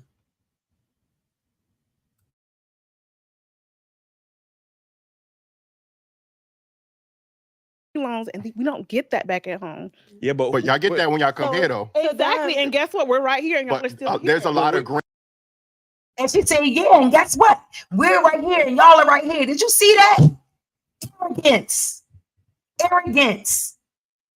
They ain't got nothing. You just made his point, you stupid dummy. You literally just made his point. Of course, he just said you come over here and you're able to get those benefits. It's not the same for us. It's not the same for us. We have to work damn hard. I'm talking about into a ground. Until there ain't no more ground left. Talking about ain't got no damn edges up here trying to tell somebody who they are. And I know the girl with the scarf ain't got no edges. That's why she got that scarf on. We know what time it is. I know it's looking crazy on top of that.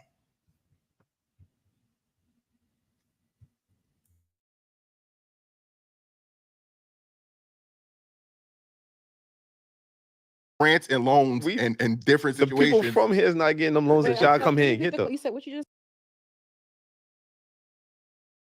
said? No, I said there's a lot of. That's the point that they're proving. The people here are not even getting it. So it's like, what are y'all doing? No, I'm saying the black people. And see, she talking about, so what are y'all doing? Like, are you serious, lady? He just said right here and told you it's unequal treatment. It's unequal. The treatment is not equal. They do not treat immigrants the same way they treat Black Americans. They treat immigrants better than Black Americans. Black Americans do not have the same access to resources and benefits as other groups of people do. We do not have the same access to get a business or own businesses, several of them.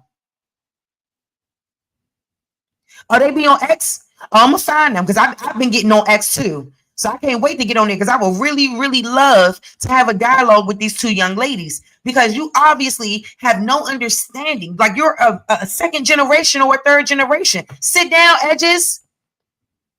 Sit down. With no edges, want to be up here talking about who somebody is and why we down here. Why do you think we down here? Because we got a society, we got a systemic system that want to keep us at the bottom. And we're divided about things that we shouldn't be. And it's like we take advantage of the benefits 100% because I work in social services. So people do take advantage of the benefits. It's just that there's not enough resources to allocate to everyone. Just like, for example, let's talk about Washington, D.C. So Washington, D.C. has a program called HPAP. So it's called the Home Purchasers Assistance Program. So the HPAP program provides upwards of $200,000 for down payment assistance. Last year, when people signed, and Black people too, a lot of Black people signed up for HPAP down payment assistance. Not just that down payment assistance, but all the other down payment assistance programs in the Washington, D.C. area that are offered to people who may be struggling and, you know, they have the credit, but they don't have the money to buy a home.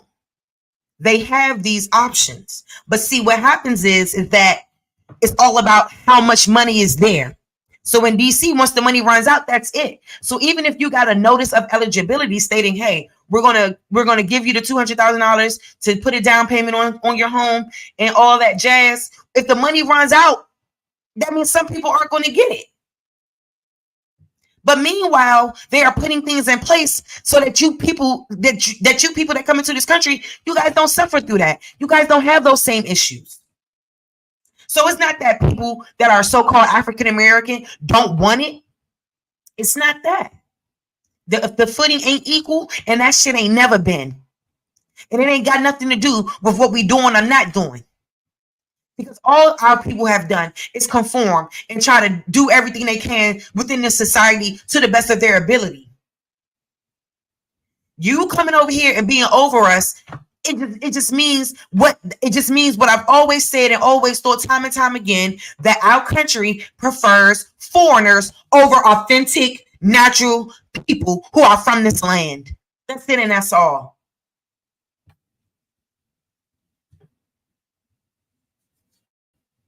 Yep. These people sucking up all the benefits, all the resources. I went up there, man, and like I told people, like everybody knows, you know what I'm saying? Around Christmas time, it may be hard for some of you, you know, some single moms to get gifts for their kids and stuff like that.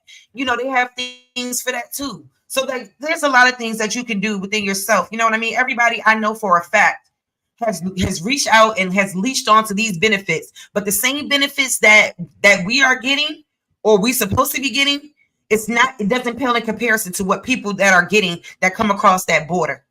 It doesn't pale in comparison.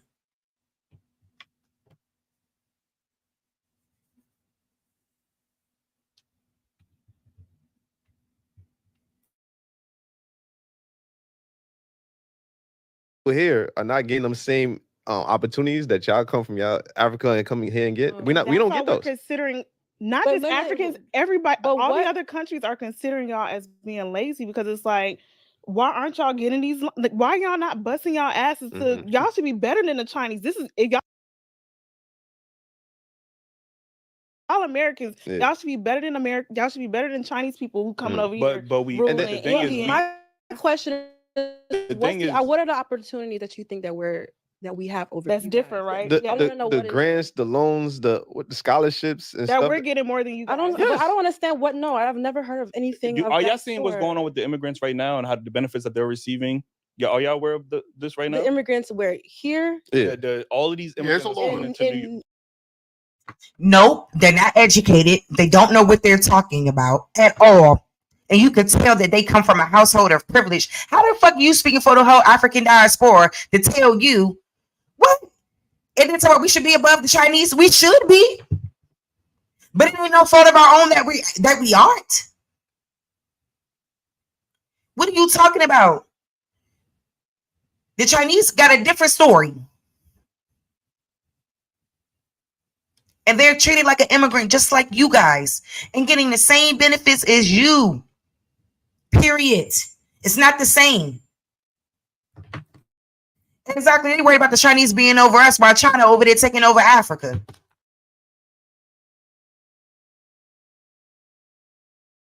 To like New York and Chicago. I've heard about Are you aware that. of the benefits that they're getting right now? I'm The not free aware. hotels and the free EBTs and all of this. Getting stuff? $500 a week. Wait, before you per continue. person. Immigrants, what immigrants are you talking about?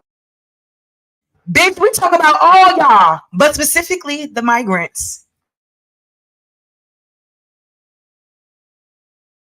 Because we're You talking about the Mexicans? Yeah, because that's what I see. I see is that the Guatemalans. That's The what I'm seeing. Venezuelan, yeah, like. We're not talking about them right now. But We're talking about immigrants. But like, yeah, immigrants. But what you just said is that. See, girls, stop trying to move the goalpost. Because even y'all come over here, even when they come over the legal way, y'all still go and get food stamps. Y'all still go and get TANF. Y'all still go and get any benefit that's available to y'all until y'all go down to a bank and then they see you and say, oh, we'll give you a $300,000 loan to buy a house. It's discrimination. It's racism. It's a lot of reasons why. We should be ahead of everyone because this is our land and we built it. But you got to understand that we got a system that we are living in. We are living in a situation that's hard for us to come out of. And it's not that hard. Because we can do it. And we need to do it. On my soul. We need to do it. Because then we're going to continue to deal with people with a mindset like these two young ladies. And I even told the young man, he from Jamaica, he worked the security in my building or whatever. And you know, we had a very interesting conversation around this whole thing. Shit, he been texting me, so like, you got your information together? I'm like, I'm sure do. So whenever you ready, let's get it. Because what people need to understand is that, and this is to me based off the research that I've done. And just based off being logical and thinking about what makes sense, there's no way that we could have came from Africa. There's no way. Especially in the manner in which they said that we did. Exactly. Go off, big dog. They tell us to go back to Africa, but most of the Africans are coming to America. They all coming to America. All of them. All of them. All groups. They letting them all over here. And they're all being able to come over here and be over top of us. And she thinks in her fucking pea brain that somehow is a lack on our area. That's a lack on us and what we're doing. And that's diabolical. Well, we have a reluctant system, and we're living under a system that don't give a damn about our people.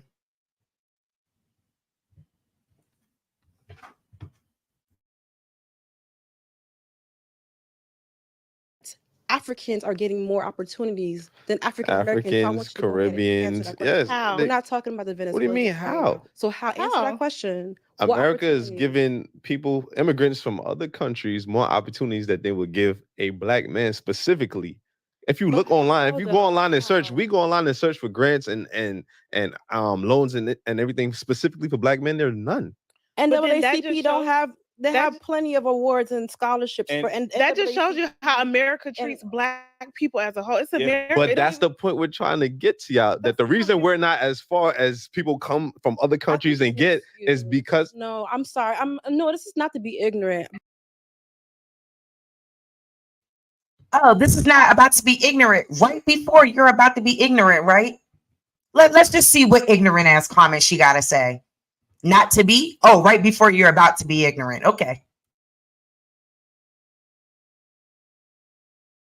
Because you still haven't answered my question as to what us You want to know the Africans. name You of want the a grant? specific even grant? Like I don't get what you're saying. not even just that, because Yeah. there isn't anything specific that we're we're receiving. Yeah, These but- people, But hold on. okay, You have not pointed out any simple direct way you can know that black people are lazy, but yet y'all can claim and give us that title. You don't know that.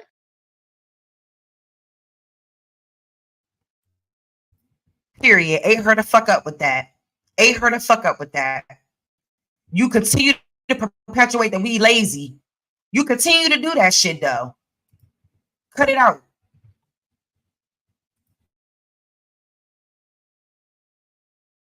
America is giving immigrants from other countries more opportunities that they would give a black man specifically. If you look online, if you go online and search, we go online and search for grants and loans and everything specifically for black men. There's none. And But then that NAACP just don't shows- have. They that have plenty of awards and scholarships for, and that just shows you how America treats black people as a whole. It's America. But that's the point we're trying to get to y'all. That the reason we're not as far as people come from other countries and get is because No, I'm sorry. No, this is not to be ignorant, because you still haven't answered my question as to what us You want to know the name of the grant? Like I don't get what you're saying. Not even just that, because Yeah. there isn't anything specific that we're doing. We're receiving. These But people, hold on. okay, You have not pointed out any simple direct way you can know that black people are lazy, but yet y'all can claim and give us that title. You don't know that. This is what you Chinese heard. people give y'all that title. It's No. not just America. Africans as well. A lot of foreign Yes, people or I immigrant agree. people are doing it. We're not gonna cut the slack. Oh, it's everybody doing that shit to black Americans. That is. But do you know how hard it is? No, listen. Do you know how hard it is to leave your country, our home, Africa, wherever in Africa, to Mhm. now to even get a visa in Mhm. itself? It's hard. It's not. It's but not. why do You know how hard it is to build America We're not talking for about that free, right now, though, my and not to dear. get anything? We're not- Because you're but- only speaking from an No, African but- perspective. But America is giving immigrants from other countries more I was waiting for opportunities that they somebody would to give go off. a I had to black man wrap around it back, specifically. y'all. I was waiting for If you somebody look to go online, off. if you go online and search, we go online and search for grants and loans and everything specifically for black men. There's none. And But then that NAACP just don't shows- have. They have plenty of awards and scholarships for, and that just shows you how America treats black people as a whole. It's Yeah, America. but that's the point we're trying to get to y'all. That the reason we're not as far as people come from other countries and get is because No, I'm sorry. No, this is not to be ignorant, because you still haven't answered my question as to what us you want to know the name of the grant? Not even, Like, I don't get not even just that, because there isn't anything specific that we're receiving. Yeah, These but people, hold on. You have not pointed out any simple direct way you can know that black people are lazy, but yet y'all can claim and give us that title. You don't know that. This is what you Chinese heard. people give y'all that title. No. Africans as well. A lot of foreign people or immigrant people are doing it. We're not gonna cut the slack. It's everybody doing that shit to black Americans. That is. but do you know how hard it is? No, listen. Do you know how hard it is to leave your country, our home, Africa, wherever in Africa, to now even get a visa in itself? It's hard. It's not. It's hard. You know how hard it is to build America We're not talking for about that free, right now, though, and not to get anything? Because you're only speaking from an African perspective. but if it's so hard, why do millions of people do it every day, every year, every week, every I month? don't want it to negate from what People give y'all that title. It's No. not just America. Africans as well. A lot of foreign Yes, people or I immigrant agree. people are doing it. We're not gonna cut the slack. Oh, it's everybody doing that shit to black Americans. That is. But do you know how hard it is? No, listen. Do you know how hard it is to leave your country, our home, Africa, wherever in Africa, to now even get a visa in itself? It's hard. It's not. It's but not. why do You know how hard it is to build America We're not talking for about that free, right now, though, my and not to dear. get anything? We're not- Because you're but- only speaking from an No, African But perspective. if it's so hard, why do African-American- millions of people America. do it Yes, no, it's every fine. day, every But year, every week, every I month? don't want it to negate from what you're trying to say. What Listen, is the shit that No. they give for school? Scholarships. Not the scholarships, but they had and they took away the rights recently. Affirmative action. Affirmative action. Look, that's being spread between. That was just supposed to be for African Americans, and they just right. made that shit for the whole anybody. But what It's the government I thing. don't want to It's happen not is I But don't want no one to take I am so glad that he said that, because not only with affirmative action, when we're talking about Jim Crow, Civil Rights Act, all of that shit turned into rights for everybody else except for us. Let's be very clear.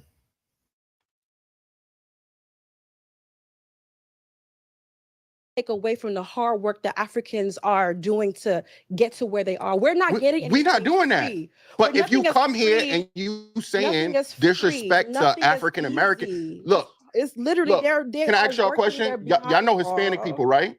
If a person doesn't know Spanish, but he's still considered Puerto Rican, right? Don't every Puerto Rican person still claim they're Puerto Rican? They're not. You American Spanish. They don't say that shit. But we got to hear from African people how we're not as black as they are because we were born in America. EL サイトは日本の漫画を世界に届ける新サービスを開始します。 Okay. Yeah, I think when it comes to this conversation, it's just, like I said, it's very disingenuous to say Black Americans are lazy, especially when Black Americans are the reason why your family was able to leave your country and come to a better country and have a better opportunity. And we can't act like some Africans have. He must have been listening to me, because I've said this so many times before. If it wasn't for us, y'all asses wouldn't even be able to be here at all. And that's any of you. Okay? Stop acting like our plight wasn't the reason why you were able to come over here and do what you're doing and to be successful like you are in our land. Let's be very clear. Because this is getting sickening at this point. It's super diabolical. Came here because their families were well off, you know what I'm saying? So let's not act like every family was poor. It's a very small percentage. No, let's not act like every family was poor. They came over here struggling. It's Africa. It's a third world country. This is a first world country. So 9 times out of 10, everyone is coming over here. Yeah, zero. So that's what their point is. We're starting from zero. Literally, so that's what the Black Americans started no from zero credit, too. no nothing. That's what I'm saying. But we're talking about. But to sit up there and be disingenuous and to lie and say that y'all are not receiving special benefits is diabolical. Y'all want us to believe that, but we know the truth.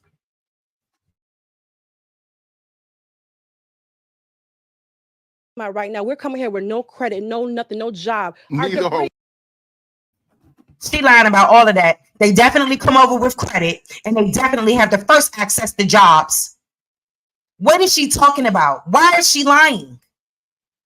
That's what I said. Find me an African that's gonna keep it real, because these hoes ain't real. Our degrees in Africa or wherever, Nigeria, Ghana. We can't. It's like going to middle school. We're starting over from scratch. We don't even have an education system to prosper but for from. you to now sit there and try to say that Africans, we're not working as hard, or we're getting things easier. I don't think we're saying that. We're saying we don't appreciate the disrespect. Oh, I understand the constant Black Americans are late. No one said y'all didn't work. Y'all are disrespecting us by continuously saying that we are lazy and all of these things. That's disrespectful. When, like we said, if it wasn't for us, your people would not be here or would not be able to be here. So let's be very clear about who paved the way for who. Like, if y'all was already at home, y'all should have stayed at home and built y'all infrastructure and build your land there. Why didn't you build your land?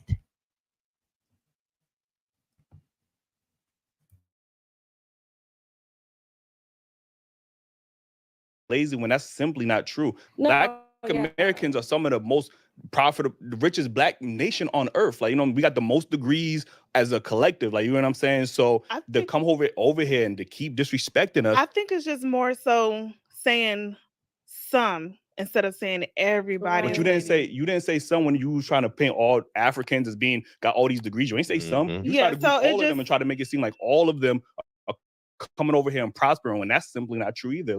So some Africans who come over here, they do very well, more than some Americans, and some Americans, you know, are doing better than some Africans. I think we should just leave it at that. But on the African side, they see it more of a ratio that we're honestly doing well, and they just feel like you guys are just not doing much. I think that's the better way to put it. But that's wrong. You get what I'm saying? You're justifying the wrong. Like, I don't get it. That's Like, wrong. And that doesn't mean that the disrespect has to get there. Like, you know what I'm saying? No, it Like, doesn't. because I would say arguably if Black Americans was in some of y'all countries, those countries would be way more better than they are today. And honestly, that's what y'all should do. But people. How the fuck you gonna tell us to go over there and build Africa? No, you go build Africa. You go over there, you build your home. Why do we need to go millions and millions of miles away? We built our home already. Now y'all do the same.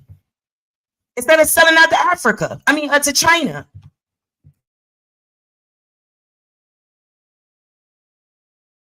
And that's crazy because they always want to tell us to go back to Africa. Why do you keep telling us that?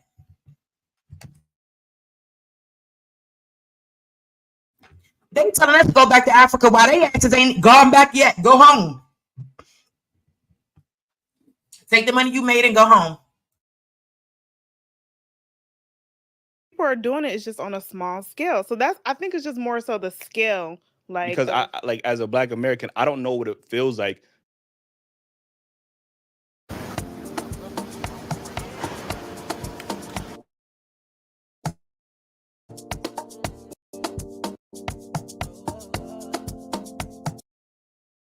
to have to leave my country to go live somewhere else, because we have fought for everything for us to stay in this country and be able to make a living, not only for ourselves, but for the immigrants that's coming here. So I can't relate to leaving my country. I never did that. My people never left our country. We stayed here and fought for everything we had to get through: slavery, Jim Crow, segregation, all of that. We didn't have the luxury to be like, you know what?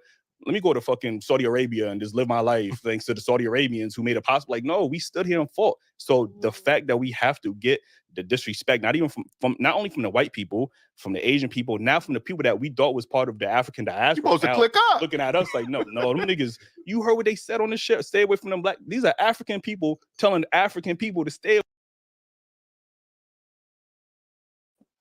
See, that's the only thing he mistaken at. We ain't the same people. We ain't the same people, bruh. We ain't. And it's okay. And it's okay. And it still doesn't make it right what they're doing and what they're saying. Right, telling us to go home to their land and build their land up. No, you won't y'all build it up. And stop chasing goats and cows out there and shit.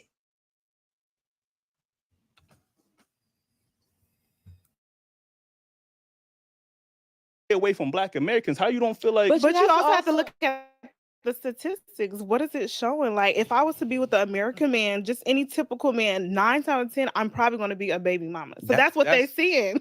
So if I marry an African, look at her bringing up stereotypes. Look at her. Look at this. I'm telling you, and that's why we have to change the trajectory. Excuse me. We have to change that. We can't allow these people to do this. Man. That's like me going to fucking Africa 9 times out of 10. The poverty and all the fucking the corrupt politicians. It's the same shit. It's not 100%. The reason why, let me say something though. The reason why Africans have this negative connotation on African Americans is because of the stereotypes, what they're seeing on TV. It doesn't make it facts. Nothing is factual. We're not. What they know is what they see. You can't really fault them. They're not here. You know what I'm saying? I hear what you're saying, right? We see negative stereotypes about Africans too, but we don't disrespect y'all. Y'all do. You don't disrespect us, really. I mean, in the example. Really? Oh, y'all from Africa, y'all eat monkeys. The flies. Nobody says that. No. Y'all eat monkeys? Yeah, I've never heard that. Y'all walk around naked. First of all, y'all have to stop with this. When I was in high school, I called an African booty scratcher. Everybody got called an African. We talking about grown ass adults calling niggas akatas. Calling niggas akatas. Like, but that's our language. It's nothing offensive. It's just I'm a akata. So for example, let's back it up. I'm Ghanaian and American, so I see both sides. So it's like akata. But you don't see both sides. You really don't. Because if you did, you wouldn't be speaking this way. And you're not American. Akata is nothing negative. Akata is an American Black person. I'm an Akata. But at the end of the day, I represent Ghana more because I know my culture from Ghana. For an example, my mom, she's American. I don't know what part of Africa she was from. My dad, he's Ghanaian. She's American. Like, but at the end of the day, I don't know. They're American. But you wouldn't say that to a Jamaican. But they're African American, though. Would you say a Jamaican don't know what part of Africa he's from? Jamaicans are Caribbean, so they already have their own. So Jamaicans are Caribbean? What the fuck do that even mean, dummy? Jamaicans being Caribbean mean what? Means what? What do that mean? But that's in America. Jamaica is in America. Okay? I don't understand what she's saying. It's no difference between us and them. We've established the same shit. But you can't seem to get over. See, the African American, it's a bullshit ass label. It does not belong to us. We are dispelling African American.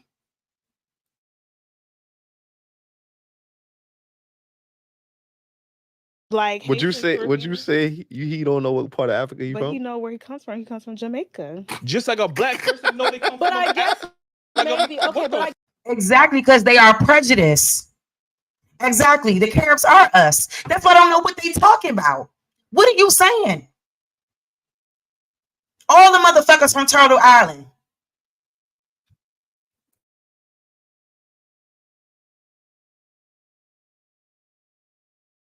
I guess maybe they can. Well, I guess maybe. Wait, one second. I guess it's easier to pinpoint. A Jamaica is from Jamaica, right? Yes. An American is from where? An African American is from Africa and America, but they don't know what part. And this is why that we can't be from Africa and America, bruh. We just can't. We're not Africans. We're not from Africa. We're Americans. Flat out.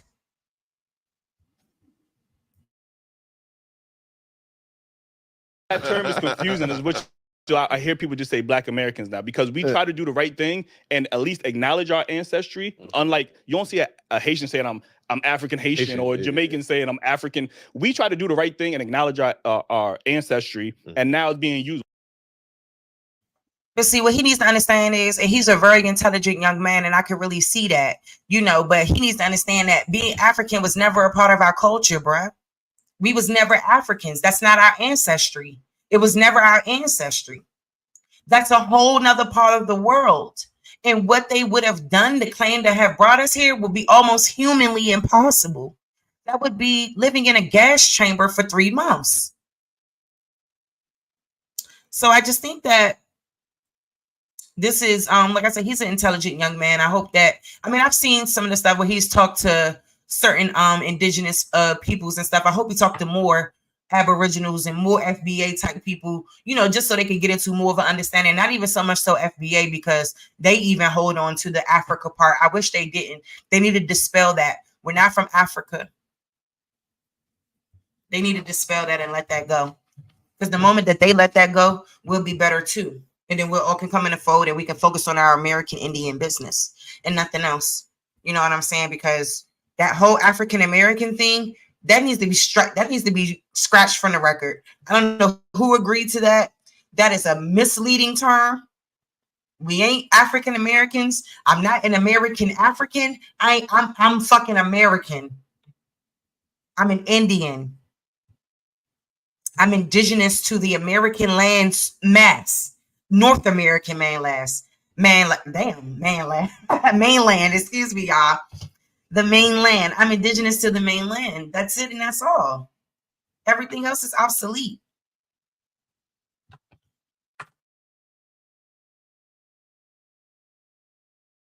Well, what part? Like, no, just for that, we just Black Americans now. Like, fuck all that African American shit, bro. We Black Americans now, bro. Because if y'all don't question the Caribbeans, then y'all shouldn't question the Americans. Caribbeans know where they come from. African Americans don't know. They do not. They do not. I don't understand how a Jamaican know they from Jamaican, but a Black American is not a Black American. Yeah, she's not the sharpest She's not the sharpest knife in the thingy. She's not the sharpest knife. Yeah. Yeah. Like, that's why they laughing at her. Weirdo. Yeah, you're dumb, lady. I see why they laughed you out. But you have to understand, like, there's a lot, like Jamaicans, most of them they come from Ghana. So most of them can. How do you know that? I need a source that says majority of the Jamaicans came from Ghana. Because they swear we came from sub-Saharan West Africa. They swear our ancestors are Igbos and all these people. None of that shit's the truth. Please prove to me where the Jamaicans are from Ghana. Just making up any type of false bullshit ass history.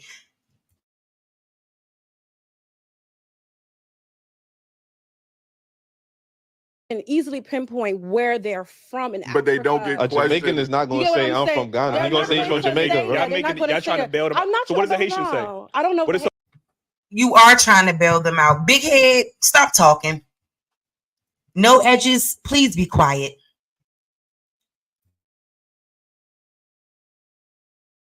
Somebody from I don't Antigua know. No, I don't know. But I'm They just from their no, country. listen, I'm just trying to give you maybe a reason as to why. I'm not saying what they're doing or saying is correct. I'm just trying to give you guys maybe another way to look at it. No, because it's okay, wrong. it's We're not going to easier look at it a different way. It's just wrong. They need to stop. It's easy for them to see, okay. I get.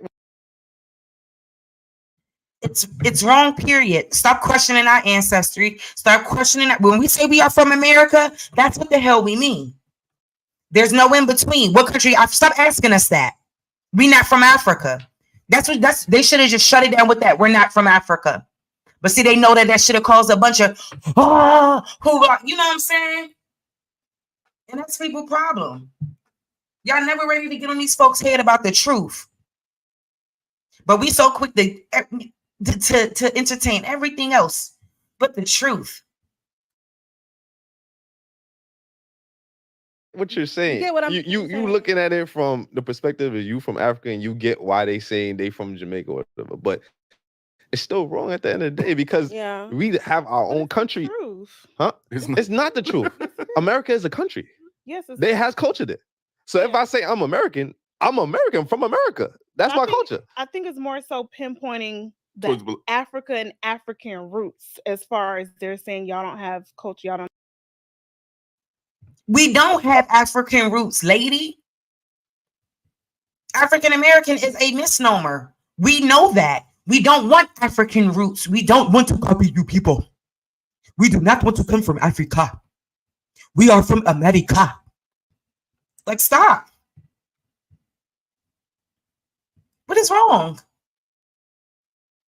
I'm telling you, and this is the type of stuff that we're going to have to constantly deal with. It's sad that we got to deal with it from these people, and it's even more sad when we got to deal with it from within our own, because a lot of us aren't fully privy to the knowledge of who we are and that we come from this land. And like I said, the slave trade narrative in there, all of that stuff jumbled in there, hell yeah, that makes it even worse.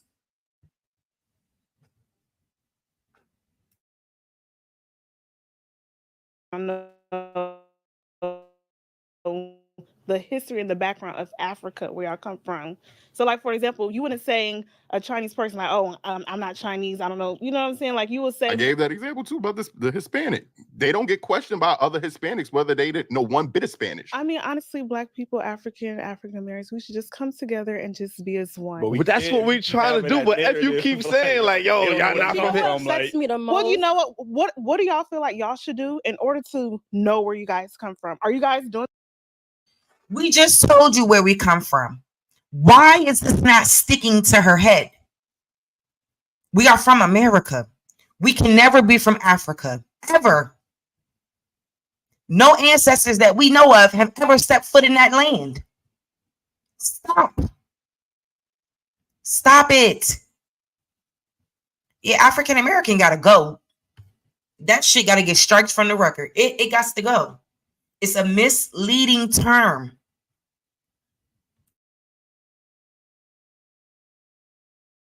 On the DNA we're telling you, we're telling you. And here she go with the DNA. She worse than the Pan-Africans. Are you serious right now?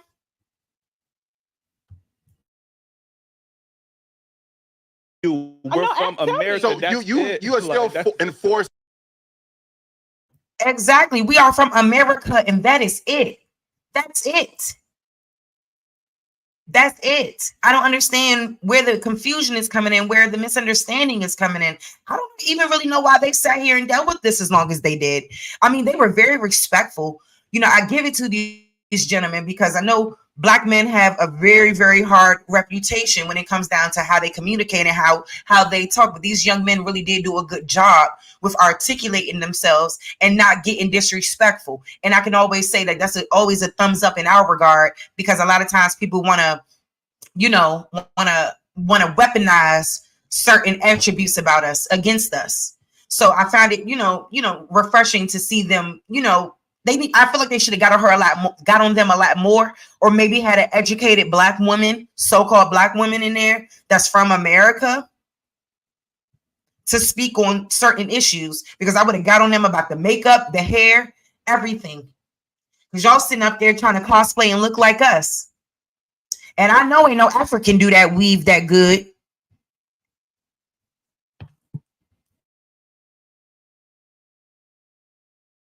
Forcing us to have to prove to you that we're Black enough or we're African enough. We don't feel like we need to do that. So We're just that's disrespectful. How is that disrespectful? Because you don't even want to try. What? I gotta pay for you to love me? Get the fuck out of here. Right, why the fuck do we need to pay for it?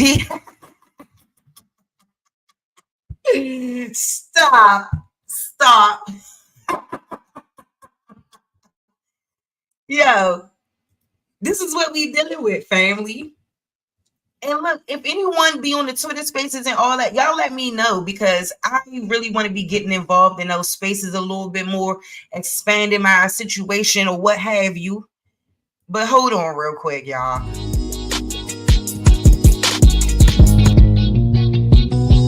Say I'm hustling and I'm grinding. I'm making moves with my money on my mind, and I can't fall short. No, always keep it 1,000. Slow mo. Say I'm hustling and I'm grinding. I'm making moves with my money on my mind, and I can't fall short. No, always keep it 1,000. Slow mo.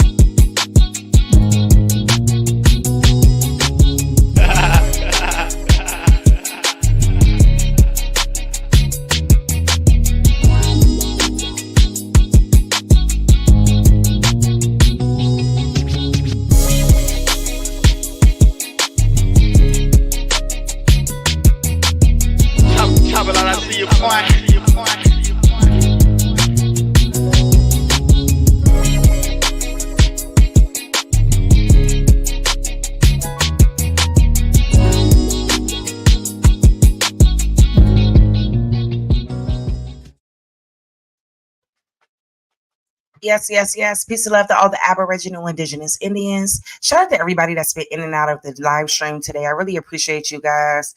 Thank you guys for coming in, just chilling with the kid. You know, like we get into some information. We're dissecting things, and that's what it's all about.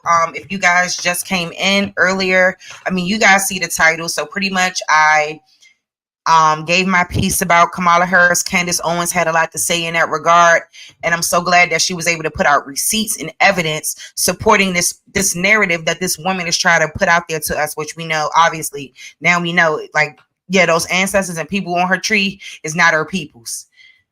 Her grandmother died 4 years before she was born, so I don't understand how she could end up in a photograph with her at 20 years old. So, you know, there's a lot of things that got to be questioned. And, you know, like I said, it is what it is. But we're going to get back to this video, y'all. And then, you know, I'll probably go ahead and call it a day. I don't know yet. But I've been enjoying myself hanging out with y'all. Like, it's been nice. I've been able to get a lot of things off my chest and just show y'all what it is. Like, we're not having that anymore. And I hope y'all really did enjoy the stream. I hope y'all, thank you, Copper Goddess Sister. I hope y'all really enjoyed that work by Candace Owens. Like, I wish I could have found it, like I said, because I was looking into Kamala and a lot of things wasn't adding up in terms of who she's claiming to be related to. So it's just a lot of hoopla John in that regard, and I'm over it. And now we're going into the other conversation, the Africans confronting so-called African Americans. And yeah, let's get back into this conversation, because these two ladies, man, I don't want to call them too many names, you know, but they just wasn't on point with this, man. They were really out of whack. You know, it's just amazing to me time and time again when we hear what these people really think about us and think about our ancestors and think about our folks. You know what I'm saying? It's not a good look.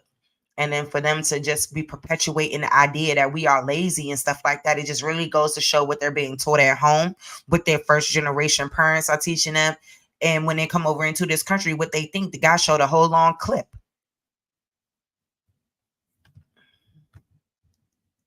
Oh, you want to hear that? And I'm hustling and I'm grinding. I'm making moves with my money on my mind, and I can't fall short. Hey, always keep it 1,000. Hey, let me run that back.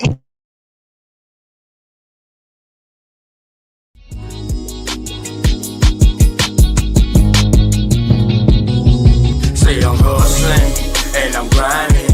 I'm making moves with my money on my mind, and I can't fall short. No, always keep it 1,000. Slow mo.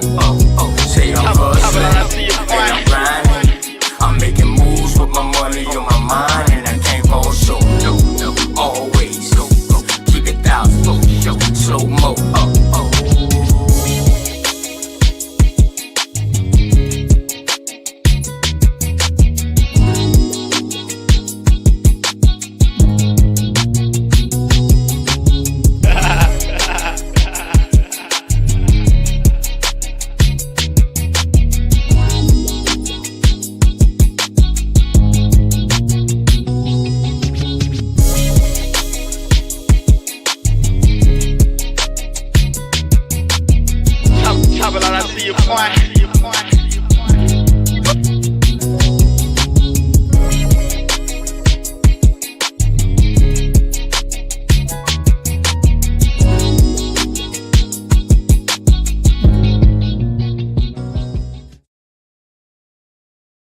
I couldn't even hold y'all. I was in my chair really dancing.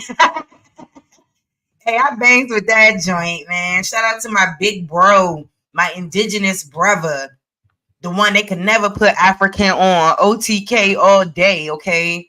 Shout out to him. Shout out to Straight Smoke. You know, shout out to the cleanup crew, Cosmon. Hey, y'all look out for that Cosmon build. I'm going to email him back and let him know what day and time I want him to come through. But y'all look out for that Cosmon Owaspy build. I'm trying to go into some different things, and I'm really excited about going in different directions with my platform. I also have, and before I get back to playing this video, I just want to say a couple of things. Also, before, as you all can see, I have a lineup of shows this week. I have a show about trauma. I have a show about, God, I know it was trauma. God, what was the other show? The Curse of Social Media. And then there was another show. So I don't think I'm going to do the Curse of Social Media show, but I'm definitely going to do the trauma show.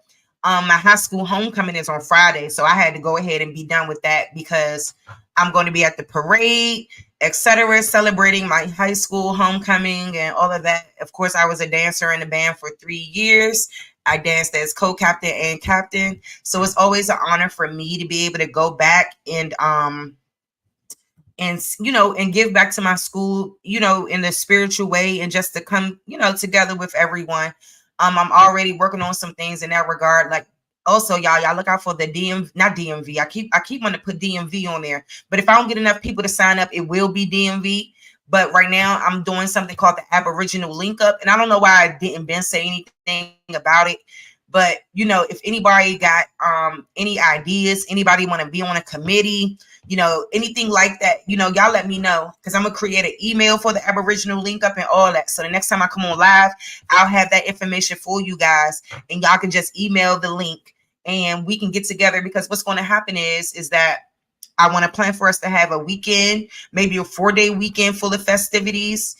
We could be on the mall having dinner, lunch, whatever, having speakers come out, holding conferences, and not even just speakers within our Aboriginal community, but also speakers within the community itself.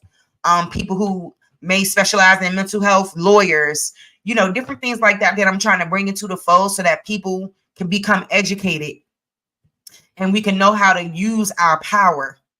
Because that's what's important. There's power in numbers. There's power in unity. And that's what I be wanting for us, man. But I think a lot of times we miss it because everybody's focusing on who's going to be the next biggest YouTuber and all of this and all of that.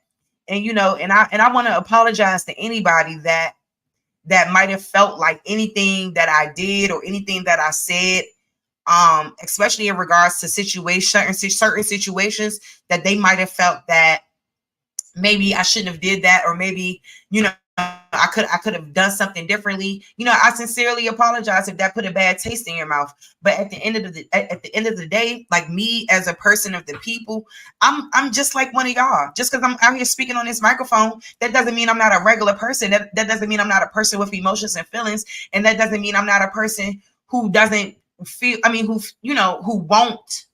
I'm just not the type of person that's going to allow for blatant disrespect. I'm just not that type of person. I've never been. And I just always feel like, if you tell me, hey, fill out the information and, we'll set it up from there. To me, that means that we're going to set it up. And if for whatever reason that you couldn't set it up or won't set it up, I just think that it's important to communicate that. Like, not sit over there and act like I'm just making something up out of my ass, because I'm not doing that. And I'll never lie on anyone in this community. Let's be very clear. Okay? Because I don't got to lie on you people. You people are liars yourselves. I don't have to lie on you.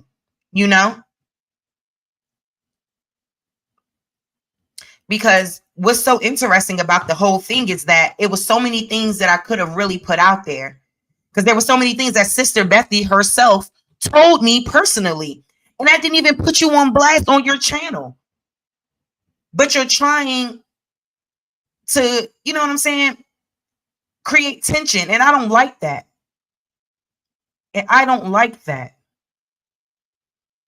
Because the reason why I have a lot of things in my head about that situation now is because of Sister Bethy. And y'all could go back and tell her. And because of what she told me on the telephone. And because she's the one who told me that he had a problem with women being on his platform. Or his wife had a problem with women being on women's platforms, period. Like, not even just mine, other females in the community too, who's tried to reach out. So, I just want to be clear that I don't have to lie. Okay. If you're going to support me, come on and support me. Come on and support us. Because this is about us moving forward at the end of the day. And when things, and like I said, see, because I gave them the ammo when I went and did that. And that's why I know, like, maybe even though I felt like it was the right thing to do, maybe it wasn't the right thing to do. But I stand on everything I did because I didn't do anything wrong. All I did was talk about my experience and how that hurt me. Because even if you don't like my content or whatever the case is, this is my first time ever hearing you say any of that. You had contact information for me and you didn't utilize it. So to me, in my mind, you're just disrespectful. And I didn't even realize I was still paying for a membership on this channel, which I went on ahead and canceled. You don't need my money. And the same with these other folks. I just hope one day when we all get past this, that we can stay focused on what needs to be the focus here. And that's bringing our concerns to the mall, bringing our concerns to the Congress and the Senate, bringing our concerns to the people that need to fucking hear it. Because this YouTube, rah, like I keep saying before, it's not gonna matter if we're not doing anything outside of that. I said that too, Carpet Aborigines. I don't know why they only got these Africans right here. I don't know why. And like they don't have more women that are American and Black or whatever they want to say. Like I said, this whole identity thing got people bugging. So my bad, y'all. I didn't mean to get sidetracked like that. My bad, y'all. I didn't mean to get sidetracked like that. But I just want to be clear. So I hope, you know, it is what it is. Like, you mess with me, you mess with me, you don't. Like I said, I don't really give a shit. But at the same time, I want to let you guys know, because at the end of the day, I'm coming from a genuine place. I'm not coming from, I don't know what people be on, but I'm not there. I'm not there. I love us, and I want what's best for us. And I want the people who got power and influence to bring us together, because that's what they should be doing. So that's why I said DMV link up, Aboriginal link up 2025. Because I'm going to be putting flyers around where I live, my neighborhood in DC. You know, honestly, the more and more you talk to people, the more and more you'll probably find out, oh, damn, they know about the indigenous paradigm. They know they Indian. All right, boom. Come on out. Come meet with us on the mall. Let's express our grievances. Let's eat. Let's listen to music. Let's come together. And like, you know, you guys, like I said, look out soon too, because there's going to be a couple of things going on outside of the YouTube space. So like I said, I'm going to get the link together. And there's a lot of other things we're going to be doing. But trust and believe, y'all, we got to make some moves. We got to make some shit shake. Because it's so much bigger than, you know, people being able to do what they do on YouTube. You know, can you bring the people together and put together, I mean, can you bring the people together and commence real change?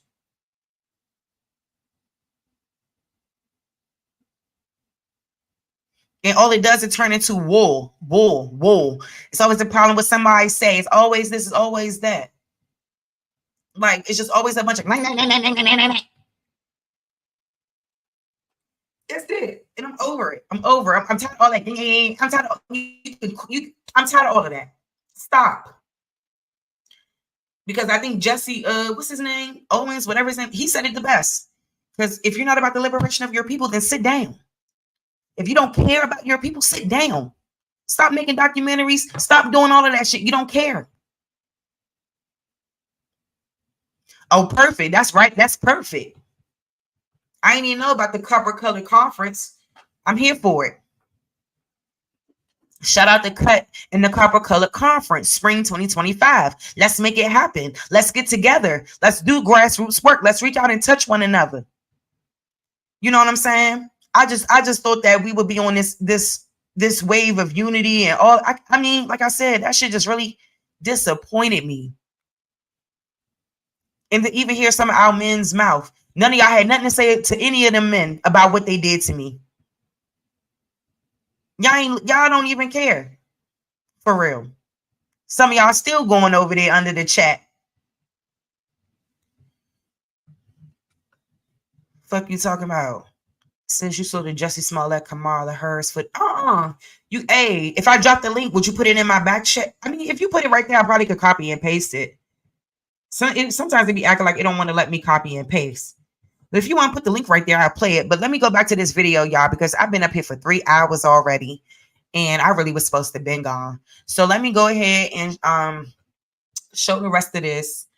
And y'all, I didn't mean to get sidetracked, and I'm not trying to bring nobody's name up or nothing. Don't be going all back doing the most and all that, because I said it for a reason. I said it to bring things together so that y'all can understand. You know what I mean? Some of these people I looked up to literally for 9 years, since 2016. 9 years.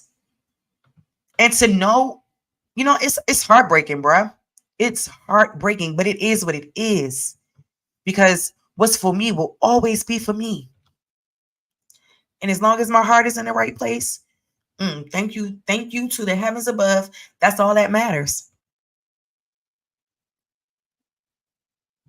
That is all that matters. Okay. Lineage is in America. What the? That's the bottom line. So it's not. We don't have to say like y'all don't know what y'all talking about. We can say you don't know a lot about Africa. Stop. So what would you stop, do? Stop spitting the narrative of all these other people that's disrespecting Black Americans. Speak to us like how you want to be spoken to, and we'll do the same. But what if that's not disrespectful to them? They just feel like you just don't get me the fuck out of here, man. Look, send me a mothership. Get me the fuck out of here. And they will love that because you're taking the time to go to Africa and to learn about it. You know? Y'all not even taking the time to talk to us without criticizing us. We're weak, we're lazy, we don't fuck with them. The fact that you didn't want to do the DNA test, the fact that you didn't want to do this is showing how ignorant you are. That's what we I'm see ignorant? Because of that? No, that's you sound ignorant. Get the fuck out of here. That's what we're saying. It's Get the fuck out of here. Yo, bro, what part of Africa are you from? What are you? Okay then.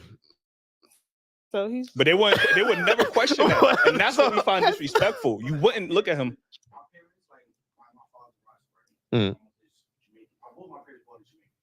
Are you Jamaican? Yeah. Yeah. This is your chance to win a trip for 2 to New York to see 4 Broadway shows. To enter the sweepstakes, check.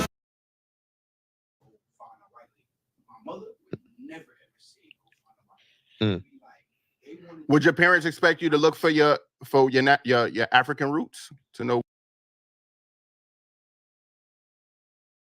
Said that because you ain't tell no lies, Dev Fanatic. Because my man, someone I used to know, man, he definitely told me that all his little African cousins did was stand in line and wait for him to pass out money. He said every day they was asking him for money. So mind you, he's an African, but he from DC. This nigga he's like a gangster. Literally. I ain't gonna call him a gangster. That's my impression of him, is that he's, involved in some other life. But when he went to Africa, man, this nigga was calling me on the WhatsApp. He was showing me. I'm talking about a line of cousins. He had a handful of money. He said, look, this is the shit they do all day. He said, all they fucking do is ask me for fucking money. He said, they barely understand me. Listen. They was out there skinning a goat. I saw this with my own 2 eyes on the phone. And I said, what kind of weed they got out there? He gonna show me a bunch of brown sticks. I said, that is not weed.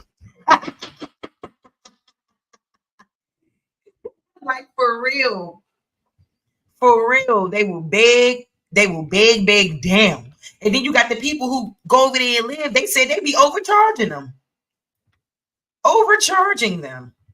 So trust and believe, like Mo, ain't nobody lying on these Africans. On my soul, we ain't lying on y'all.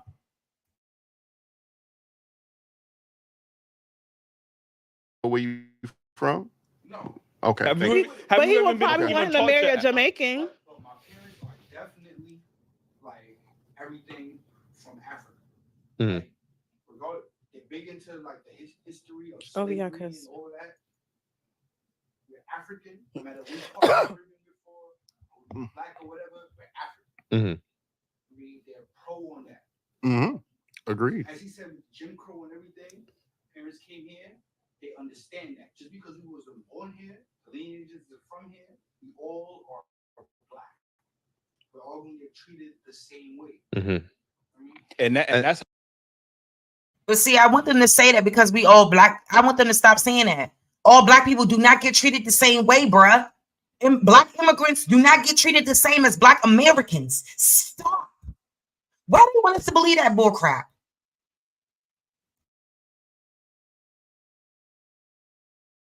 How we come to solutions when we all can agree, like, just because we're from this country or from that, we're still African. But when you got to constantly being like, well, you're not really.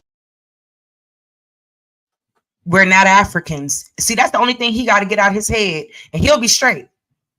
Once he get that out his head, he'll be good to go. Yeah, because you can't identify. You ain't do the DNA testing to know which part or which tribe you came from. Like, our experiences is unique in America, just like it's different in Jamaica. Like, you know what I mean? Like the Brits is different. It's different, like, lineages, but they're all African. Like, at the end of the day, like, and we acknowledge that. Black Americans have acknowledged that. It's not like we haven't acknowledged the. Well, y'all obviously ain't been on the same side of the Black Americans who on y'all head about that shit. A DNA test ain't gonna never put us in Africa. He African? I don't know. I don't know. Let me look at him. I mean, he might got a fucked up hairline with them dreads and all that. You know what niggas be doing. Messing their hairline up.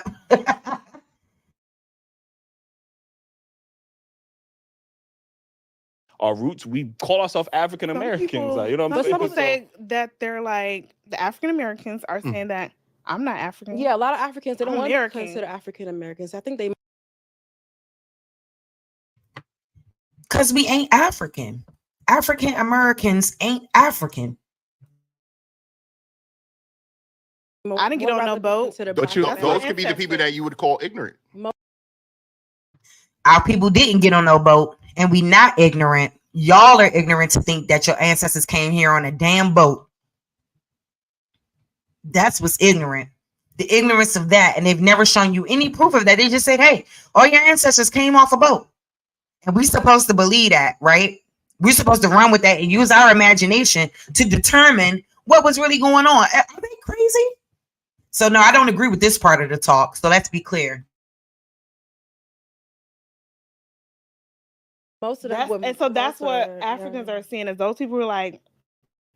But that's not, they're saying black people. In the past at college, I've struggled with overusing the same words again and again in my essays. I do a lot of writing. Because there are a lot of black people who are saying, no, I'm not African. Yeah, a lot of most. If you But that- call your but that 10 could also- homeboys, you that could- like, you that could- African? Hell no, I ain't African. But that could also be in response to the disrespect that we get from African people, though. Yeah, I mean, yeah. I mean, But it works I think both ways. Everybody. but at the end of the everybody. right, I That's think at the end of the day, it comes down to respect. Like, it don't have to. You don't have to be like, oh, what part are you from? You just know that that's my brother because he's black. You know what I'm saying? If we take out the countries or whatever, everybody the same color, and the white people here gonna treat us all the same. They don't pull you over, but. I just don't understand the notion of them thinking that all black people that come to America are being treated the same because we're brown. That's just not the truth. That is not true. And I think a lot of people really need, and that's what I said, like, you know, even me, you know, just continuing to do research, to continuing to understand it, to gain understanding, because that's what's important. Yeah, they are pushing it. These men too, unfortunately. But I wanted y'all to kind of see this. But I mean, you know, there's really much more to see. So, you know. Oh, you African? Exactly. All That's right. why. I'm gonna leave you alone. Can I tell you why it hurts though? Only because we are not going to Africa speaking that rhetoric towards you guys. You guys are flying over here speaking that rhetoric about us. You get That's like what I'm us saying? going over there like, damn, like y'all got all these Yes, resources. but Why when y'all ain't do nothing with these resources? Y'all letting the Chinese come in and dictate everything. Why y'all Exactly. ain't, if I was over here, I would have been did all. We got all the natural resources. I would have been did. Africa would have been fucking Wakanda.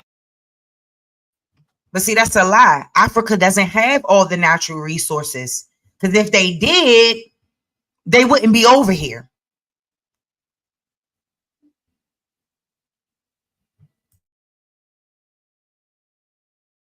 By now, like that's like us saying that same rhetoric, like, But you know it's what I mean? true though. I agree. Well, we're not gonna go over there and disrespect y'all like that. What is not true? No. He's from Jamaica, right? Who own all the roads, the bridges, and the tolls? Who own? You know who own those? They don't own shit. My father lives in Jamaica. Can't even come to America. But they don't own shit over there that's the either. same But I'm thing saying here they're in not being America. questioned. We're not owning a lot of. First of all, it's just I just feel like I said before. But this is not a predominantly black country. Africa is a black country and don't own shit. Like Yes, that doesn't but make sense. When we come over to America. Nah, why y'all don't own shit in Africa? Why y'all didn't build your own civilization? You tell me that. Yeah, they backwards brain. Stupid as hell. They've been up here saying stupid stuff for the last 40 minutes. And I just been trying to get my head together. That's why we ain't got through it yet, because they done said so many dumb things, it ain't made no sense. Black continent, my fault. Yeah, when we come over to America, you guys still disrespect us. It's the same. How we disrespect y'all? Y'all get a little roasting because of y'all accent, and we still will joan on y'all. Oh, so that's how we play. We just joking with you. Fuck you talking about? Thing. So I just feel like each parties are disrespecting each other. We just have to come together. I as agree. one. You know, I'll give you a great example, and then we're gonna move on, right? Yeah. That's like South Africa, right? That's like the whites going to South Africa. Now, when we look at the discrepancies of the wealthy white people compared to the black people, that's like a wealthier than the majority of the people that live in South Africa and be like, damn, these black Africans or colors or whatever the fuck y'all want to identify, they lazy as fuck because I as a white person came over here to this continent or this country and I was able to make it. So y'all lazy as fuck. Like that's the type of rhetoric that. But that's what's happening though. But are y'all lazy? So she's standing on what she said 10 toes. Okay.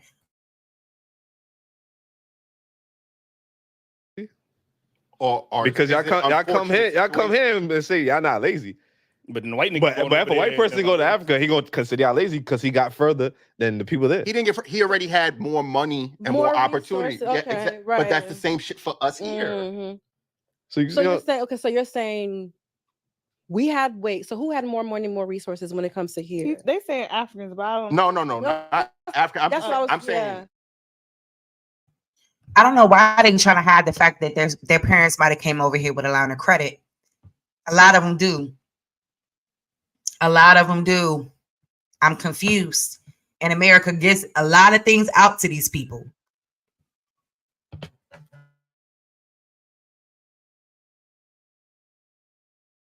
Yeah. You guys come here on the same notion of the people you say that the have money. white people here have yes. more resources and have more money compared to. We built America and get paid $1.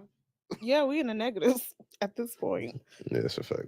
And I feel like that's what makes it harder. The thing is, y'all want us to work for less, and then when we know our worth, then y'all saying, oh, they don't want to work. No, we know our worth. Like we've been working for less. You get what I'm saying? Like we tired of working for less. We want our due diligence. We want what's owed to us, and it doesn't mean they're lazy. It just means they want what's due to them. Like you know what I mean? I'm gonna be real with you. I just feel like it's gonna take time. If it hasn't been done already for the whole of all African Americans to become successful in 400 years, it's just gonna take more time for the African Americans to just get on that level. But what country do you know where everybody's successful? Like, no, I'm just saying as far as like the. See, they want to measure how they've gotten in this country and things that's happened for them. They want to measure that and compare it to us. It's not the same. Stop comparing it. It's really just not the same. You know, and we need to understand that 400 years is a lot of motherfucking time. So I don't know what she getting at with this rhetoric. Derogatory.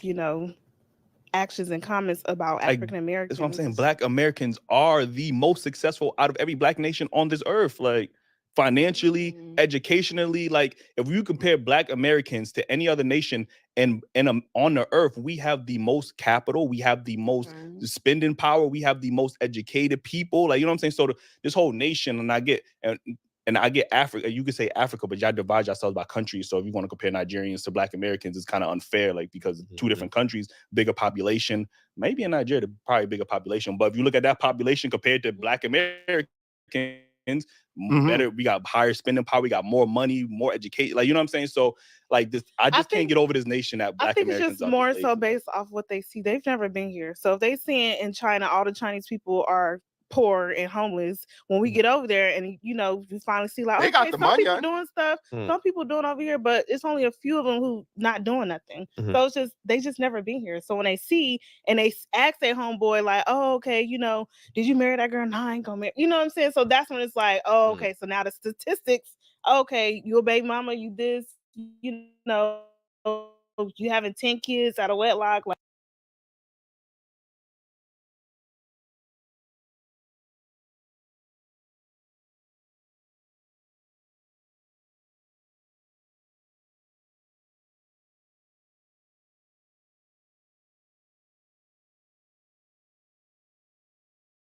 like baby mama here, baby, like, you know, that's where it's just they're seeing the results by looking from what's around them. Like there's more black fathers at home than any other group in America. Is there? Mhm. I never heard about that. I'm saying, but y'all look up all the negative. It's not even about, no, it's not even about, saying. it's not even about the negatives. It's about, I live in America, so I know what I see. I'm not blind to what I see in front of my face. And it's not to put anybody down, because I really hate this conversation because it's so divisive. Right. Even though it's a great one to have because it's helpful to, It gotta be had, though. we're able to like listen to each other's frustrations and Yeah. perspectives. It's great, but at the same time, it can be very divisive. But to answer or to kind of say, piggyback what you're saying, like I said, I feel like what I see, I don't see a lot of black men in the homes. But she just talked about numbers. So I mean, you did research on baby mothers, right? So why are you researching that and not black fathers? The research is all of us are speaking based on, you know, quote unquote, based off what around us, our surroundings. Yeah. You said all the my numbers, though. aunties, You said the numbers. Numbers as far as what? That's what you said. You said the numbers show that America has more baby mothers. That's No, what you I said. didn't say numbers, but like for example, I don't have a like if you would compare the white family compared to our family, because he said some numbers and statistics, it's like with my community, my aunties, there's no father in the home. All my aunties, all my cousins, there's no fathers in the home. And the American side, on the American side. Well, technically, my if we talk dad's about numbers, there are more single white mothers than there are single black mothers. There's more white women on welfare than there are black women. But guess So, what? again, Are they we're showing looking that on TV? Like most white people are baby mamas. Well, you know, they're not showing that on TV. That don't mean it so don't exist, though. That is true. So you we know So you that. get all your information from TV? I'm just saying that if someone who's never been here, and that can go to the.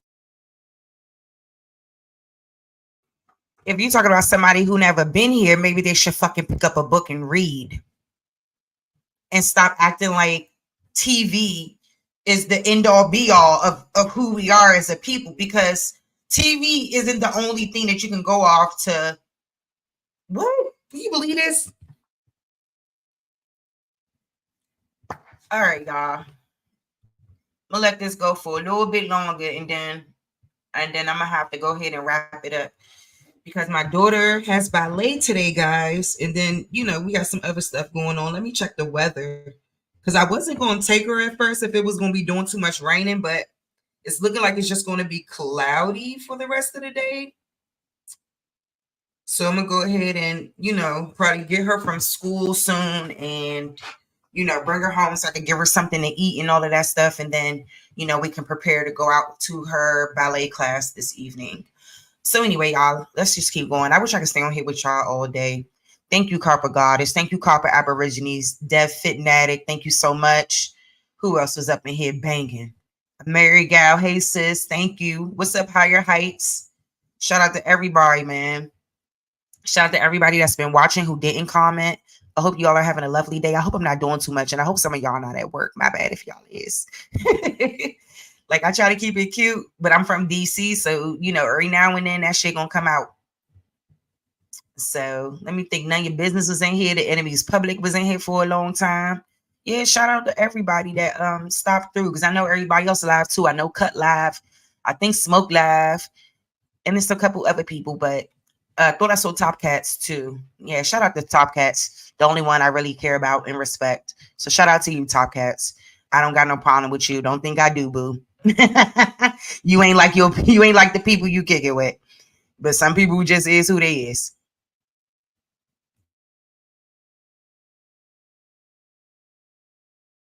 That, yeah, but I mean, the internet accessible to everybody though. Like, Yeah, you know what I mean, so if you're curious about something, look it up.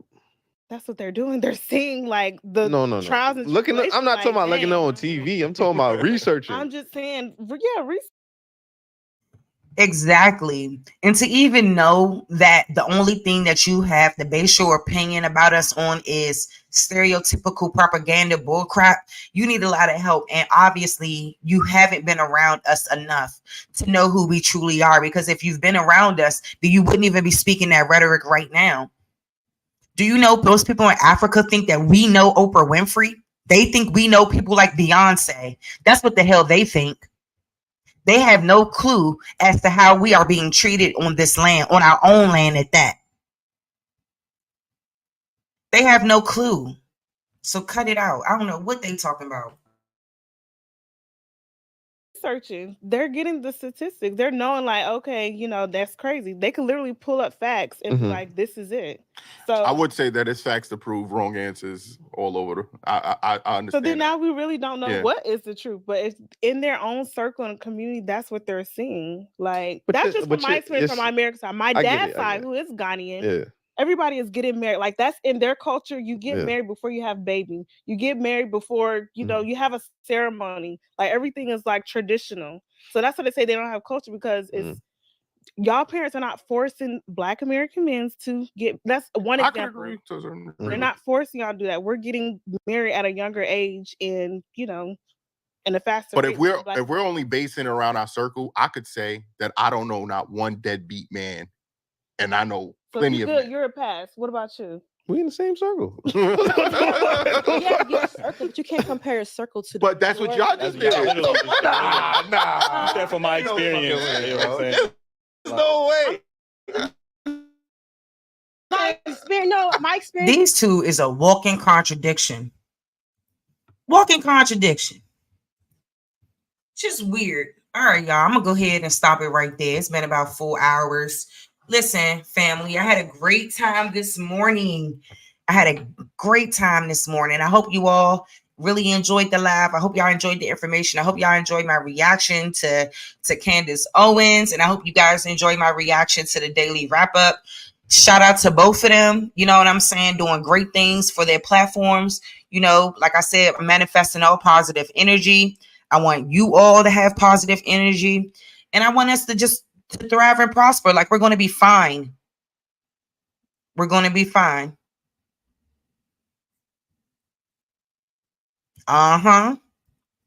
Exactly. That's right, Fitnatic. That makes no logical sense. OTK. Everybody love that motherfucker that I'm hustling and I'm grinding. Hey, I'm making moves with my money on my mind and I can't fall short. Listen, everybody bang with that. We need the extended version. ASAP early. We need that extended version. Period, OTK. But anyway, so there's a lot of things. Also, like I said, y'all look out for that Aboriginal Link Up 2025. Look out for the Copper Colored Conference. Look out for everything popping, man. We taking this stuff off the internet and into the community. And that's what it's about. And like I said, we need to get people, you know, all over, places all over. You know, if y'all in the Midwest, holler at me. You in the South, holler at me. You on the West Coast, holler at me. Let's make something shake. And let's make this shit possible for once in our life. Like actually coming together and actually being about something. You feel me? So on that note, because I got to get out of here, I'll play the video one more time for Dead Fitnatic. Then I'm going to crank that. We don't have to rush. Y'all have a great day. Y'all stay vigilant. Y'all stay dangerous out this motherfucker and let them know we from the soil, baby. We ain't come off no boat. And if you feel like we came off a boat, prove that to me.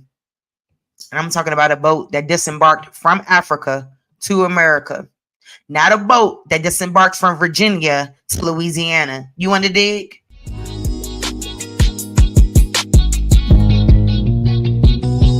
Say I'm hustling and I'm grinding.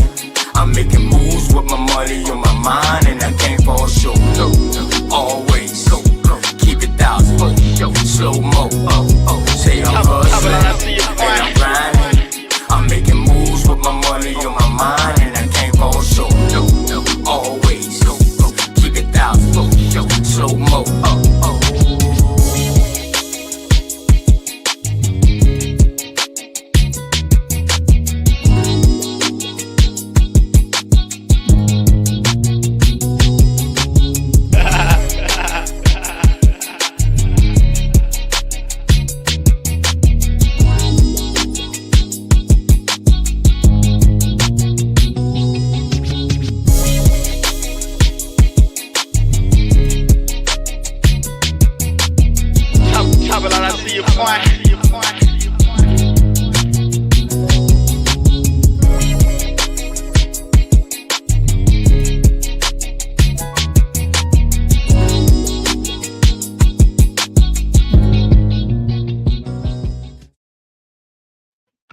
Yes.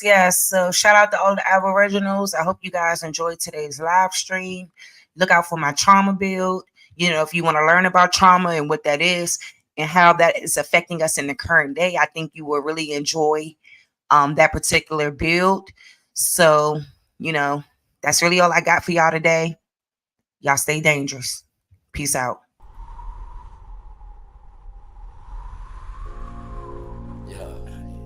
What it look like, man? Let's see what it Real, is. man. I feel the same way you feel. Word. I just don't want to rush, man. I just want to take it one day at a time. Me too. That way we reach the highest point of friendship. What's the highest point? Let me know. Then whether you know how far to take this flight. That's what I'm talking Word. about. You don't just jump in the plane and fly and then know where you're going first. Just chill, baby. I got you. We don't have to run, baby, we can chill. Just be patient before we take it there. See, you don't really know me, and I don't really know you.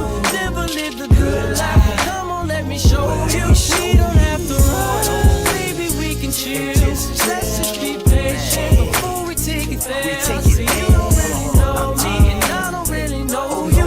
Never lived a good life, come on, let me show you. See, you don't have to rush. Baby girl, be patient. Anticipation of love making. Got your legs shaking. See, every time I'm next to you, I feel your heart beat faster. But yet you try to hide behind your smile and your laughter. See, money's what I'm after. So all I do is chill. I'm out here on the grind. I'm trying to see a meal. You never seen this good life. Well, come on, let me show you. You never had a real hug. Well, come on, let me hold you. This life I lead is troublesome. You win some, you lose some. You lost one, then gain one. You want some, come get some. See, everything you want, you need, I got you. Even though you don't know me, I don't know you, baby, I got you. That's just how it goes to me. Rather have you next to me, never in front or back of me. You look good beside me, but we take it there. It's some things you need to know. We don't have to rush, baby, we can take it slow. We don't have to run, baby, we can chill. Just be patient before we take it there. See, you don't really know me, and I don't really know you. Never lived a good life, come on, let me show you. We don't have to run, baby, we can chill. Let's just be patient before we take it there. See, you don't really know me, and I don't really know you. Never lived a good life, come on, let me show you. Say if you like me, it's what you want. I ain't about games, I'm trying to front. See something that you want, then get it. Ice cream man always deliver, never late. I come on time. Tell me, girl, what's your room size? Sitting here, watch you visualize. I can't lie, see it in your eyes. Fantasize, I mean you all day, all night. Let me strap your seatbelt on before we take this flight. You know I'm helicopter high. Baby, you know I'm on a wide, baby, we can vibe. And that's just how it is. El Blizzo keep it realer than all the rest is. And don't compare me to them other dudes. I act a fool with my tool. Lock it down just for you. You got a man, you can keep him too. I don't want him, I want you. Got a couple friends, but I got a couple too. Just let me know, girl, what you wanna do. And we can keep it on the low, long as you know, baby, just take it. We don't have to run, baby, we can chill. Just be